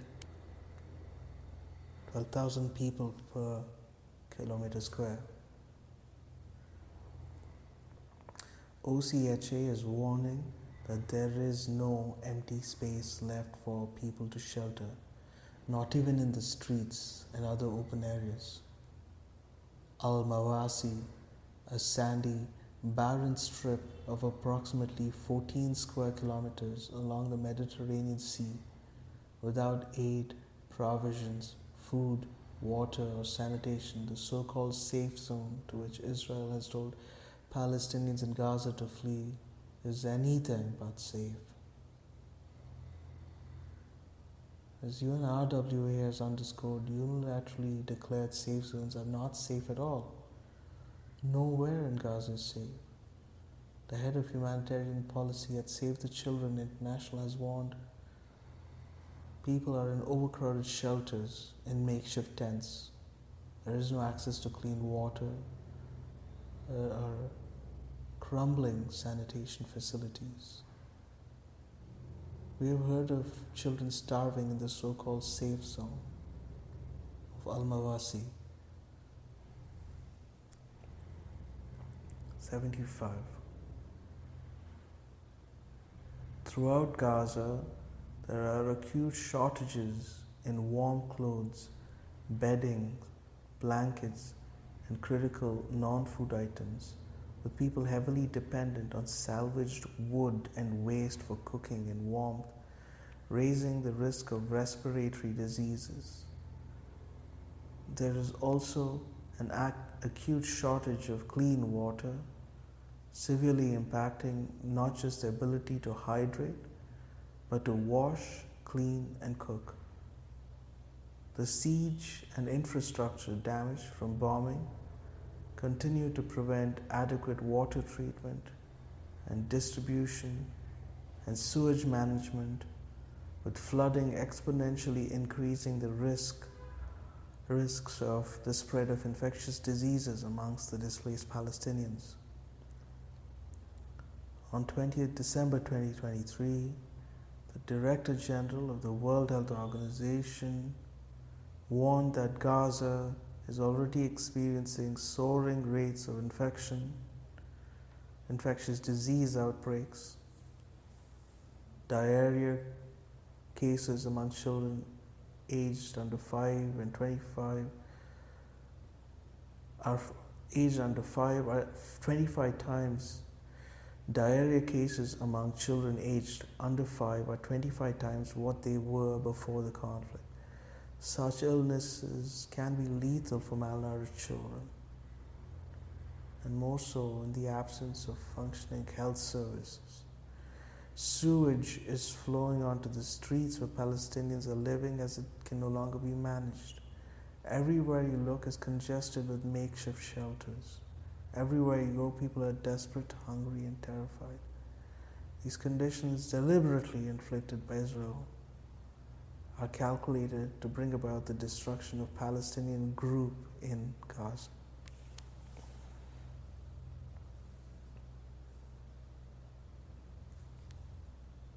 Six, deprivation of adequate medical assistance to Palestinians in Gaza.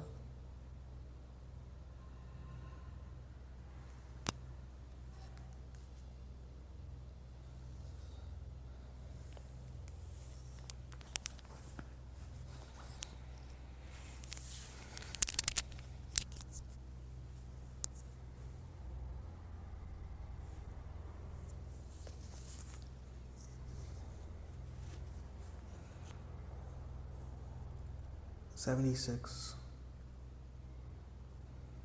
Almost above all else, Israel's military assault on Gaza has been an attack on Gaza's medical healthcare system, indispensable to the life and survival of Palestinians in Gaza. Israel has declared an unrelenting war on the healthcare system in Gaza, as observed by the United Nations Special Rapporteur on the right of everyone to the enjoyment of the highest attainable standard of physical and mental health. In a statement issued on 7 December 2023, the United Nations expert noted that the healthcare infrastructure in Gaza Strip has been completely obliterated and that we bear witness to a shameful war on healthcare workers. She warned that we are in the darkest time for the right to health in our lifetimes, and we have descended into the depths from which we must quickly emerge. End quote.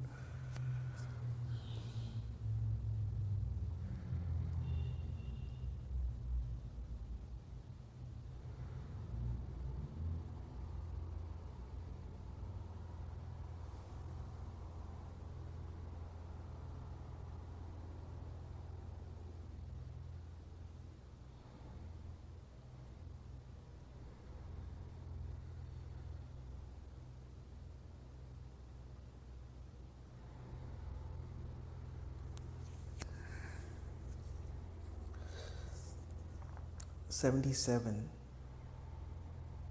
In a letter to the United Nations Security Council on 4 December 2023, the International President of Médecins Sans Frontières wrote, quote, Israel has shown a blatant and total disregard for the protection of Gaza's medical facilities. We are watching as hospitals are turned into morgues and ruins. These supposedly protected facilities are being bombed, are being shot at by tanks and guns, encircled and raided, killing patients and medical staff. The World Health Organization has documented 203 attacks on healthcare that have led to at least 22 fatalities and 59 injuries of health workers on duty. Medical staff, including our own, are utterly exhausted and in despair. They've had to amputate limbs from children suffering from severe burns without anesthesia, sterilized surgical tools.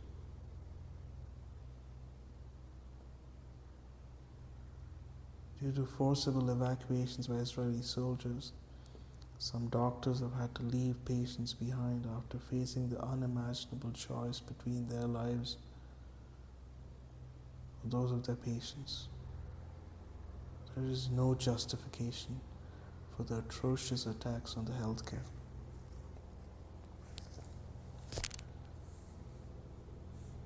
Four of our MSF staff have been killed. Many more have lost family members. Numerous other colleagues have been injured, and other humanitarian organizations have reported dozens of their staff have been killed.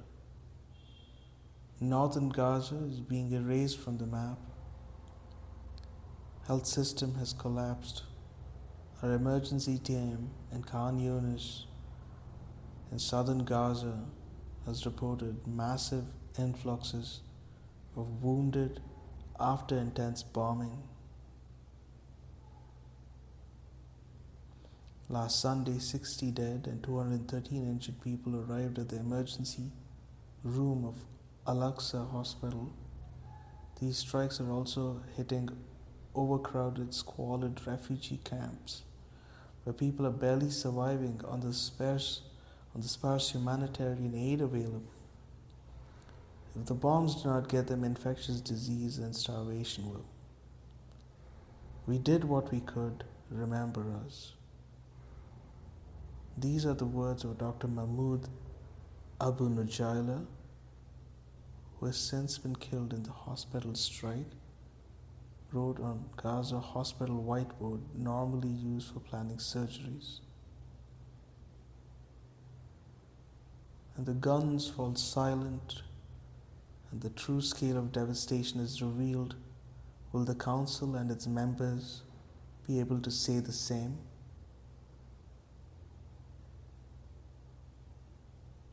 End quote.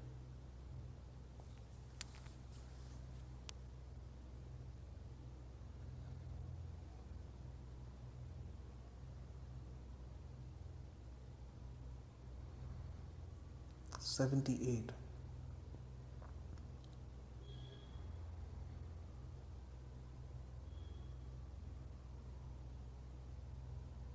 It's early December 2023.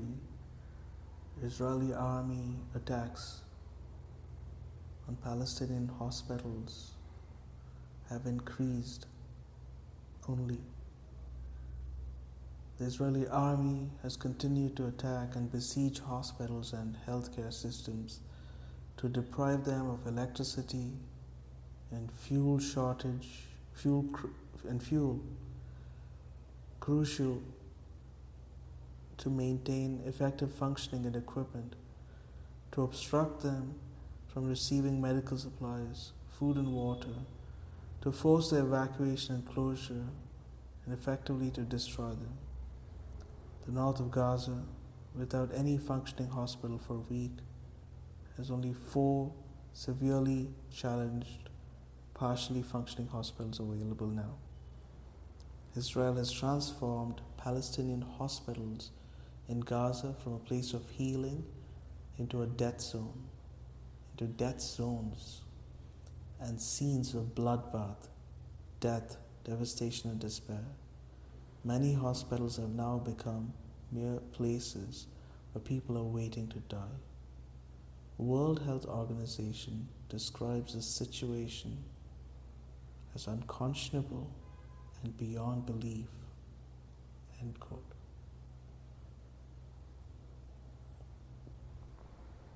'79.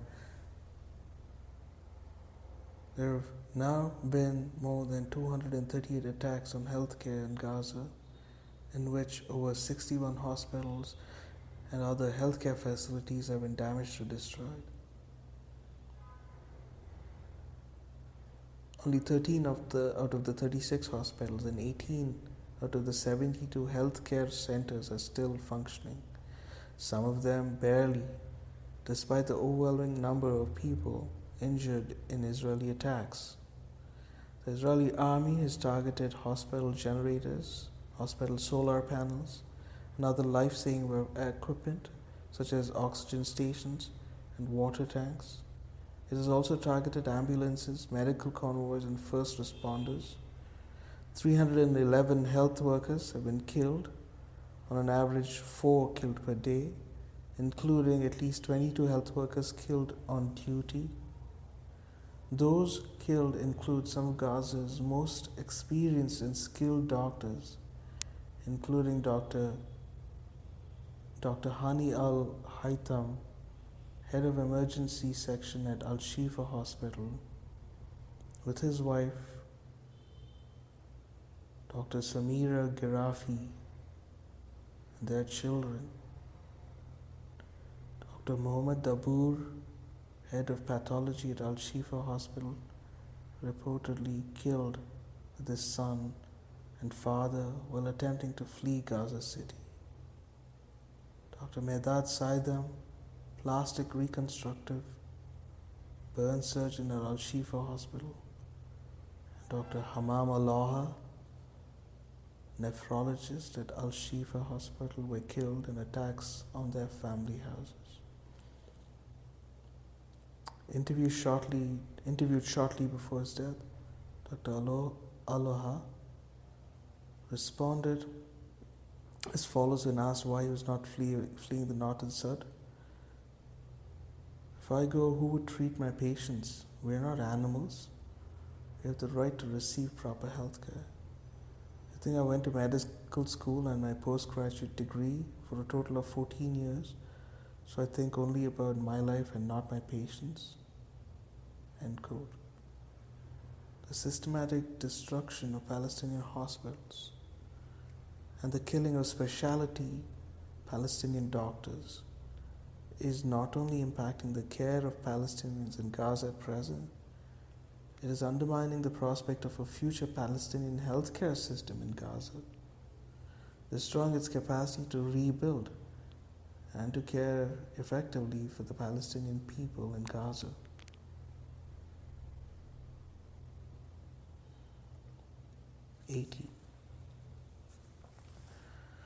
At least 570 Palestinians have been killed at hospitals and healthcare centers in Gaza, and further 746 have been injured. They include patients and internally displaced Palestinians who vainly sought sanctuary on or near hospital grounds, killed by Israeli airstrikes or snipers. Palestinian mothers have been killed in maternity hospitals, Palestinian children in children's hospitals, even those tending to and counting the dead, like Saeed al-Shorbaji, director of Nasser Hospital's mortuary, have themselves been killed.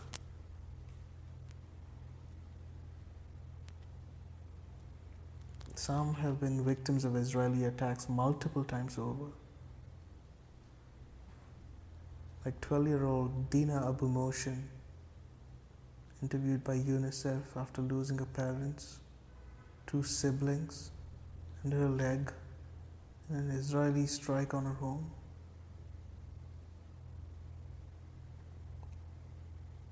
She was then killed herself when the Israeli army shelled the hospital where she was being treated.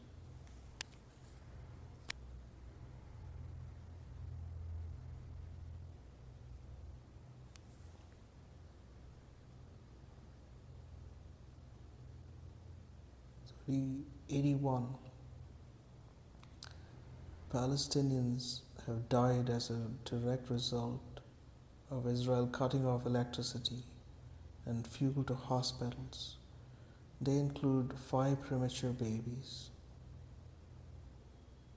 40 ICU and kidney patients at Al-Shifa Hospital. Other Palestinians have died as a direct result of Israel's forced evacuation of hospitals, including at least 4 babies in Al-Nasser Hospital, whose tiny bodies were found weeks later during a temporary ceasefire, decomposing in their hospital beds.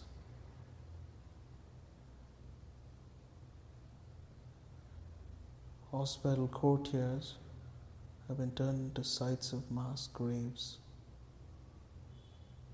At Al-Shifa Hospital, it was the medics themselves who had to dig a mass grave for the decomposing bodies of 179 patients and others.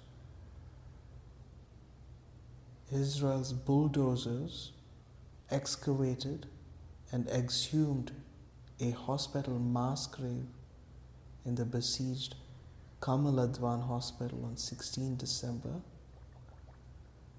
where Palestinians have been buried.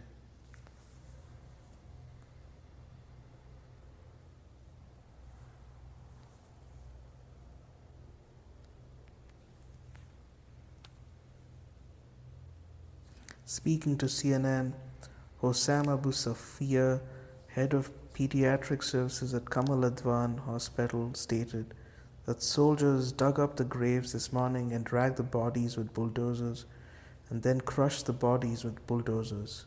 I have never seen such a thing before. End quote.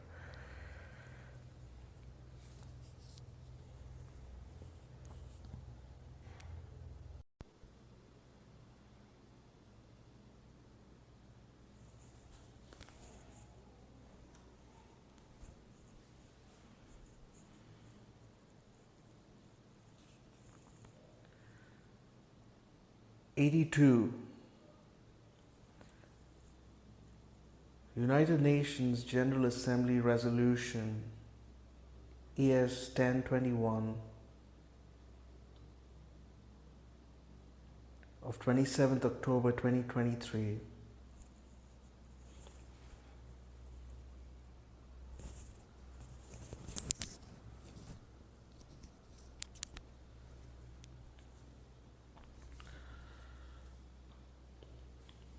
calling for respect and protection of all civilian humanitarian facilities, including hospitals and other facilities, medical facilities, as well as all of humanitarian and medical personnel, have been resolutely ignored.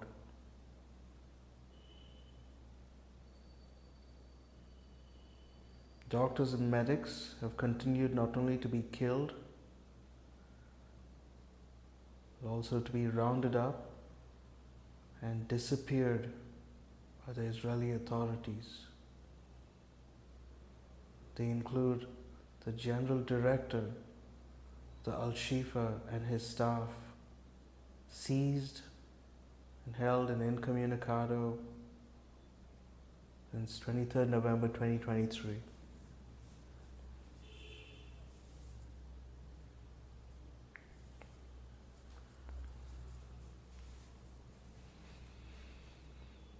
'83. Those wounded by Israel in Gaza are being deprived of life-saving medical care. Gaza's healthcare system, already crippled by years of blockade and prior attacks by Israel, is unable to cope with the sheer scale of the injuries, now at 55,243 injured, including at least 8,663 children. There are reports of severely injured patients walking for miles trying to find help. UNICEF highlighted the case of a boy from the north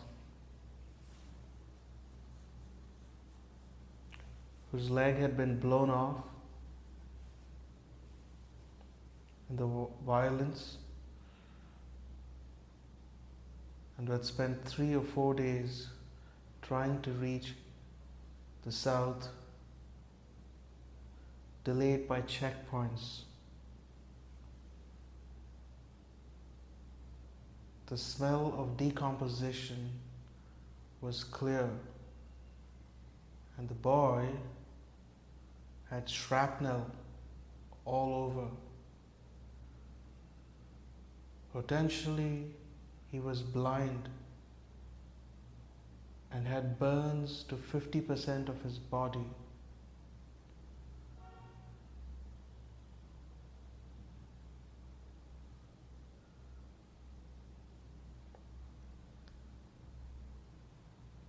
OCHA identified the case of a woman with shrapnel injuries in her abdomen who had walked from north to the south, pressing a towel against her wounds. Palestinians have had to evacuate their sick, disabled and wounded in forced march from north to the south, and then again from the south onwards.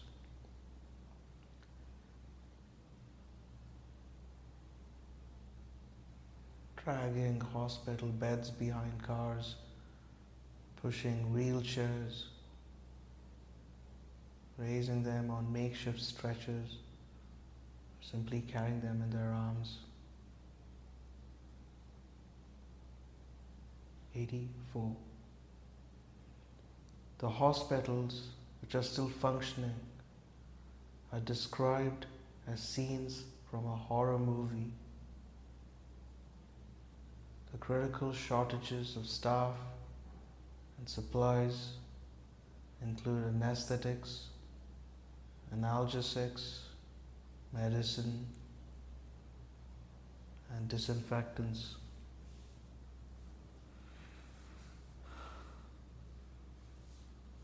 Have led not only to otherwise unnecessary amputation of limbs, but also to amputations without anesthesia, often undertaken by flashlight. Pregnant mothers are also being subjected to cesareans without anesthetics.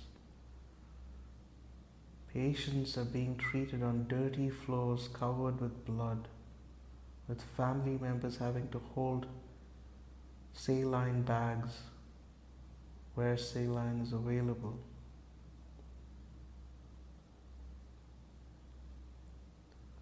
There are insufficient staff and resources for adequate wound or post-operative wound care. Unclean wounds often infested with worms and flies, rapidly becoming infected, necrotic, or gangrenous. Patients plead for food and water. Even basic pain management treatment is often unavailable. Patients are at a risk of dying from treatable conditions. One doctor described having to do procedures without anesthetic. He said, quote, "I was forced to do dressing changes on massive wounds, excruciatingly painful wounds. There was a girl with just her whole body covered in shrapnel. She was 9. I ended up having to change and clean these wounds with no anesthetics and no analgesics. I managed to find some intravenous paracetamol to give her. Her dad was crying. I was crying, and the poor child was screaming."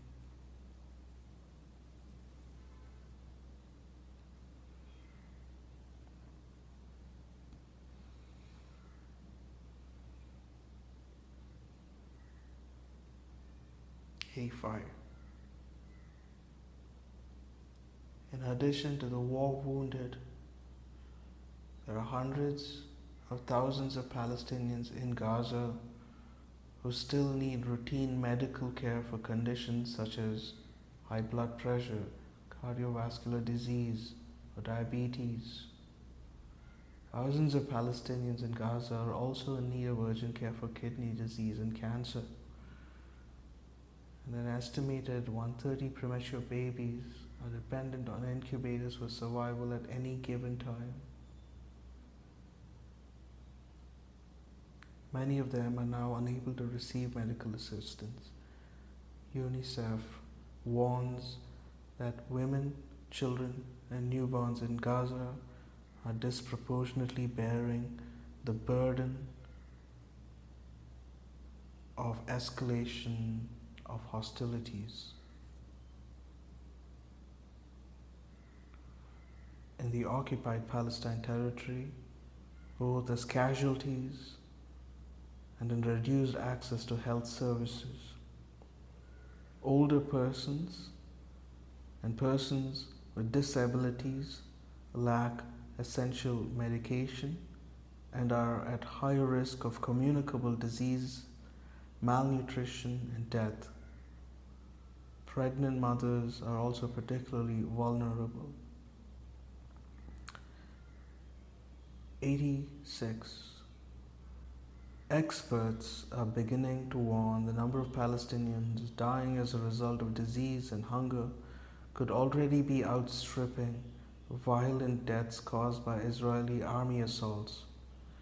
There have already been over 360,000 documented cases of communicable diseases reported in UNRWA shelters alone, brought on or exasperated by unsanitary conditions, hunger, and lack of clean water, with the actual numbers believed to be considerably higher, as stated by the World Health Organization.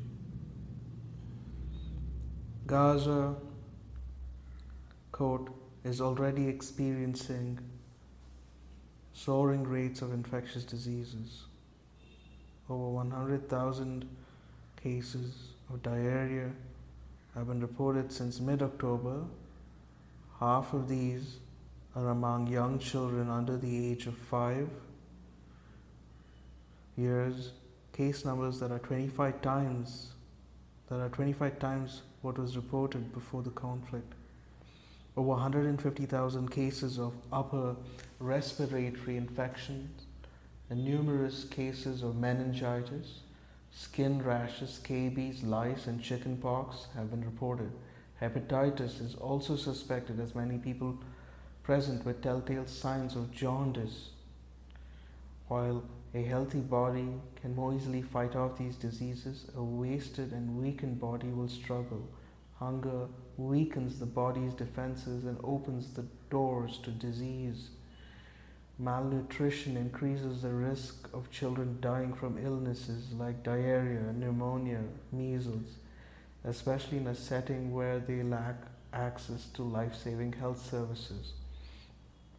Even if the child survives, wasting can have lifelong impact as it stunts growth and impairs cognitive development. People of Gaza, who have already suffered enough, now face death from starvation and disease that could be easily treated with a functioning health system. This must stop. Food and other aid must flow in greater amounts. The WHO reiterates its call for an immediate humanitarian ceasefire. A7.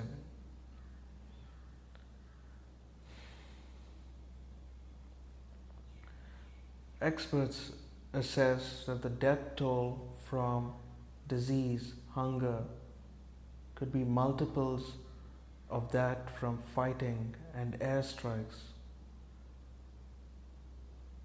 Israel is, through its relentless attack on the Palestinian healthcare system in Gaza, is deliberately inflicting on Palestinians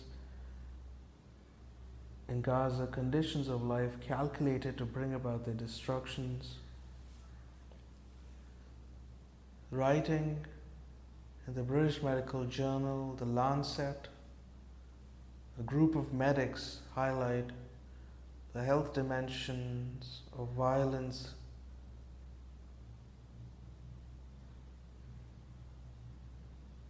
resulting from the ongoing siege and attacks against Palestinians, rightly warning of a grave risk of genocide against the Palestinian people.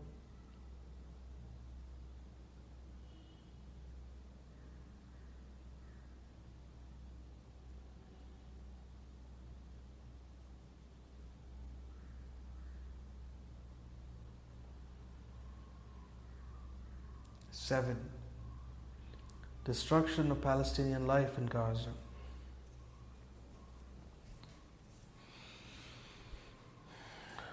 88. On 16th November 2023, 15 United Nations Special Rapporteurs and 21 members of United Nations working groups warning of a genocide in the making in Gaza observed that the level of destruction that had by then taken place of housing units, as well as hospitals, schools, mosques, bakeries, water pipes, sewage and electricity networks, threatens to make the continuation of Palestinian life in Gaza impossible. As they note, Israel has, in its bombing campaigns against Gaza, used powerful weaponry with inherently indiscriminate impacts, resulting in a colossal death toll and destruction of life-sustaining infrastructure. Israel has destroyed not only individual homes and whole apartment blocks, it has destroyed entire streets, entire neighborhoods.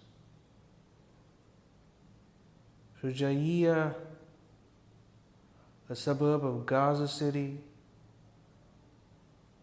once home to approximately 110,000 Palestinians, appears now to be a vast wasteland entirely flattened as far as the eye can see.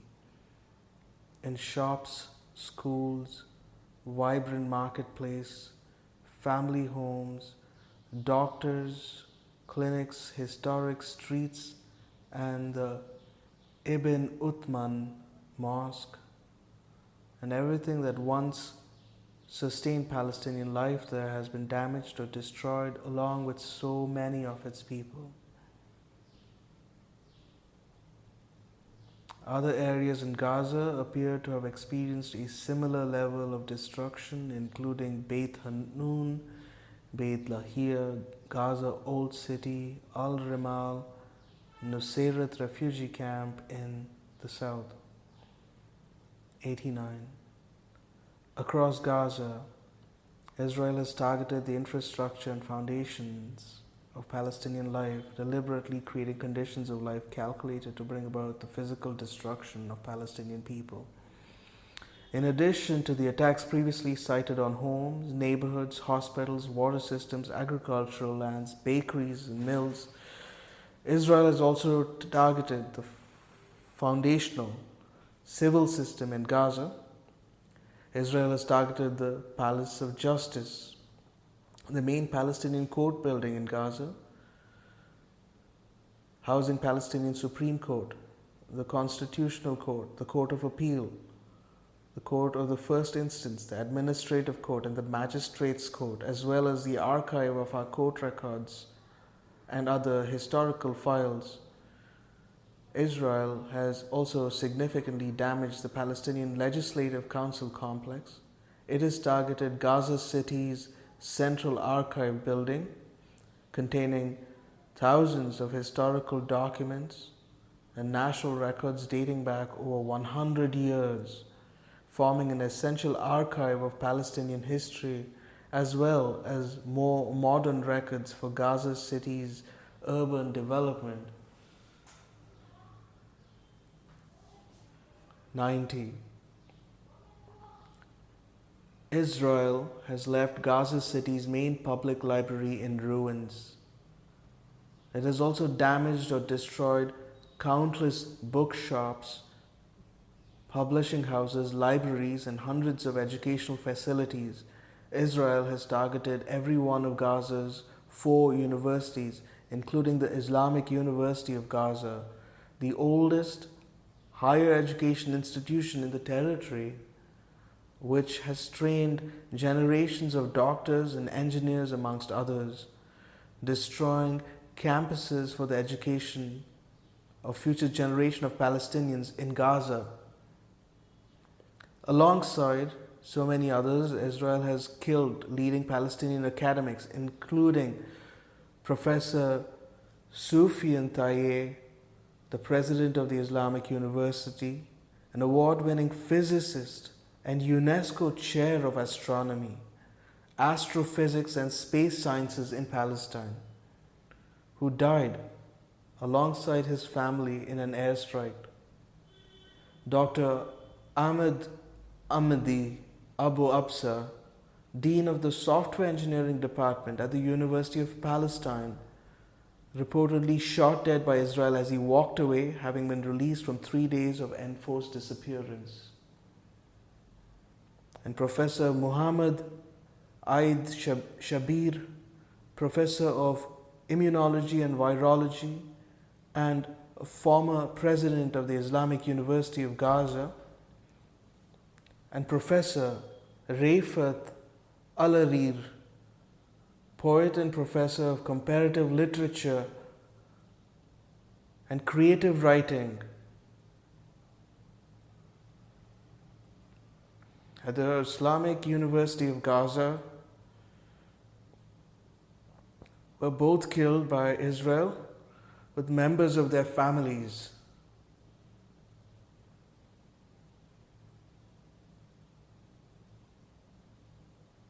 Professor Al-Arir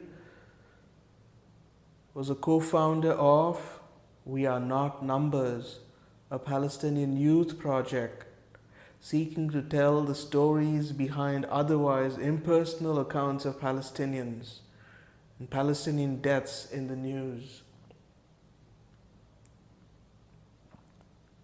91.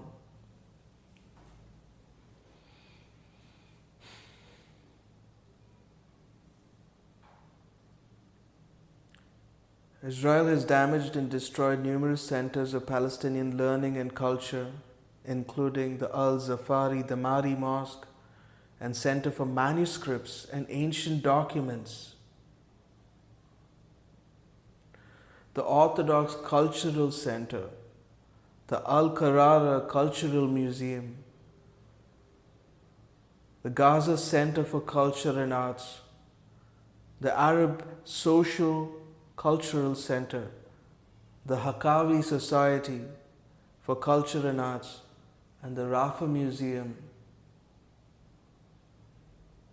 Gaza's newly opened Museum of Palestinian Heritage, housing hundreds of cultural and archaeological artifacts. Israel's attacks have destroyed Gaza's ancient history.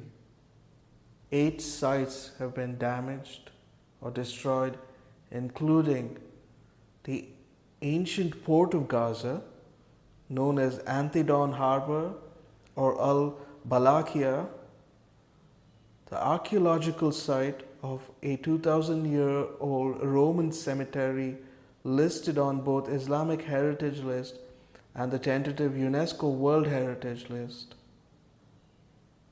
Israel has destroyed Gaza City's old city, including its 146-year-old historic houses, mosques, churches, markets, and schools. It has also destroyed Gaza's more recent history of more hopeful times, including the Rashad al-Shava Cultural Center, site of historic meeting between United States President Bill Clinton and Palestinian President Yasser Arafat 25 years ago, and an important cultural hub for Palestinians in Gaza, with its theater, library, and event space. And Israel is destroying Gaza's future academic and cultural potential alongside 352 Palestinian schools. It has damaged or destroyed the 4,037 students and 209 teachers and educational staff it has killed,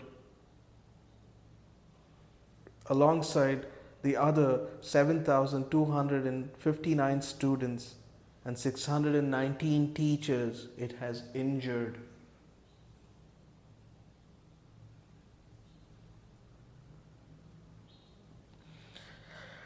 '92. Israel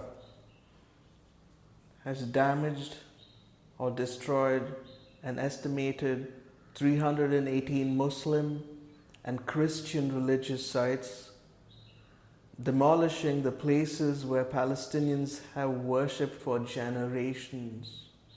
They include the Great Omari Mosque, originally a 5th century Byzantine church, an iconic landmark of Gaza's history, architecture and cultural heritage, and a place of worship by Christians and Muslims for over 1,000 years. Israeli shelling has also damaged the church of Saint Porphyrius,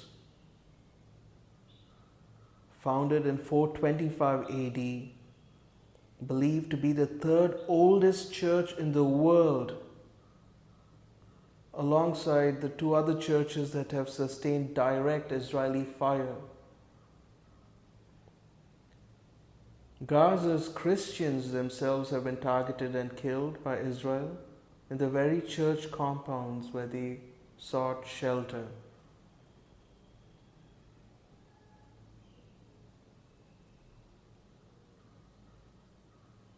'93.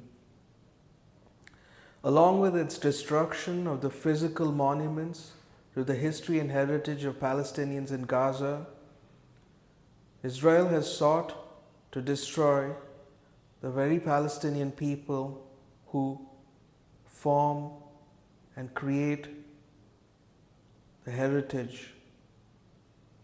Gaza's celebrated journalists, its teachers, intellectuals, and public figures, its doctors, nurses, its filmmakers, writers and singers, the directors and deans of its universities, the heads of its hospitals, its eminent scientists, linguists, playwrights, novelists, artists, and musicians.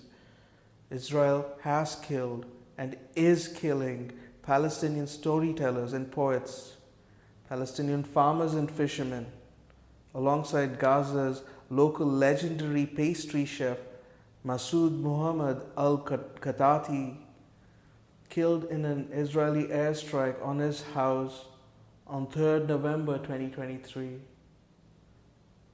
whose shop's motto, "Let the poor eat," and reputation for giving away the popular Palestinian treat of kanafe to indigent customers, earned him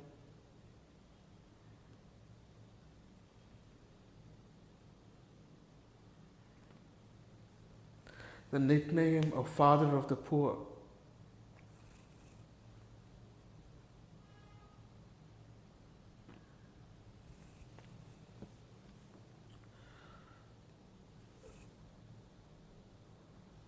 "84-year-old Elam Farah,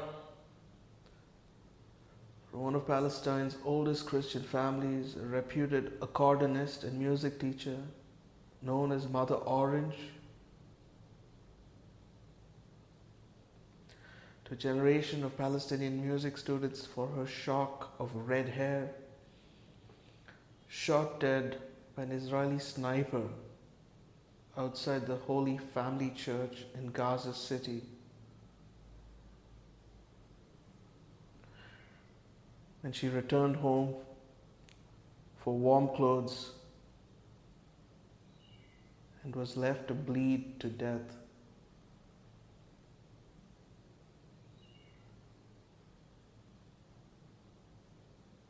And Al-Shaima Saidam,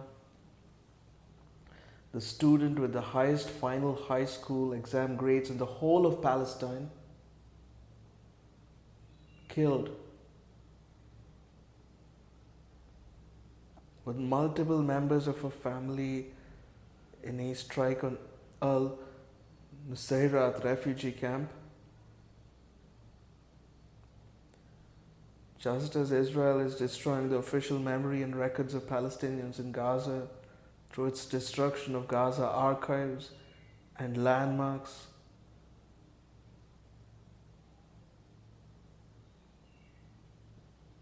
it is obliterating Palestinian personal lives and private memories, histories and futures through bombing and bulldozing graveyards, destroying family records and photographs, wiping out entire multi-generational families, and killing, maiming, and traumatizing a generation of children.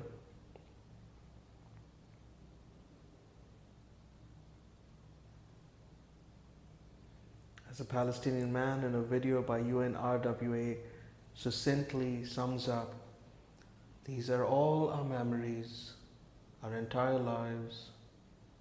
Now it's all gone. Everything has turned into ashes.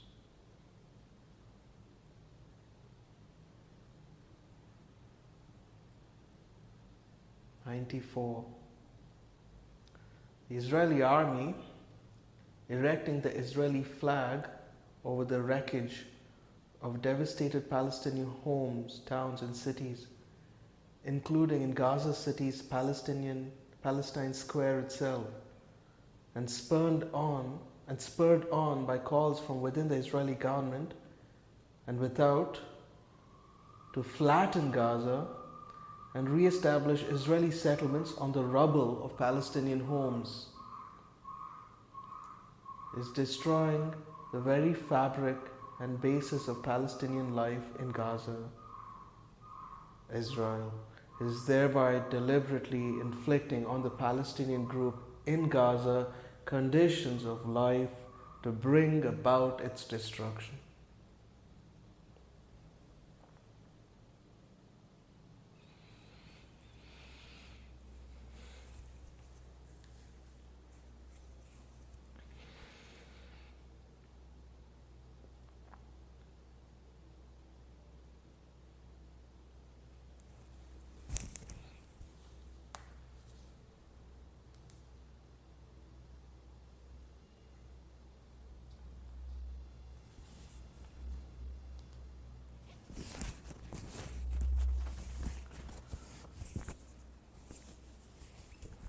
Eight, imposing measures intended to prevent Palestinian births. 95. As set out above, Israel's actions are impacting Palestinian women and children in Gaza, especially severely, with 70% of those killed estimated to be women and children. 2 mothers are estimated to be killed every hour in Gaza. Over 7,729 children were estimated to have been killed by 11th December 2023 alone, and at least 4,700 other women and children are reported missing, believed to be buried under the rubble. There are multiple eyewitness accounts of pregnant women being killed by Israeli soldiers, including while trying to access health care.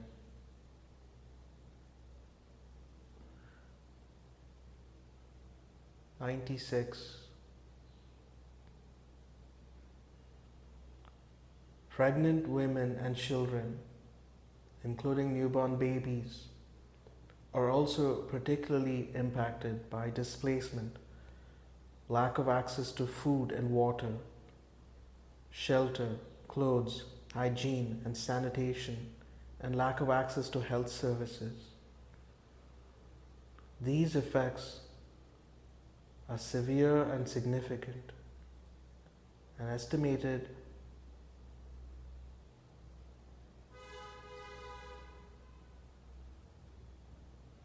5,500 of approximately 52,000 pregnant Palestinian women in Gaza give birth each month are doing so in unsafe conditions, often with no clean water, much less medical assistance, in shelters, in their homes, in streets amid the rubble, or in the overwhelmed healthcare facilities where sanitation is worsening and the risk of infection and medical complications is on the rise. Where we're able to get to a functioning hospital, pregnant women are having to undergo cesarean sections without anesthetic. 97.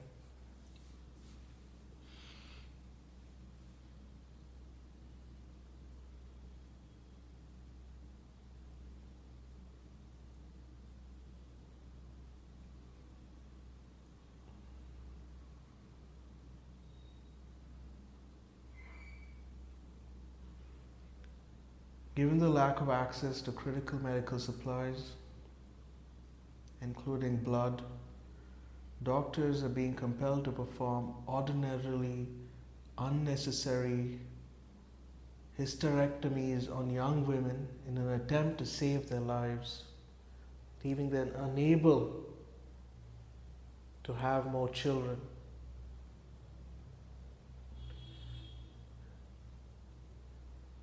Indeed, the Minister of Health for the State of Palestine,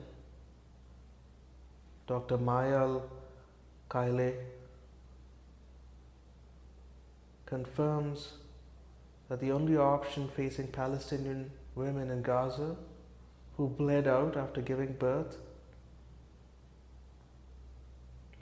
is to undergo a hysterectomy in order for their lives to be saved. Lack of available drugs such as anti-D injection given to rhesus negative women on the birth of a rhesus positive baby also seriously impacts the possibility of future healthy pregnancies for affected women.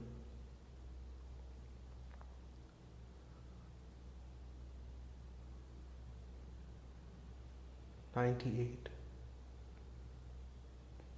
Premature births have reportedly increased by between 25 to 30% as stressed and traumatized pregnant women face a myriad of challenges,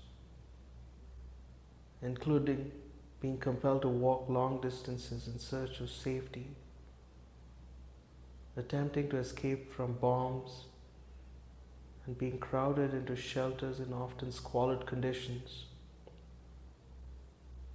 Particularly in northern Gaza, cases of placenta abruption, a serious condition that occurs to pregnant women during childbirth, which is potentially life-threatening to both mother and baby, have more than doubled.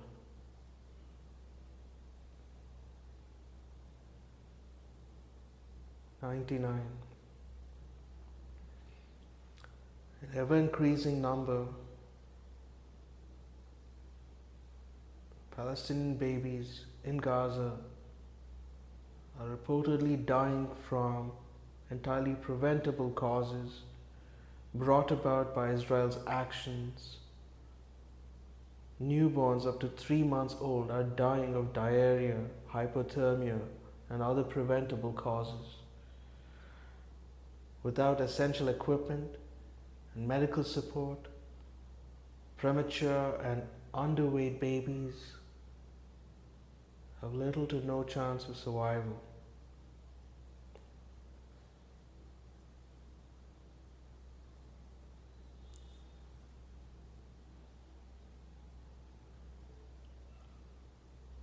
Palestinian babies have died due to the lack of fuel to supply hospital generators, Others have been found decomposing in their hospital cots,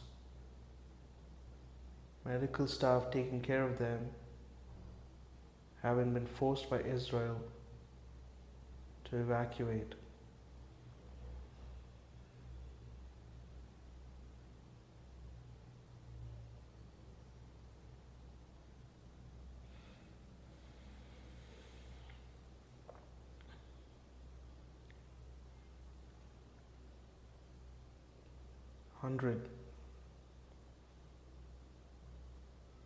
On 3rd November 2023, the World Health Organization warned that maternal deaths are expected to increase given the lack of access to adequate care,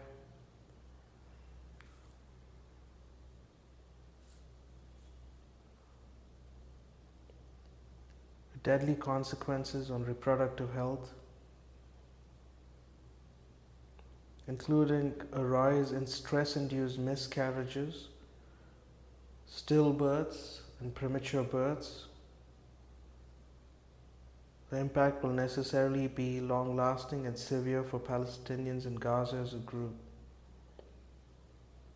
2022, November 2023, the United Nations Special Rapporteur on Violence Against Women and Girls, its causes and consequences, has expressly warned that, quote, the reproductive violence inflicted by Israel on Palestinian women and newborn babies, infants,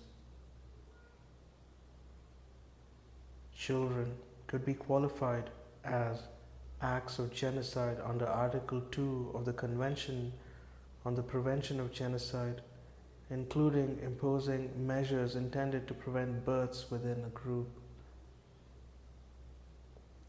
She stressed that states must prevent and punish such acts in accordance with their responsibilities against the Genocide Convention. End quote.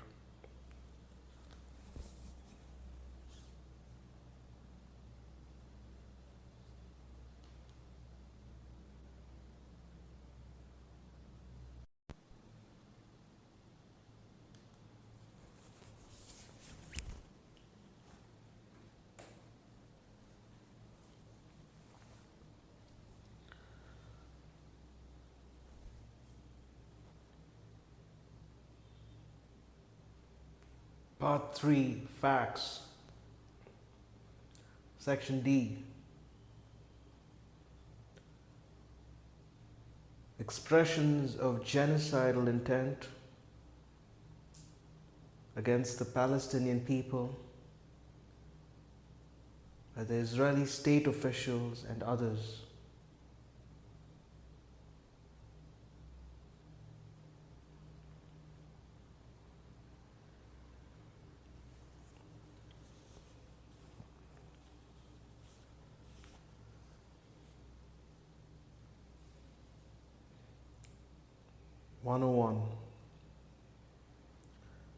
Evidence of Israel's state officials, specific intent, dolus specialis, to commit and persist in committing genocidal acts or to fail to prevent them, has been significant and overt since October 2023. Those statements of intent, when combined with the level of killing, maiming, displacement, and destruction on the ground, together with the siege, evidence an unfolding and continuing genocide. They include statements by the following individuals in the positions of the highest responsibility: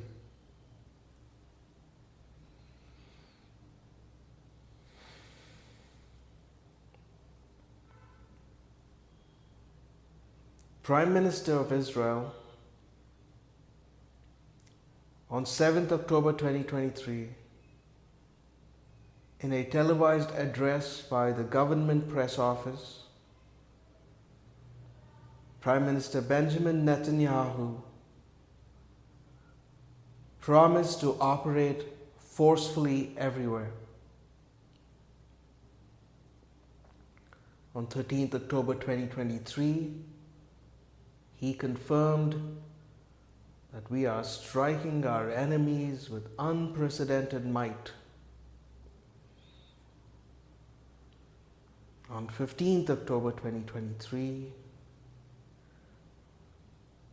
when Israeli airstrikes had already killed over 2,670 Palestinians, including 724 children,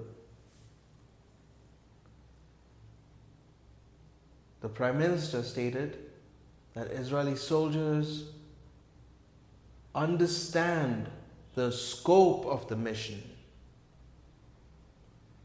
and stand ready to defeat the bloodthirsty monsters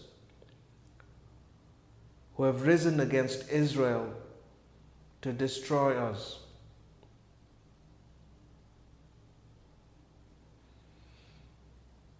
On 16th October 2023, in a formal address to Israeli Knesset, he described the situation as a struggle between the children of light and the children of darkness, between humanity and the law of the jungle. A dehumanizing theme to which he returned on various occasions, including on 3rd November 2023, in a letter to Israeli soldiers and officers, also published on the platform X, formerly Twitter. The letter asserted that this is the war between sons of light and sons of darkness. We will not let up on our mission until light overcomes the darkness. The good will defeat the extreme evil that threatens us and the entire world. The Israeli Prime Minister also returned to the theme in his Christmas message, stating, "We are facing monsters who murdered children in front of their parents. This is a battle not only of Israel against barbarians, it's a battle of civilization against barbarism." On 28th October 2023, as Israeli forces prepared the land invasion of Gaza, the Prime Minister invoked the biblical story of the total destruction of Amalek by Israelites, stating, "You must remember what the Amalek has done to you," says our Holy Bible. And we do remember. The Prime Minister referred again to Amalek in the letter sent on 3rd November 2023 to Israeli soldiers and officers. The relevant biblical passages reads as follows: "Now, go, attack Amalek, and proscribe all that belongs to him. Spare no one, but kill alike men and women, infants and sucklings, oxen and sheep, camels and asses." End quote.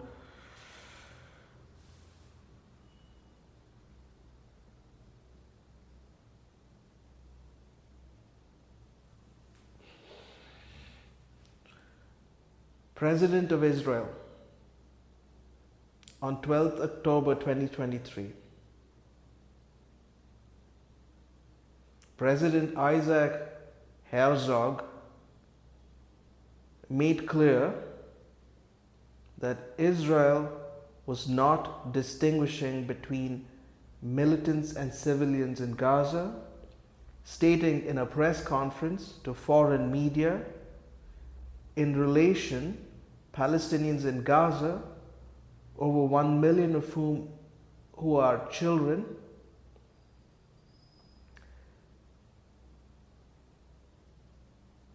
it's an entire nation out there that's responsible. It is not this rhetoric about civilians not aware, not involved. It's absolutely not true. We will fight and we will break their backbone. On 15th October 2023, echoing the words of Prime Minister Netanyahu, the President told foreign media that we will uproot evil so there will be good for the entire region and the world. The Israeli President is one of the many Israelis to have handwritten messages on bombs to be dropped on Gaza.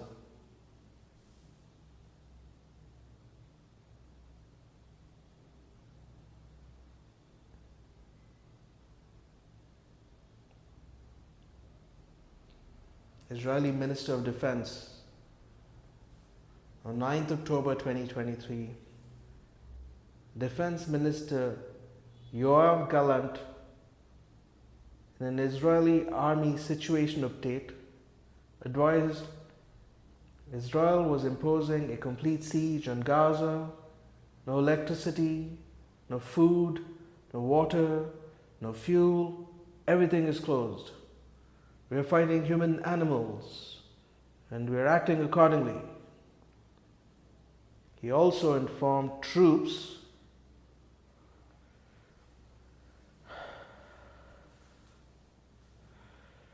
on Gaza border that he had released all the restraints, stating in terms that Gaza won't return to what it was before. We will eliminate everything. If it doesn't take one day, it will take a week. It will take weeks or even months. We will reach all places. He further announced that Israel was moving to a full-scale response and that he had removed every restriction on Israeli forces.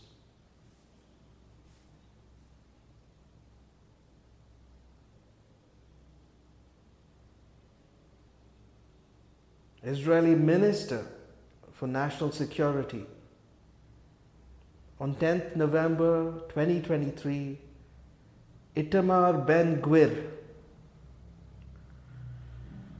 clarified the government's position in a televised address, stating, "To be clear, when we say that Hamas should be destroyed, it also means those who celebrate, those who support, those who hand out candy, they're all terrorists and they should be destroyed."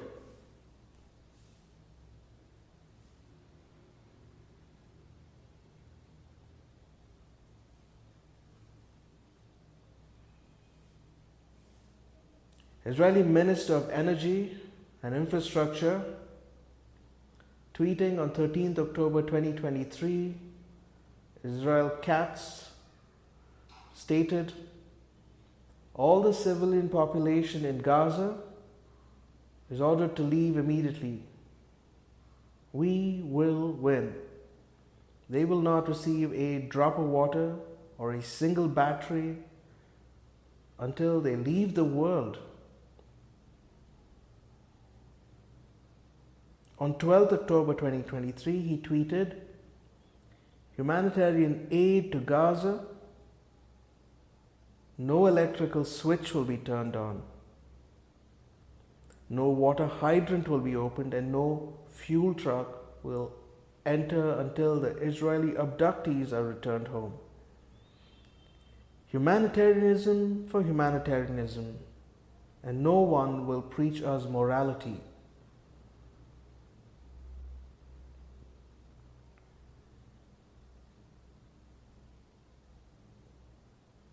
Israeli Minister of Finance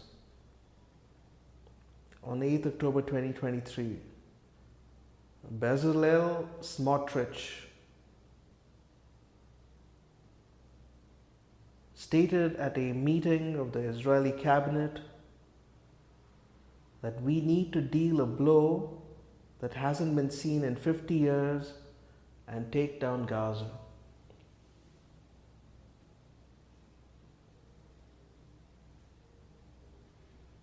Israeli Minister of Heritage on 1st November 2023, Amichai Eliyahu posted on Facebook, "The north of Gaza Strip, more beautiful than ever. Everything is blown up and flattened, simply a pleasure for the eyes. We must talk about the day after. In my mind, we will hand over lots to all those who fought for Gaza over the years and to those evicted from Gush Katif, a former Israeli settlement." He later argued against humanitarian aid as, "We wouldn't hand the Nazis humanitarian aid. There is no such thing, an uninvolved civilian in Gaza." He also posited a nuclear attack in the Gaza Strip.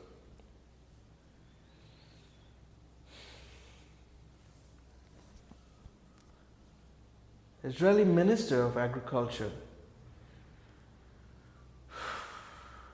on 11th November 2023, Avi Dichter, in a television interview, recalled the Nakba of 1948, in which over 80% of the Palestinian population of the new Israeli state was forced from or fled their homes, stating that we are now actually rolling out the Gaza Nakba.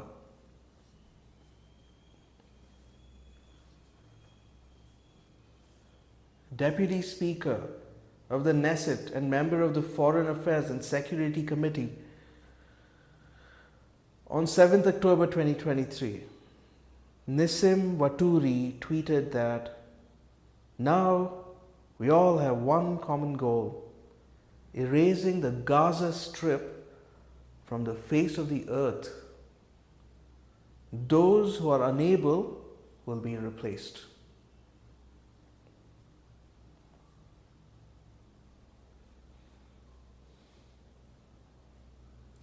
Similar statements have been made by Israeli army officials, advisors, spokespersons, and others engaging with Israeli troops being deployed in Gaza.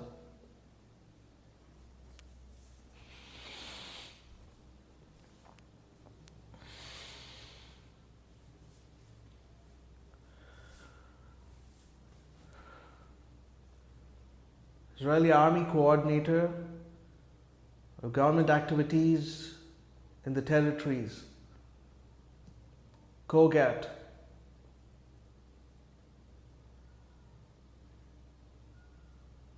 on 9th October 2023, in a video statement addressed to Hamas and Gaza residents, published by COGAT's official channel, Major General Ghassan Alian warned Hamas became ISIS,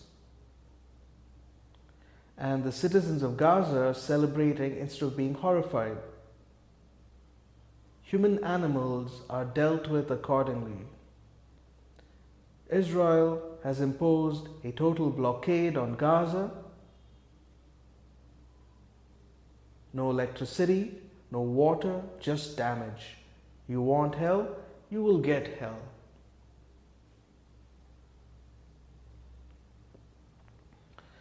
Israeli Army Reservist Major General, former head of Israeli National Security Council, an advisor to the defense minister, on 7th October 2023, Giora Island, describing the Israeli order to cut off water and electricity in Gaza, wrote in an online journal, "This is what Israel has begun to do.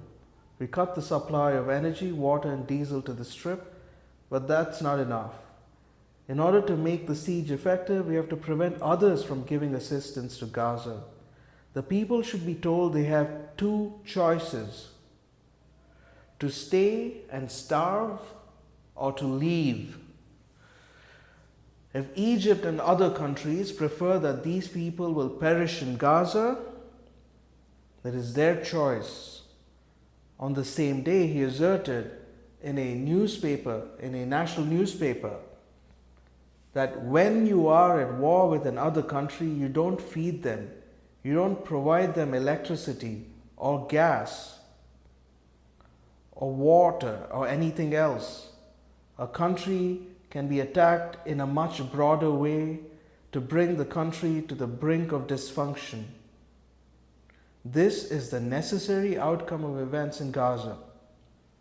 He has repeatedly asserted the benefits for Israel of the creation of a humanitarian crisis in Gaza, stating that Israel has no interest in the Gaza Strip being rehabilitated. And this is an important point that needs to be made clear to Americans, that if we ever want to see hostages alive, the only way is to create a severe humanitarian crisis in Gaza. He has indicated that water should be targeted, noting that water in Gaza comes from wells with salt water unfit for consumption. They have water treatment plants. Israel should hit those plants. When the entire world says we have gone insane, this is a humanitarian disaster, we will say it's not an end, it's a means. In a Times radio interview on 12th October 2023, he reiterated the army should create such a huge pressure on Gaza that Gaza will become an area where people cannot live.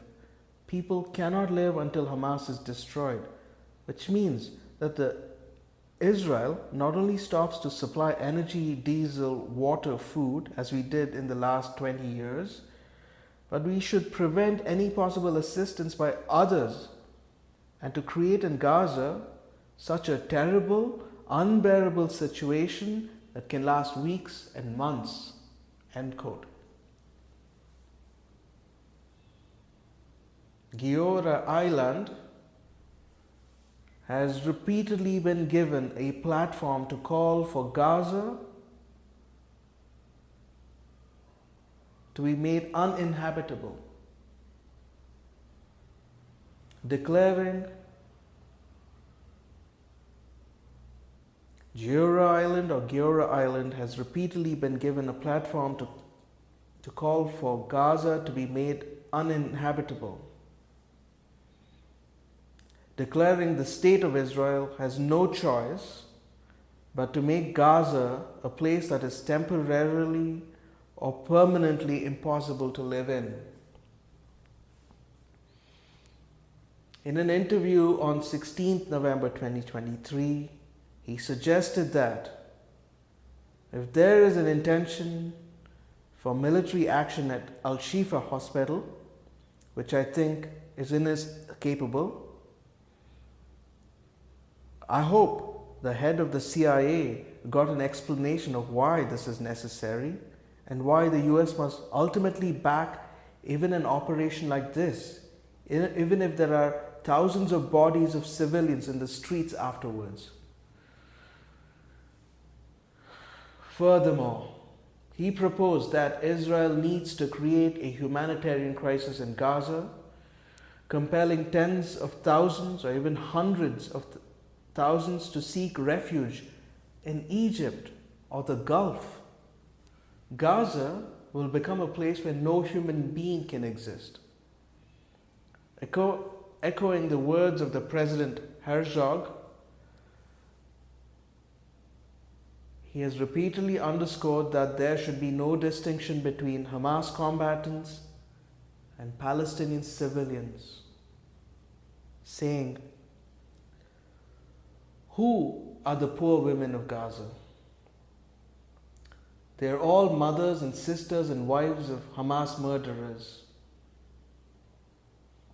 On the one hand, they are part of the infrastructure that supports the organization, and on the other, if they experience a humanitarian disaster, then it can be assumed that some of Hamas's fighters and more junior commanders will begin to understand that war is futile. The international community warns us of a humanitarian disaster in Gaza and of severe epidemics. We must not shy away from this, a difficulty as that may be. After all, severe epidemics in the south of Gaza Strip will bring victory closer. It is precisely its civil collapse that will bring the end of the war closer." When senior Israeli figures say in the media, "It's either us or them," we should clarify the question of who is them. They are not only Hamas fighters with weapons, but also all the civilian officials, including hospital administrators and school administrators, and also entire Gaza population who enthusiastically supported Hamas and cheered on its atrocities on October 7th. End quote.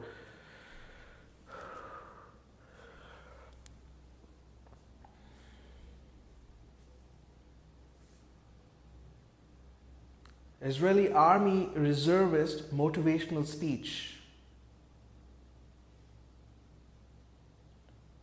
On 11th October 2023, a 95-year-old Israeli Army reservist, Erza Yachin, a veteran of the Deir Yassin massacre of the 1948 Nakba, reportedly called up for reserve duty to boost morale amongst Israeli troops ahead of the ground invasion, was broadcast on social media, inciting other soldiers to genocide as follows, while being driven around in an Israeli army vehicle dressed in Israeli army fatigues.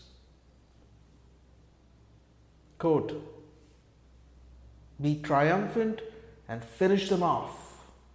Don't let anyone behind. Erase the memory of them. Erase them, their families, mothers, and children. These animals can no longer live. Every Jew with a weapon should go out and kill them. If you have an Arab neighbor, don't wait. Go to his home and shoot him. We want to invade, not like before. We want to enter and destroy what's in front of us, and destroy houses, then destroy the one after it. With all our forces, complete destruction, enter and destroy. As you can see, we will witness things we have never dreamt of. Let them drop bombs on them and erase them." End quote.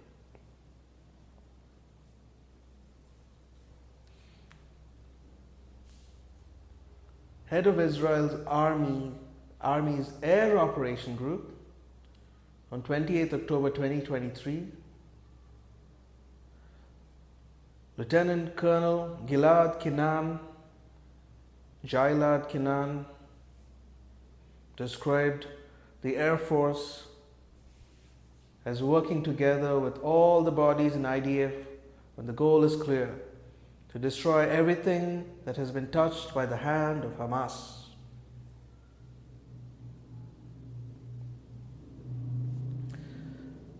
Commander in the 2908th Battalion of the Israeli Army, in a video posted online on 21st December 2023, Yair Ben David said that Israeli Army had entered Beit Hanun and did there as Shimon and Levi did in Nablus.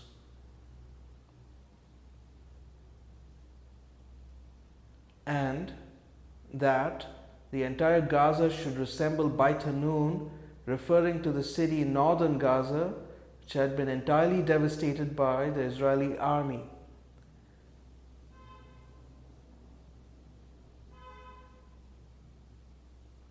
The biblical passage in issue reads,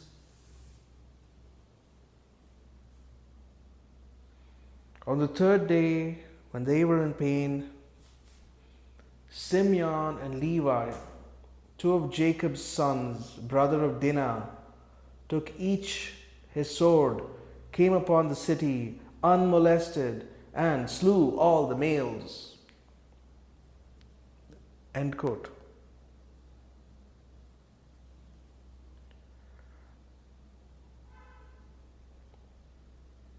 (103)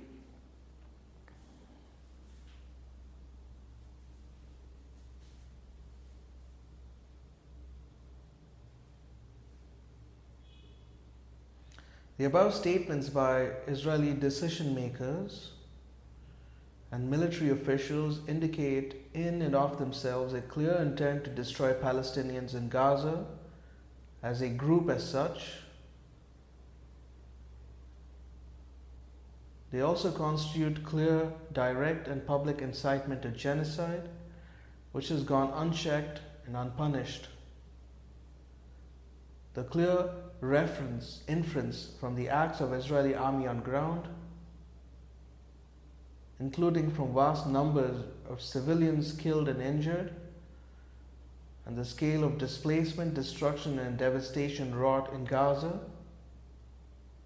is that those genocidal statements and directives are being implemented against the Palestinian people. That is also the clear and necessary inference to be drawn from the emerging evidence from Israeli army soldiers serving in Gaza, including those stationed on the ground. Israeli Army Colonel, Deputy Head of COGAT, speaking in a video filmed in Beit Lahia, one of the areas of Gaza which appears to have suffered particularly severe levels of destruction, and broadcast on Israeli television on 4th November 2023, Colonel Yogev Barsheshet stated, "Whoever returns here, if they return here after, will find scorched earth, no houses, no agriculture, no nothing. They have no future." Another army colonel recorded in the same video, Colonel Erez Eshel, Reserve, also commented that vengeance is a great value. There is vengeance over what they did to us. This place will be fallow land. They will not be able to live here. End quote. Israeli army soldiers.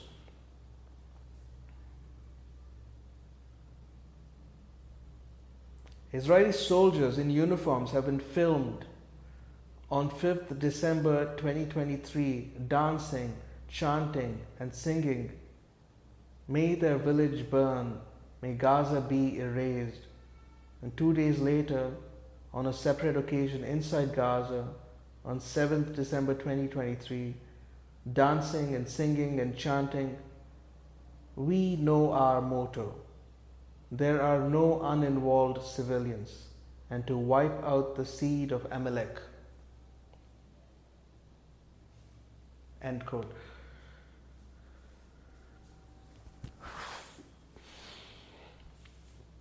(104) Notably, there's a second video of soldiers chanting that there are no uninvolved citizens in Gaza and they will wipe off the seed of Amalek, was filmed on 7 December 2023. By that date, 17,177 Palestinians in Gaza had been killed, an estimated 70% of whom were women and children. 7 to 8 December 2023 was particularly devastating for Palestinians, with 350 people killed in the space of 24 hours. Approximately one Palestinian in Gaza killed every 4 minutes.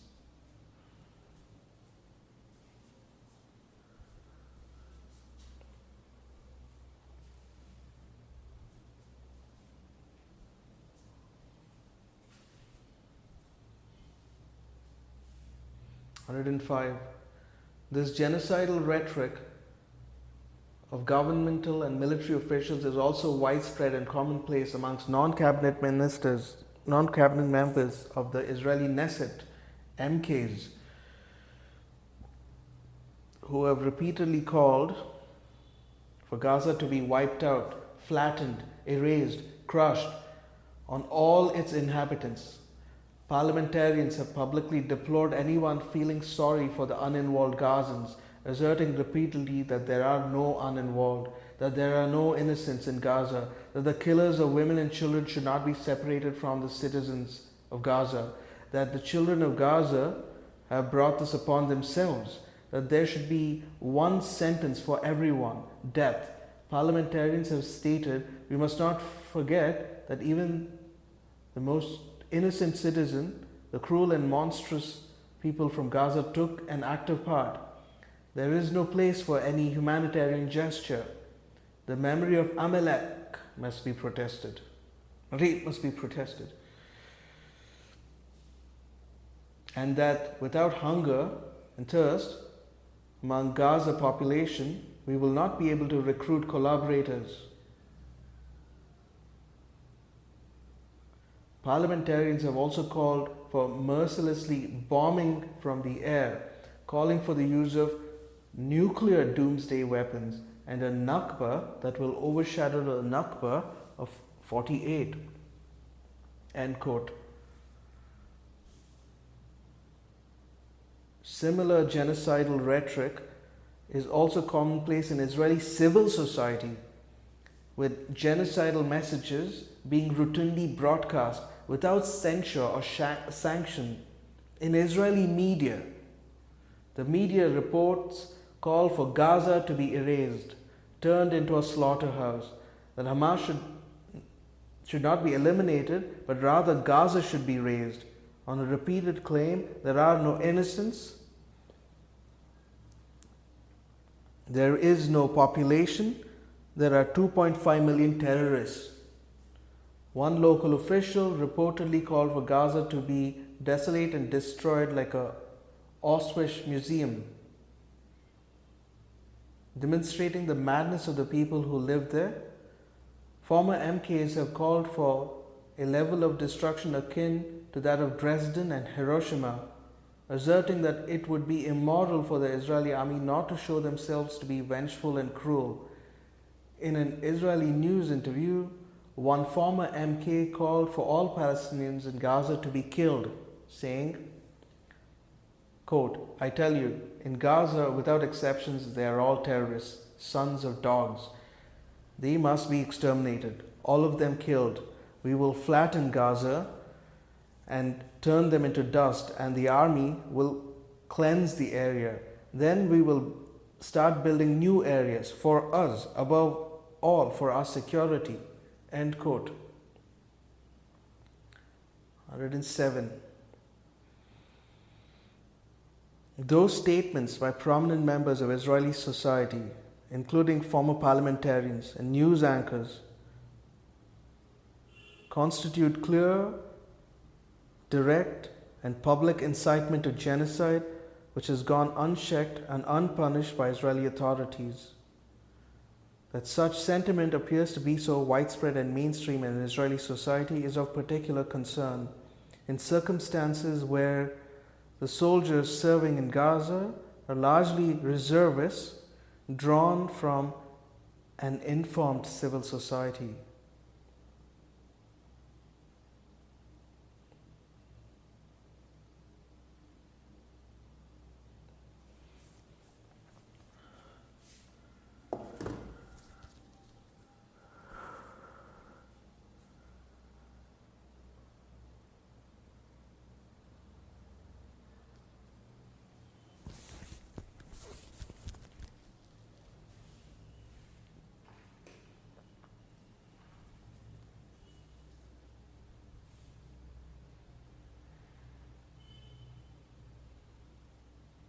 Section E. Recognition of Israel's genocidal intent against Palestinians. 108.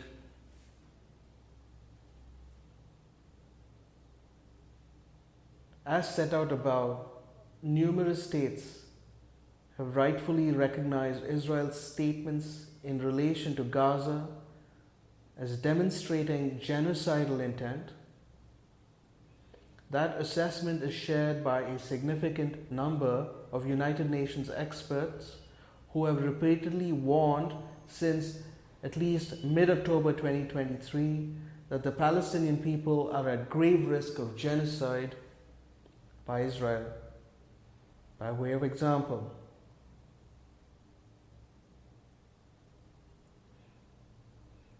on 19th October 2023, 9 United Nations Special Rapporteurs sounded the alarm, warning that there is an ongoing campaign by Israel resulting in crimes against humanity in Gaza, considering the statements made by Israeli political leaders and their allies, accompanied by military actions in Gaza and the escalation of arrests and killing in West Bank.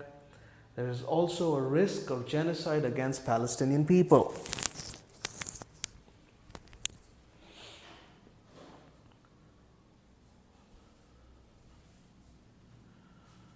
On 27th October 2023, the United Nations Committee on Elimination of Racial Discrimination underscored that it was highly concerned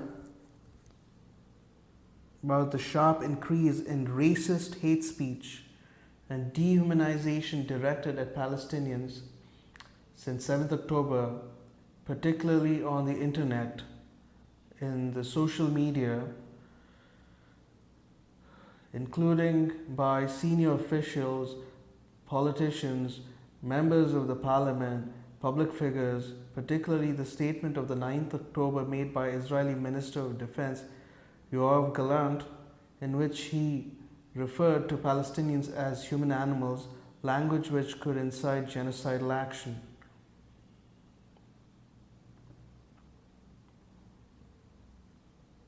On 28th October 2023, the director of the New York office of the High Commissioner of Human Rights, OHCHR, stepped down after penning a widely reported resignation statement describing the situation as textbook case of genocide. On 2nd November 2023, 8 special rapporteurs warned that they remain convinced that Palestinian people are at a grave risk of genocide. The experts stated that the time for action is now, underscoring the Israeli allies also bears responsibility and we must act now to prevent the disastrous course of action.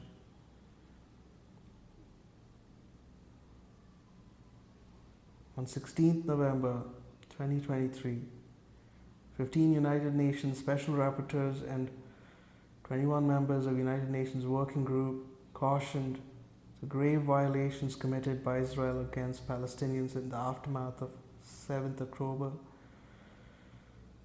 particularly in Gaza, point to a genocide in the making. The statement highlights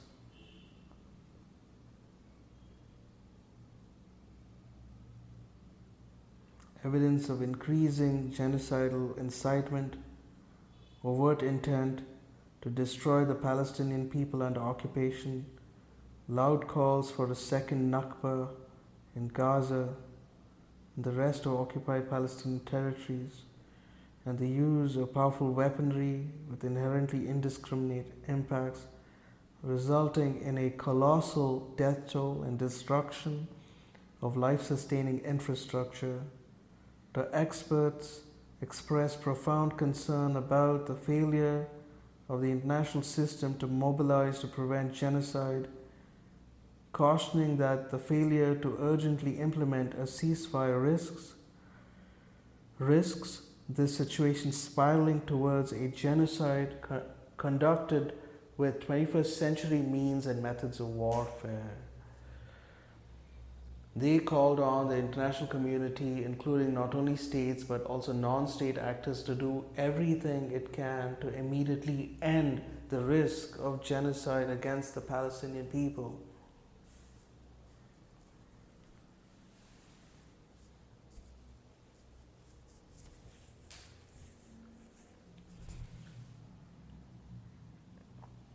On 20th November 2023, the United Nations Special Rapporteur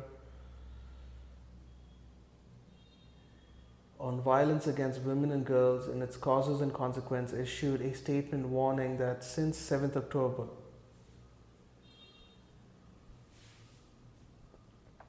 the assault on Palestinian women's dignity and rights have taken on new and terrifying dimensions as thousands have become victims of war crimes, crimes against humanity, and unfolding genocide. The Special Rapporteur expressed alarm at the genocidal and dehumanizing rhetoric about the Palestinian people, including women and children, by the top Israeli government officials and public officials, calling them children of darkness. The Special Rapporteur referred to the description of Palestinians as human animals and the calls for a second Nakba by Israeli officials, cautioning that such statements make the Israeli government's intention to destroy the Palestinian people in whole or in part or absolutely and consistently clear.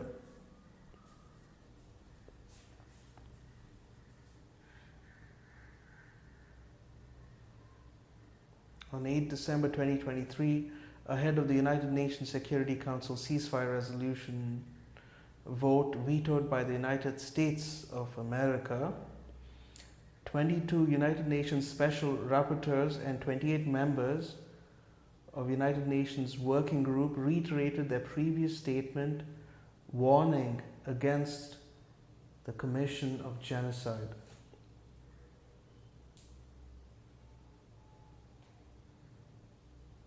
On 21st December 2023, the Committee on the Elimination of Racial Discrimination, acting under its early warning and urgent action procedures, reiterating its earlier statements and warnings of hate speech and dehumanizing discourse targeted at Palestinians, raising severe concerns regarding Israel and other state parties' obligation to prevent genocide.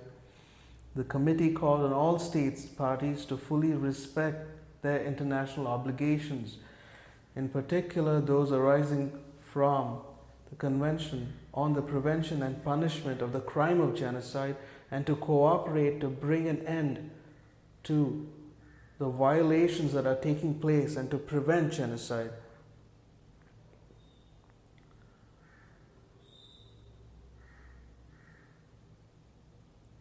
The committee made detailed references to the ongoing situation in Gaza, stating inter alia that it was gravely concerned about the racist hate speech, incitement to violence and genocidal action, as well as dehumanizing rhetoric targeted at Palestinians since 7th October 2023 by Israeli senior government officials, members of parliament, politicians and public figures, end quote.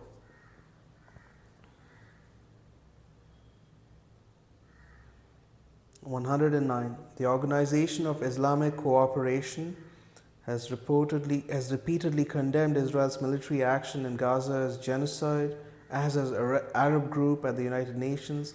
The International Federation for Human Rights have called for an end to the genocide, with the International Commission of Jurists calling on the third states to take all reasonable measures within their power to prevent genocide in Gaza.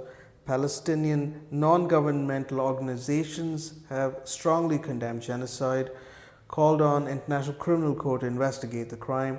Palestinian Human Rights Organization Council on 14th November 2023 issued a detailed briefing note calling on the state of Palestine and third states to intervene, taking concrete measures and legal action to prevent genocide in Gaza. The report cautions that there have been significant warnings by United Nations independent human rights experts, as well as actions taken by third states, including the removal of their diplomatic missions from Israel, some in response to the ongoing Israeli genocidal statements and acts. Together, these warnings and states' actions put the international community of the states on notice that there is a very real risk that genocide is being and may be committed against Palestinians in Gaza.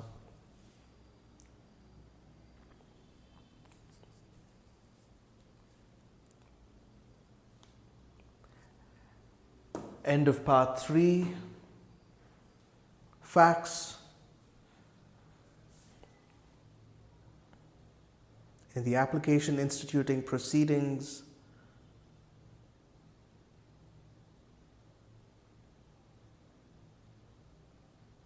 against genocide by Israel.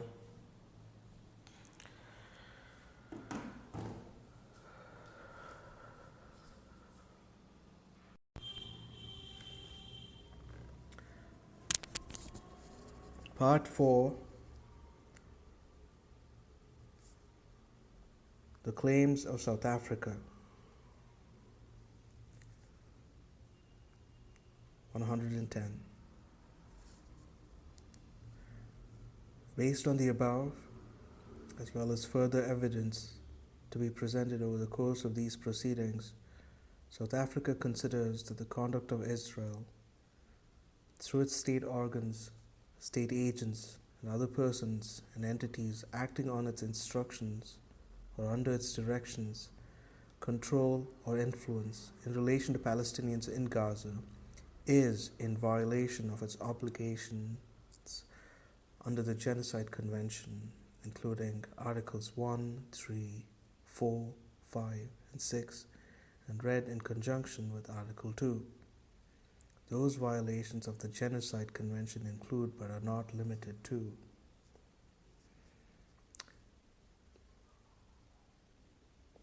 failing to prevent genocide in violation of Article 1, committing genocide in violation of Article 3A, conspiring to commit genocide in violation of Article 3B, direct and public incitement to commit genocide in violation of Article 3C, attempting to commit genocide in violation of Article 3D, complicity in genocide in violation of Article 3E, failing to punish genocide, conspiracy to commit genocide, direct and public incitement to genocide, attempted genocide, and complicity in genocide in violation of Articles 1, 3, 5, and 6, failing to enact the necessary legislations to give effect to the provisions of the Genocide Convention and to provide effective penalties for persons guilty of genocide, conspiracy to commit genocide, incitement to genocide, attempted genocide, and complicity in genocide in violation of Article 5, and failing to allow and or directly or indirectly impeding the investigation by competent international bodies or fact-finding missions of genocidal acts committed against Palestinians in Gaza, including those Palestinians removed by Israeli state agents or forces to Israel as a necessary and corollary obligations pursuant to Article 1, 3, 4, 5, and 6.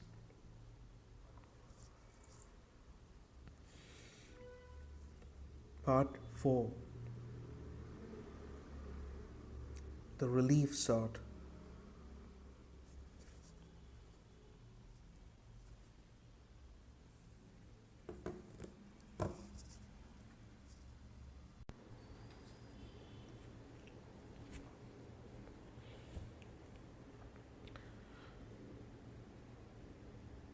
Part 5. The relief sought. 111. While reserving the right to revise, supplement, or amend this application, and subject to the presentation to the court of the relevant evidence and legal arguments, South Africa respectfully requests the court to adjudge and declare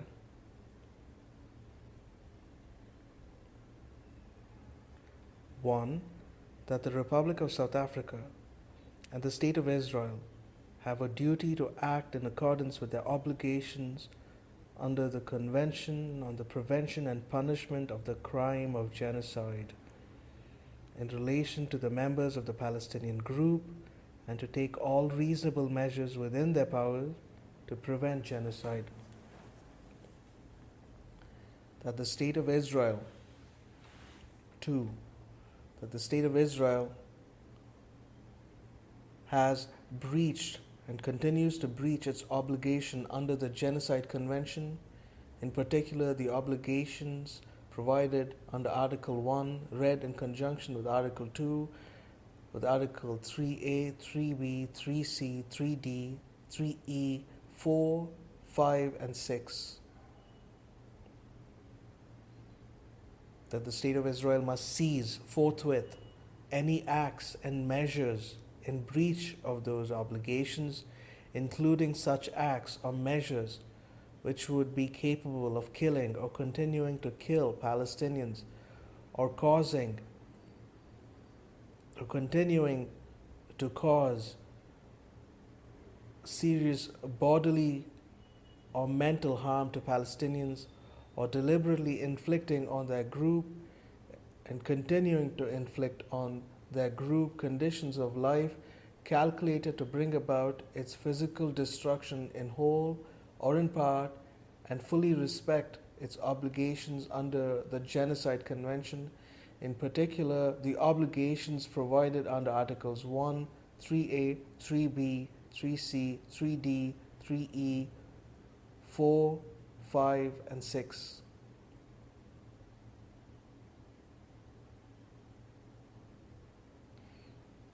That the State of Israel must ensure that persons committing genocide, conspiring to commit genocide, directly and publicly inciting genocide, attempting to commit genocide, and complicit in genocide contrary to Articles 1, 3A, 3B, 3C, 3D, and 3E are punished by competent national or international tribunal as required by Articles 1, 4, 5, and 6. That the State of Israel, to that end and in furtherance of those obligations arising under Articles 1, 4, 5, and 6, must collect and conserve evidence and ensure, allow, and or not inhibit directly or indirectly the collection and conservation of evidence of genocidal acts committed against Palestinians in Gaza, including such members of the groups displaced from Gaza. That the State of Israel must perform the obligations of reparation in the interest of Palestinian victims, including but not limited to allowing the safe and dignified return of forcibly displaced and or abducted Palestinians to their homes, respect for their full human rights, protection against the further discrimination, persecution, and other related acts, and provide for the reconstruction of what it has destroyed in Gaza, consistent with the obligations to prevent genocide under Article 1.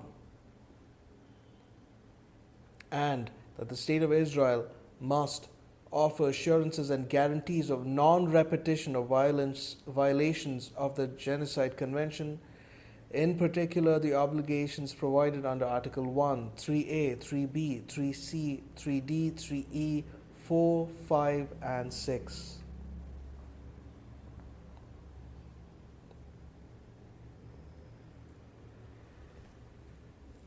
Part 6.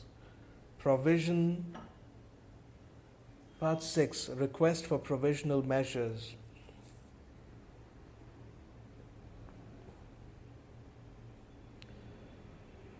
In accordance with Article 41 of the Statute of the Court and Article 73, 74, and 75 of the Rules of the Court, South Africa requests that the Court indicate provisional measures in light of the nature of the rights in issue, as well as the ongoing extreme and irreparable harm being suffered by Palestinians in Gaza.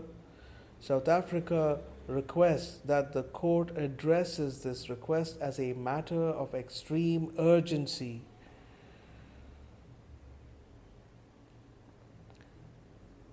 This application describes an exceptionally brutal military campaign by Israel in Gaza, which is extensive and ongoing, and which Israel intends to intensify further still. Israel has engaged in and failed to prevent or to punish acts and measures which are genocidal, constituting flagrant violations of Israel's obligations under Article 1, 3A, 3B, 3C, 3D, 3E, 4, 5, and 6 of the Genocide Convention, as further evidenced in the materials set out in the application. The acts of genocide in question and breach of Articles 2A, 2B, 2C, and 2D in particular, that collectively target the Palestinians in Gaza include, inter alia, 1. Killing Palestinians in Gaza, including large proportion of women and children, estimated to account for around 70% of more than 21,110 fatalities, some of whom appear to have been summarily executed. 2. Causing serious mental and bodily harm to Palestinians in Gaza, including through maiming, psychological trauma, inhumane and degrading treatment. 3. Causing the forced evacuation and displacement of around 85% of Palestinians in Gaza, including children, the elderly and infirm, and the sick and the wounded, as well as causing the large-scale destruction of Palestinian homes, villages, refugee camps, towns, and entire areas in Gaza, precluding the return of a significant proportion of Palestinian people to their homes. 4. Causing widespread hunger, dehydration, starvation to besieged Palestinians in Gaza through the impeding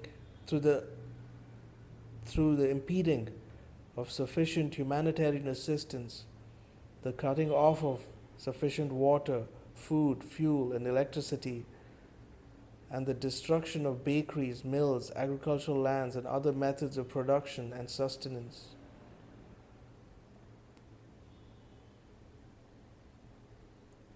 5.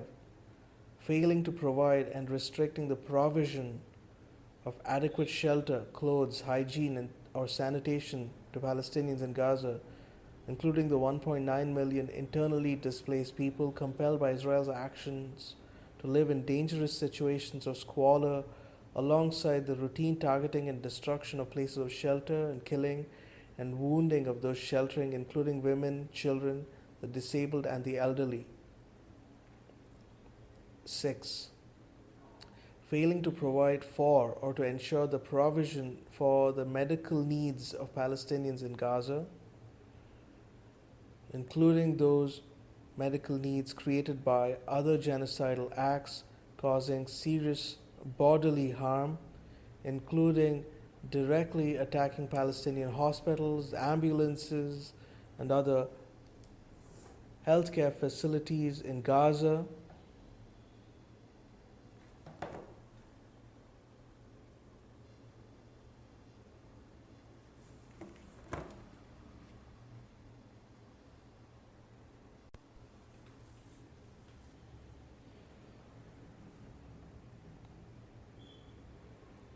Killing Palestinian doctors, medics, and nurses, including the most qualified medics in Gaza, and destroying and disabling Gaza's medical system.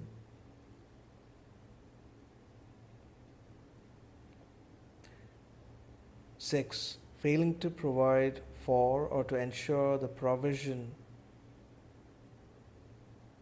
for the medical needs of Palestinians in Gaza, including those medical needs created by other genocidal acts causing serious bodily harm, including through directly attacking Palestinian hospitals, ambulances, other healthcare facilities in Gaza, killing Palestinian doctors, medics, and nurses, including the most qualified medics in Gaza, and destroying and disabling Gaza's medical systems. And 7. Destroying the Palestinian life in Gaza through the destruction of Gaza's universities, schools, courts, public buildings, public records, stores, libraries, churches, mosques, roads, infrastructures, utilities, and other facilities necessary to the sustained life of Palestinians in Gaza as a group, alongside the killing of entire family groups, erasing entire oral histories in Gaza, and killing of prominent and distinguished members of society. 8. Imposing measures intended to prevent Palestinian births in Gaza through the reproductive violence inflicted on Palestinian women, newborn babies, infants, and children.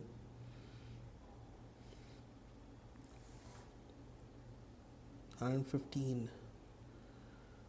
Provisional measures are necessary in this case to protect against further severe and irreparable harm to the rights of Palestinian people under the Genocide Convention, which continues to be violated with impunity. South Africa requests that the court indicate provisional measures to protect and preserve those rights as well as its own rights under the convention, and to prevent any aggravation or extension of the dispute pending the discrimination of the merits of the issue raised by the application.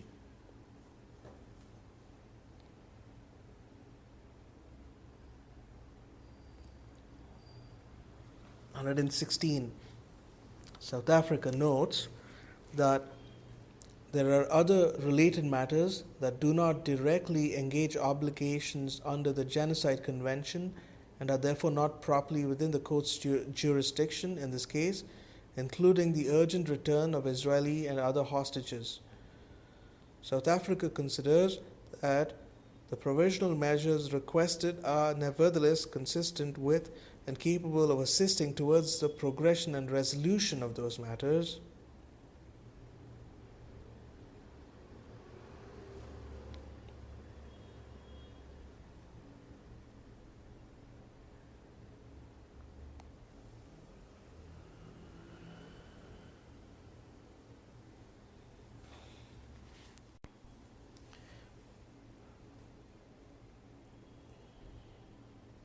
Part 6, Request for Provisional Measures, Section A.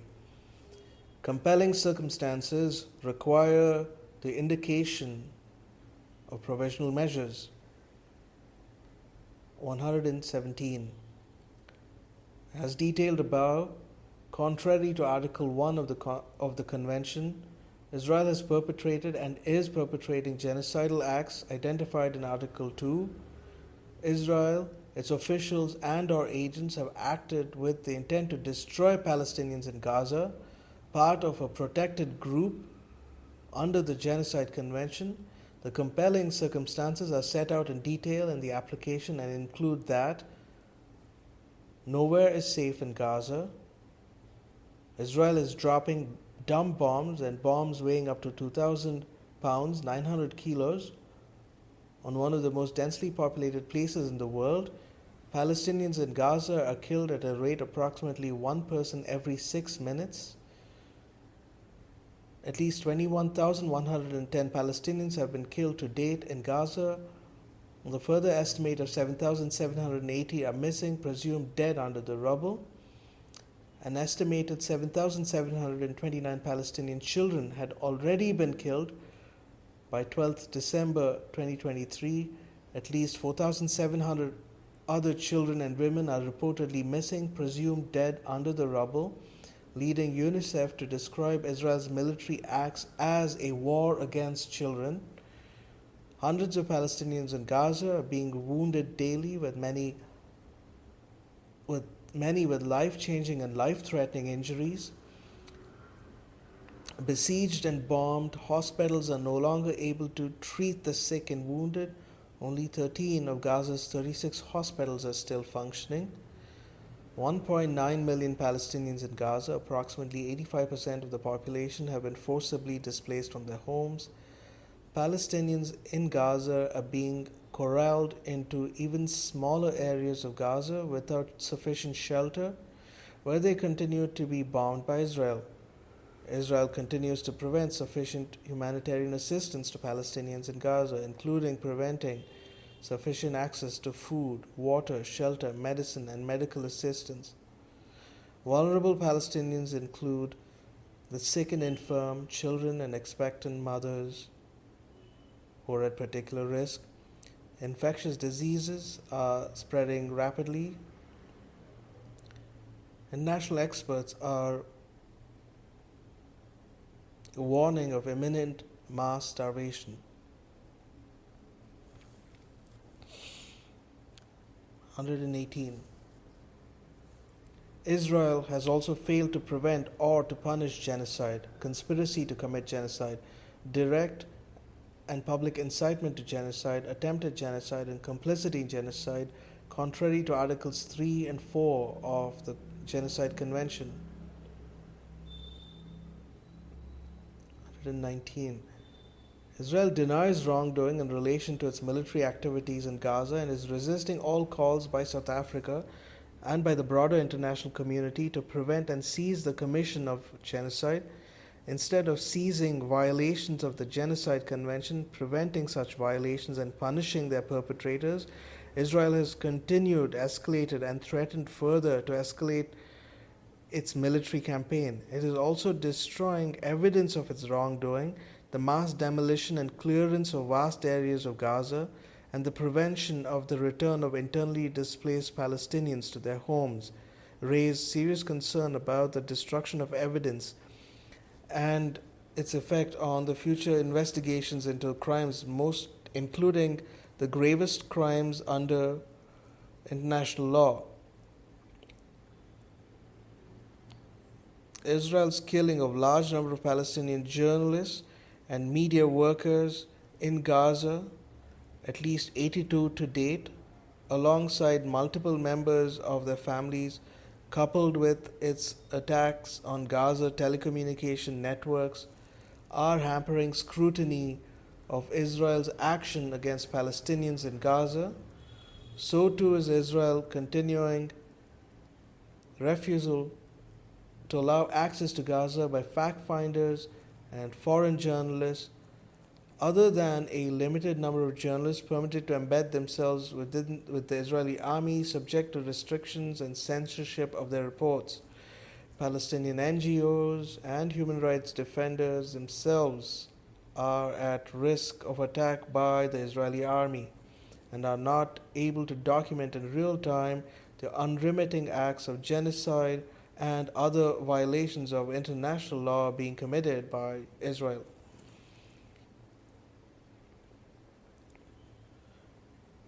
Section B.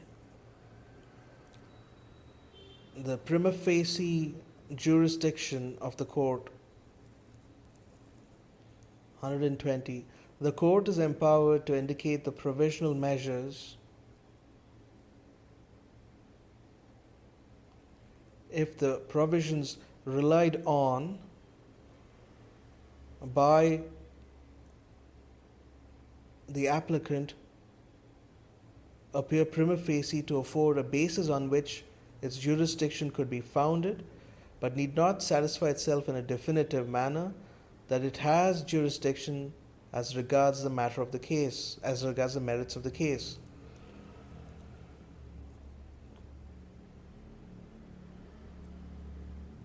As set out above, the jurisdiction of the court is founded on Article 36, paragraph 1 of the Statute of the Court and Article 9 of the Genocide Convention.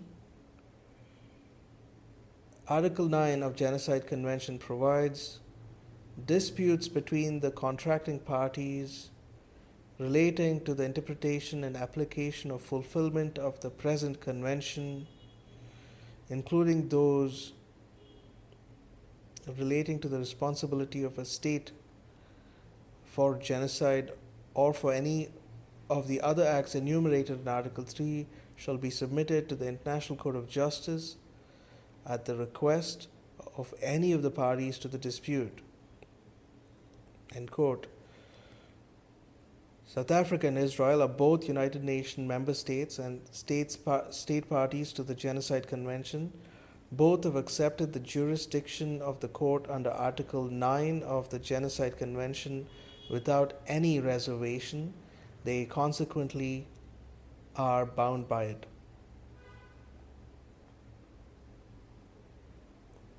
123. In order for this court to determine whether it has a prima facie jurisdiction, in order to indicate provisional measures, the matters complained of must themselves be prima facie capable of falling within the provisions of the convention, such that the dispute is one which the court has jurisdiction ratione materiae,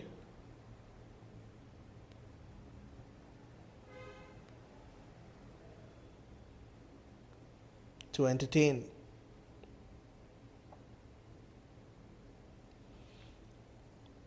The case law of the court establishes that a dispute is a disagreement on a point of law or a fact, a conflict of legal views. Must be shown that the claim of one party is positively opposed by the other. The two sides must hold clearly opposite views concerning the question of the performance or non-performance of certain international obligations. The existence of a dispute is a matter for the objective determination by the court. It is a matter of substance and not a question of form or procedure. For the purpose of deciding whether there was a dispute between the parties at the time of the filing of the application, the court takes into account in particular any statement or documents exchanged between the parties, as well as any exchange made in multilateral settings. In doing so, it pays special attention to the author of the statement or document, their intended or actual addresses, and their content.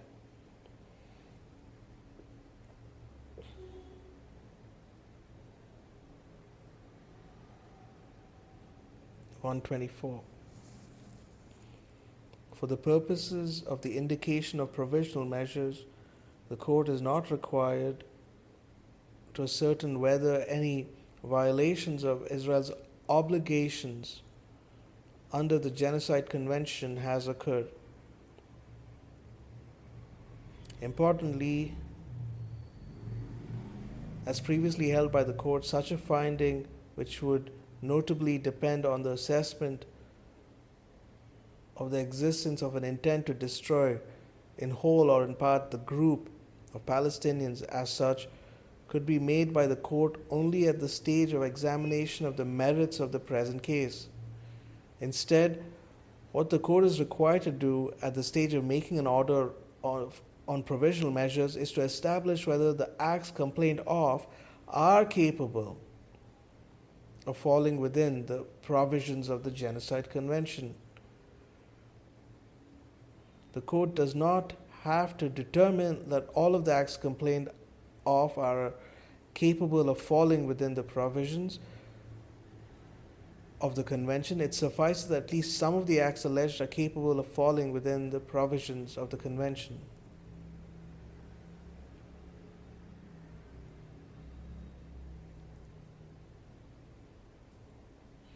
125. At least some of the acts alleged by South Africa are plainly capable of falling within the provisions of the conventions. They have been considered to be capable of falling within the provisions of the convention by numerous states and the United Nations experts and bodies, including the Committee on Elimination of Racial Discrimination. Notably, they are plainly capable of falling within the provisions of Article 2A, 2B, 2C, and 2D of the Convention, constituting as they do the killing of Palestinians in Gaza, 2. Their serious bodily or mental harm, the deliberate infliction of conditions of life calculated to bring about the destruction of Palestinians in Gaza, and the imposition of measures intended to prevent births within the group. In relation to Article 2C, the court has previously explained this as including methods of physical destruction other than killing, whereby the perpetrator ultimately seeks the death of the members of the group. Citing jurisprudence from international tribunals, the court held that such methods of destruction include notably deprivation of food, medical care, shelter or clothing, as well as lack of hygiene, systematic expulsion from houses, or exhaustion as a result of excessive work or physical exertion. Those international tribunals have also identified the following methods of destruction: subjecting the group to a subsistence diet, failing to provide adequate medical care, and generally creating circumstances that would lead to a slow death, such as the lack of proper food, water, shelter, clothing, sanitation. This court has also determined that the forced mass displacement is capable of being considered a genocidal act. The materials relied on in this application constitute clear evidence of the creation by Israel of circumstances plainly capable of constituting those methods of destruction. The evidence regarding the direct and public incitement to commit genocide by Israeli state officials, politicians, and others, as set out above, and the failure by Israel to punish those responsible are also plainly capable of falling within the provisions of Article 3 and 4 of the Convention. These above-mentioned elements serve to establish prima facie the existence of a dispute between the parties relating to the interpretation and application or fulfillment of the Genocide Convention. The dispute concerns Israel's breaches of its obligations under the Genocide Convention, including its failures to prevent and its perpetration of genocide, and South Africa's own obligations under the Genocide Convention to prevent genocide, including by taking actions to influence effectively the actions of persons likely to commit genocide.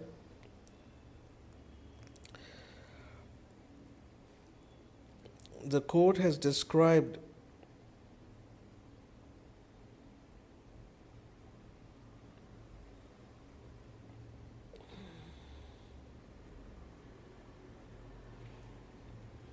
the nature of that dispute as follows: a state's obligation to prevent and corresponding duty to act arise at the instant that the state learns of, or should normally have learned of the existence of a serious risk that genocide will be committed. From the moment onwards, if the state has available to it the means likely to have a deterrent effect on those suspected of preparing genocide or reasonably suspected of harboring specific intent, dolus specialis, it is under the duty to make use of those means as the circumstances permit. The court plainly has a prima facie jurisdiction to indicate the provisional measures in this case as a consequence.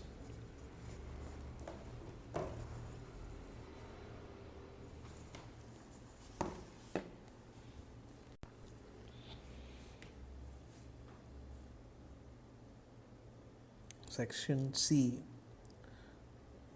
the rights, the protection of which is sought, the plausible character, and the link between such rights and measures requested. 129. The court has the power to indicate, if it considers that the circumstances so require, any provisional measures which ought to be taken to preserve the respective rights of either party. Pursuant to Article 41 of the Statute of the Court, the power of the court to indicate provisional measures has as its objective the preservation of the respective rights claimed by the parties in a case, pending the court's decision on the merits thereof. It follows that the court must be concerned to preserve by such measures the rights which may subsequently be adjusted by it to belong to either party. At this stage of the proceedings, however, the court is not called upon to determine definitively whether the rights which South Africa seeks to protect exist. It needs only decide whether it is satisfied that the rights asserted by South Africa on the merits and for which it is seeking protection are at least plausible, that is, grounded in possible interpretation of the Convention. Those rights are clearly plausible, having regard inter alia to the statements of the United Nations experts and bodies asserting that there is at the very least a real risk of genocide, which risk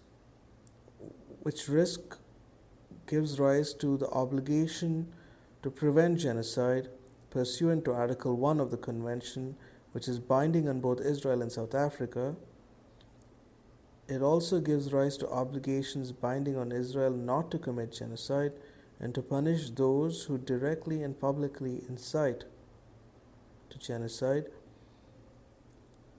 For the court to indicate one or more provisional measures, there must also be a link between the rights, the protection of which is sought, and the provisional measure being requested.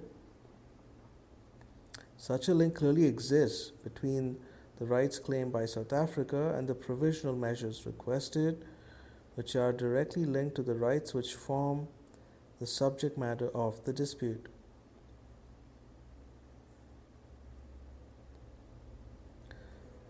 In relation to the nature of the rights asserted by South Africa under the Genocide Convention, as recently recalled by the court,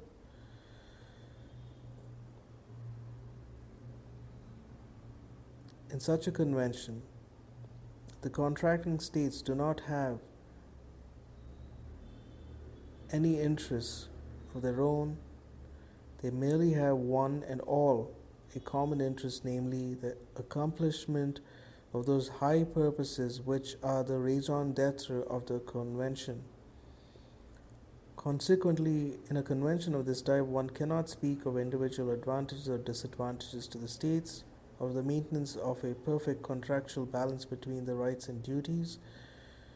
The high ideals which inspire the convention provide, by virtue of common will of the parties, the foundation and measure of all its provisions.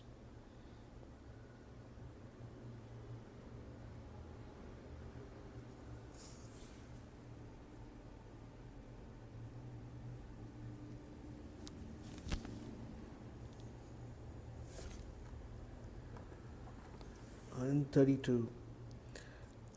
Having regard to their shared values, all the state parties to the Genocide Convention thus have a common interest to ensure that the acts of genocide are prevented and that if they occur, their authors do not enjoy impunity.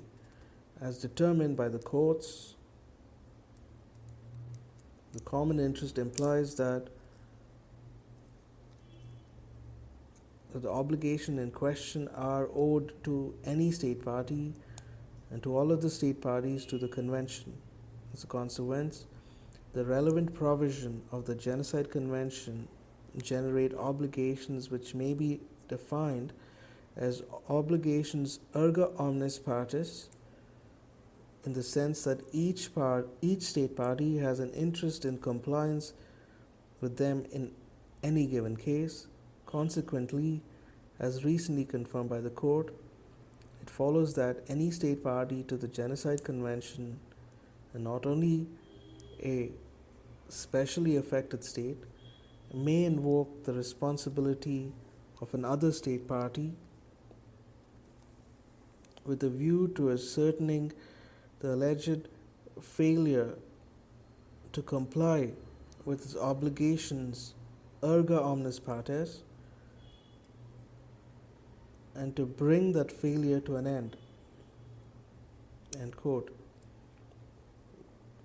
133.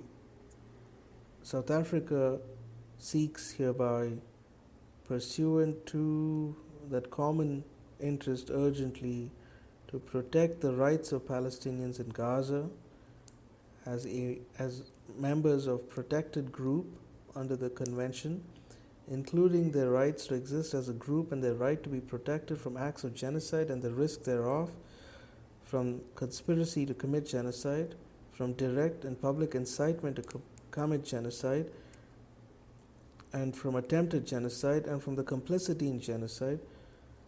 South Africa also seeks to protect the erga omnes partes rights it has under the Genocide Convention, as well as erga omnes obligations it has to prevent genocide, which mirror the erga omnes obligations of the Convention, with which it is entitled to seek compliance by Israel, including Israel's obligation not to commit genocide, to prevent genocide, and to punish genocide, including acts of genocide, conspiracy to commit genocide, direct and public incitement to genocide, attempted genocide, complicity in genocide against Palestinians. The court has previously recognized the universal character both of the condemnation of genocide and of the cooperation required in order to liberate mankind from such an odious scourge. For the purposes of indicating provisional measures, the court does not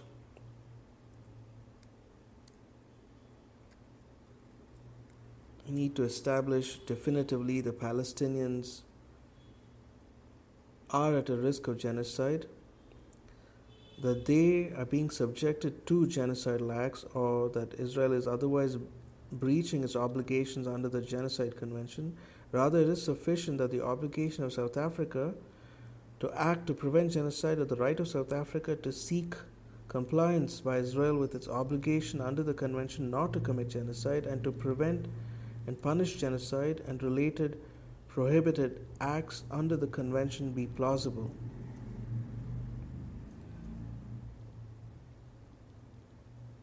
Equally, there is no requirement before granting provisional measures for the court to ascertain whether the existence of a genocidal intent is the only inference to be drawn from the material before the court, as this requirement would amount to the court making a determination on the merits, notably the fact that genocidal acts are occurring and not being prevented or punished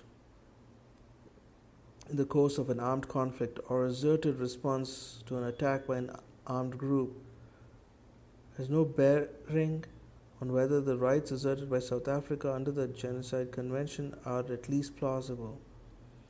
The absence of a prior determination of genocide by a court or fact-finding tribunal is similarly no bar to the adjudication by this court of an application under the Genocide Convention, much less a request for the indication of provisional measures.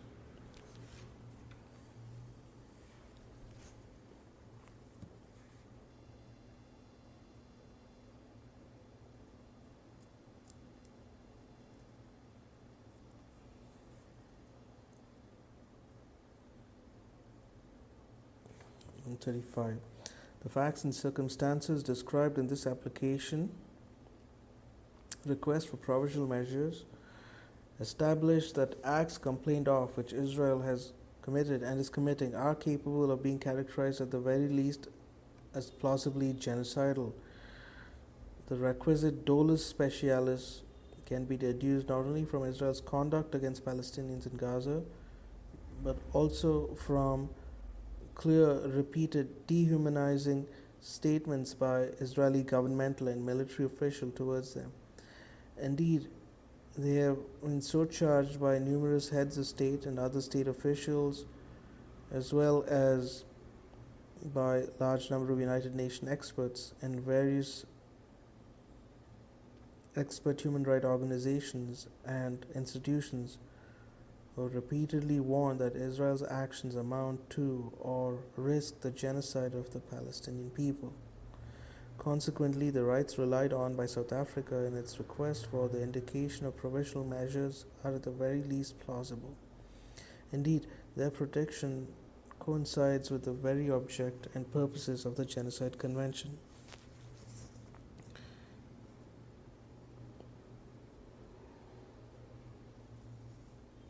Section D. The risk of irreparable prejudice and urgency. 136, paragraph. The court has the power to indicate the provisional measures when irreparable prejudice could be caused to rights which are subject of judicial proceedings, or when the alleged disregard of such rights may entail irreparable consequences. In particular, the court has the power to indicate provisional measures if there is urgency, in the sense that there is a real and imminent risk that irreparable prejudice will be caused before the court gives its final decision.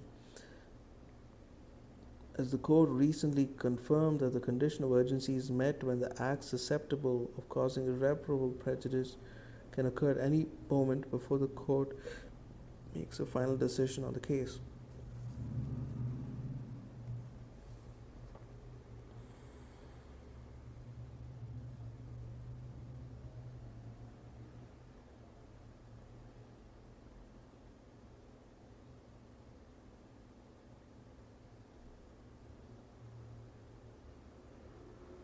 For the purposes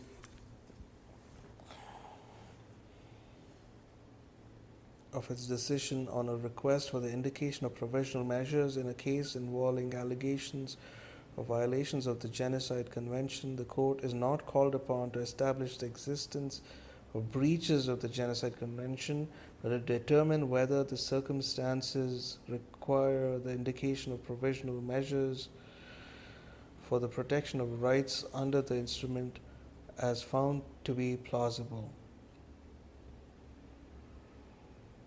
As held by the court, this does not require it to make definitive findings of facts or of imputability in the right of each party, submit arguments in respect of the merits, must remain unaffected by the court's decision on the request for the indication of provisional measures. In assessing whether the condition for urgency is satisfied in cases involving allegations of genocide in the course of an ongoing conflict, the court typically has regard to whether the population at risk is particularly vulnerable and the fragility of the overall situation, including the likelihood and the risk of recurrence of harm. The court considers a civilian population to be extremely vulnerable, where military operations have resulted in numerous civilian deaths and injuries, and have caused significant material damages, including the destruction of buildings and infrastructures, where attacks are ongoing and are creating increasingly difficult living conditions for the civilian populations. In indicating the provisional measures, the court has considered the lack of access by many individuals to the most basic foodstuffs, potable water, electricity, essential medicines, or heating, and attempts by a very large number of people to flee from the most affected cities under extremely insecure conditions. The court has also considered the following factors raised by a United Nations General Assembly resolution to be materially relevant in assessing whether the conditions of urgency is satisfied in cases involving the allegations of genocide, attacks on civilian facilities such as residences, disabilities, and children, the scale of military operations, including the comparison with other conflicts, the deteriorating humanitarian situation in a territory, and the increasing number of internally displaced persons and refugees in the need of humanitarian assistance. Similarly, the court has had regard to findings of a fact-finding mission considering factors such as the systematic stripping of human rights, dehumanizing narratives and rhetoric, methodical planning, mass killing, mass displacement, mass fear, the overwhelming level of brutality combined with physical destruction of the home of targeted population in every sense and on every level. Notably, as the court has underscored, state parties to the Genocide Convention have expressly confirmed their willingness to consider genocide as a crime under international law, which they must prevent and punish independently of the context of peace and of war in which it takes place. Consequently, a state must remain bound by the obligations incumbent upon it as a state party to the Genocide Convention, regardless of the fact that there may be an ongoing conflict between the armed groups and the military. Such a context does not stand in the way of the court's assessment of the existence of real and imminent risk of irreparable prejudice to the rights protected under the convention.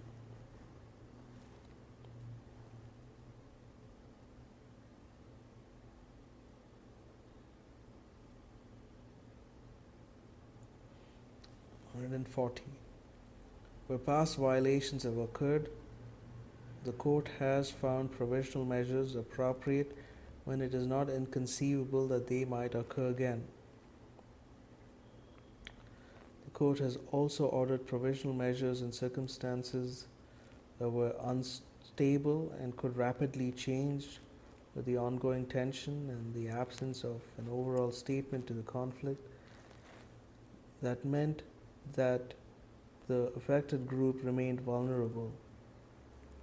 Consequently, any ceasefire to be agreed or any other acts by Israel that could be perceived as capable of ameliorating the circumstances for Palestinians in the short term would not have a dispositive effect and would impact neither on the merit nor the urgency of South Africa's arguments.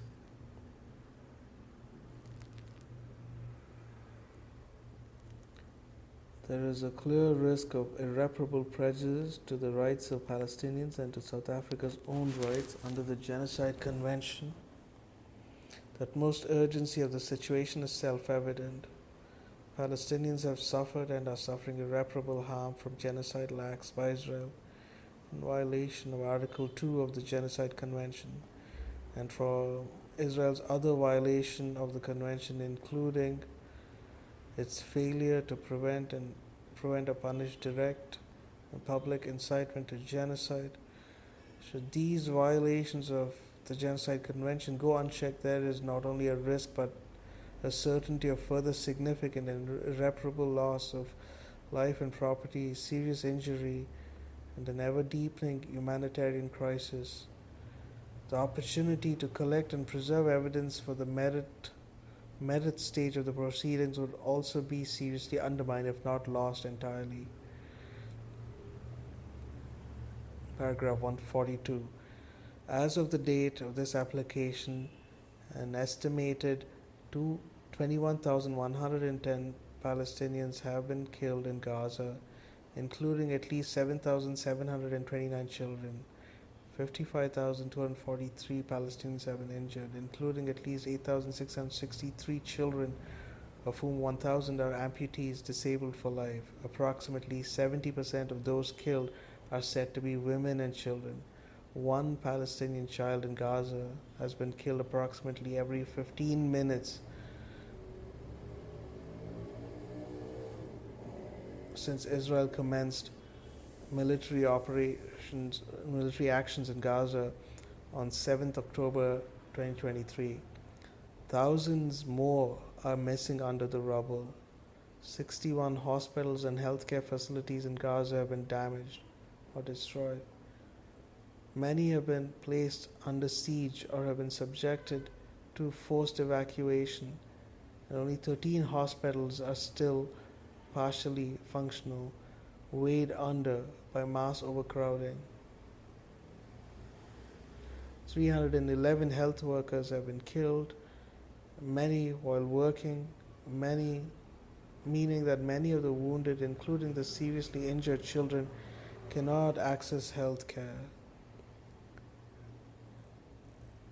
An estimated 5,500 women are having to give birth in unsafe conditions every month. Babies are dying from preventable causes.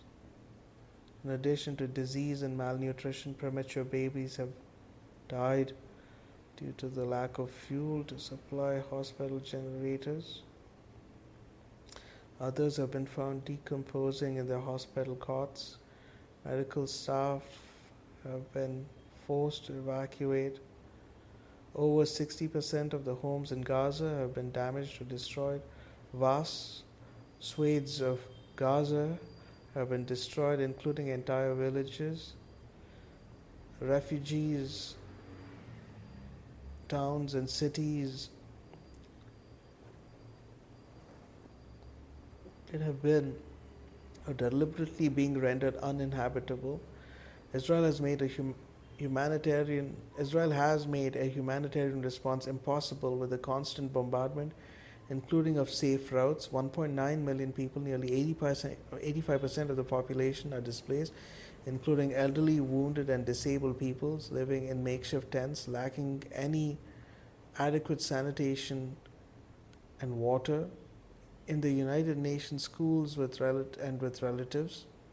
The entire population is facing starvation. 93% of the population in Gaza is facing crisis levels of hunger, with more than 1 in 4 facing catastrophic conditions, with death imminent. Against the background, the Israeli Prime Minister asserted on 25th December 2023, "We're not stopping, we're continuing to fight, we're deepening the fighting in coming days, and this will be a long battle and is not close to being over. The circumstances could not be more urgent."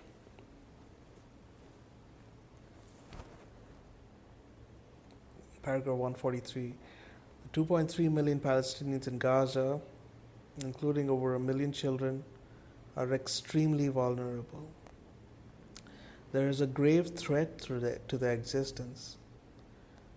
They are in urgent and severe need of the court's protection. With each passing day, Israel's military attacks continue. Further significant loss of life and property is being caused, and grave human rights violations are being committed. There can be no doubt the requirements or the indication of provisional measures are satisfied here.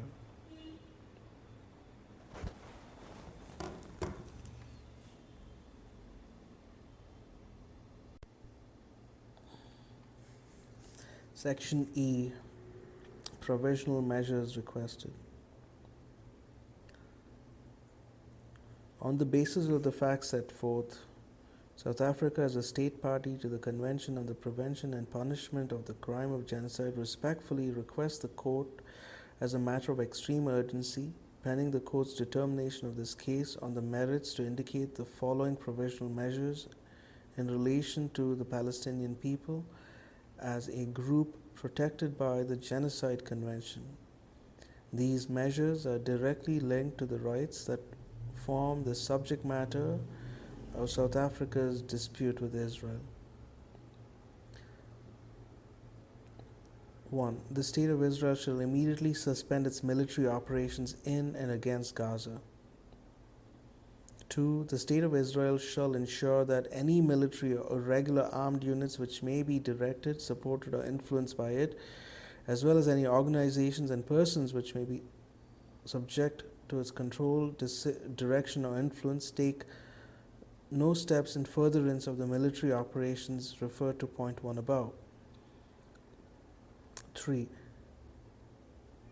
The Republic of South Africa and the State of Israel shall each, in accordance with the obligations under the Convention on the Prevention and Punishment of the Crime of Genocide in relation to the Palestinian people, take all the reasonable measures within their power to prevent genocide.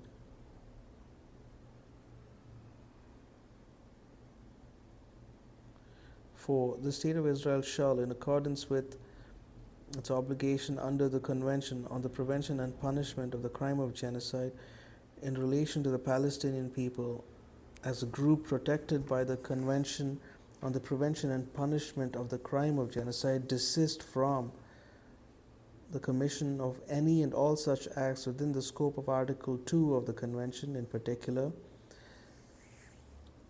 killing members of the group, causing serious bodily or mental harm to the members of the group, deliberately inflicting on the group conditions of life calculated to bring about its physical destruction in whole or in part, imposing measures intended to prevent births within the group. 5. The State of Israel shall, pursuant to point 4c above, in relation to Palestinians, desist from, take all measures within its power, including rescinding of relevant orders, of restrictions and or of prohibitions to prevent the expulsion and forced displacement from their homes, the deprivation of access to adequate food and water, access to humanitarian assistance, including access to adequate fuel, shelter, clothes, hygiene and sanitation, medical supplies and assistance, and to prevent the destruction of Palestinian life in Gaza. 6. The State of Israel shall, in relation to Palestinians, ensure that its military, as well as any irregular armed units or individuals which may be directed, supported, or otherwise influenced by it, and any organizations and persons which may be subjected to its control, direction, or influence, do not commit any acts described in 4 and 5 above, or engage in direct and public incitement to commit genocide, conspiracy to commit genocide, attempt to commit genocide, complicity in genocide, and insofar as they do engage therein, the steps are taken towards their punishment pursuant to Article 1, 2, 3, and 4 of the Convention on the Prevention and Punishment of the Crime of Genocide.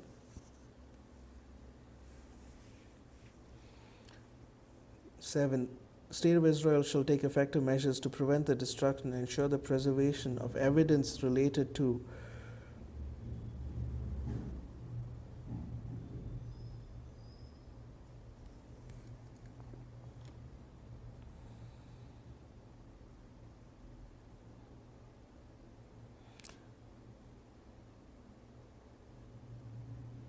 the State of Israel shall take effective measures to prevent the destruction and ensure the preservation of evidence related to allegation of acts within the scope of Article 2 of the Convention on the Prevention and Punishment of the Crime of Genocide. And to that end, the State of Israel shall not act to deny or otherwise restrict access by fact-finding missions, international mandates, and other bodies to Gaza to assist in ensuring the preservation and retention of said evidence.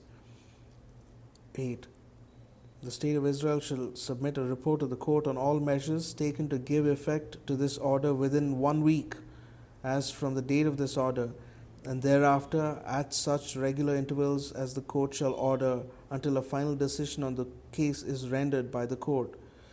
The State of Israel shall refrain from any action and shall ensure that no action is taken which might aggravate or extend the dispute before the court or make it more difficult to resolve.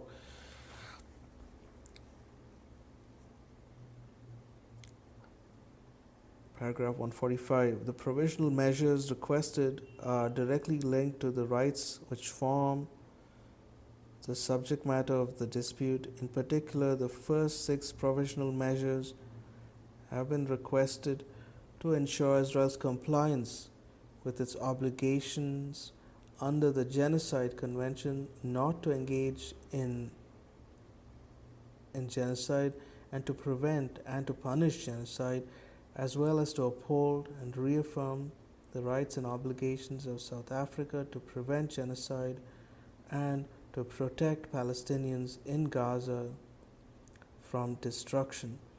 The last 3 provisional measures requested are aimed at protecting the integrity of the proceedings before the court and South Africa's right to have its claim fairly adjudicated, including by ensuring the preservation of evidence. South Africa respectfully requests that this request for provisional measures be considered urgently at the court's earliest possible opportunity, including the scheduling of a hearing in person or remotely by video link in the week of 1st January 2024.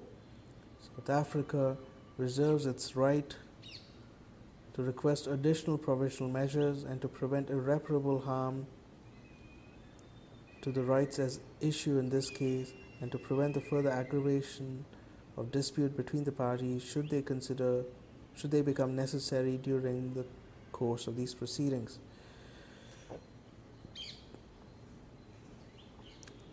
Part 7, Reservation of Rights.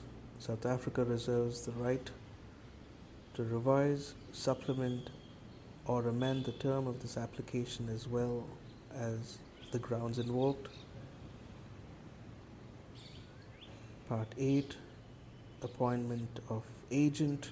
South Africa has designated as its agent His Excellency Ambassador Vusimuzi Philemon Madonsela, Ambassador Extraordinary and Plenipotentiary of the Republic of South Africa to the Kingdom of Netherlands. Appointment of Agent.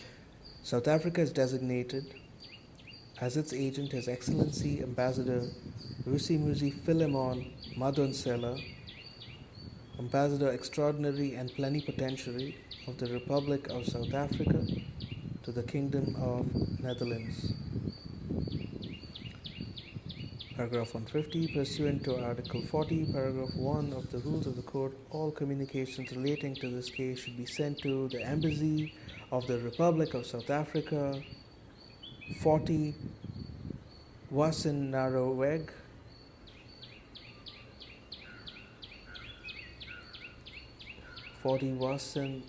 Narseweg, 2596 CJ, The Hague, the Netherlands. I have the honor to assure the court of my highest esteem and consideration. End of the document. Application instituting proceedings.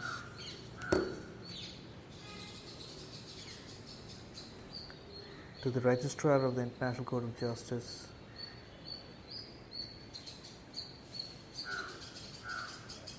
created by the Government of the Republic of South Africa, read here by Citizen Zero of India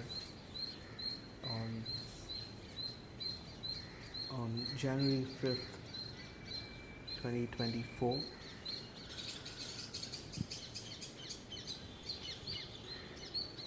Thank you for this opportunity. Thank you for this document. Thank you to the Government of South Africa for producing the document, and thank you for this opportunity for making this document accessible publicly and be able to carry out this reading. I'm Citizen Zero of India. Any specific mispronunciations are entirely my own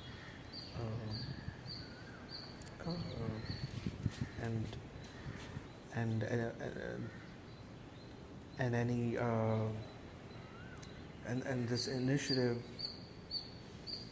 of recording this document is my own, and it is not and has not been authorized by anyone else but myself. We thank our listeners, those interested in the Citizens Era of Indian Movement, for tuning in to this recording. Thanks and bye-bye.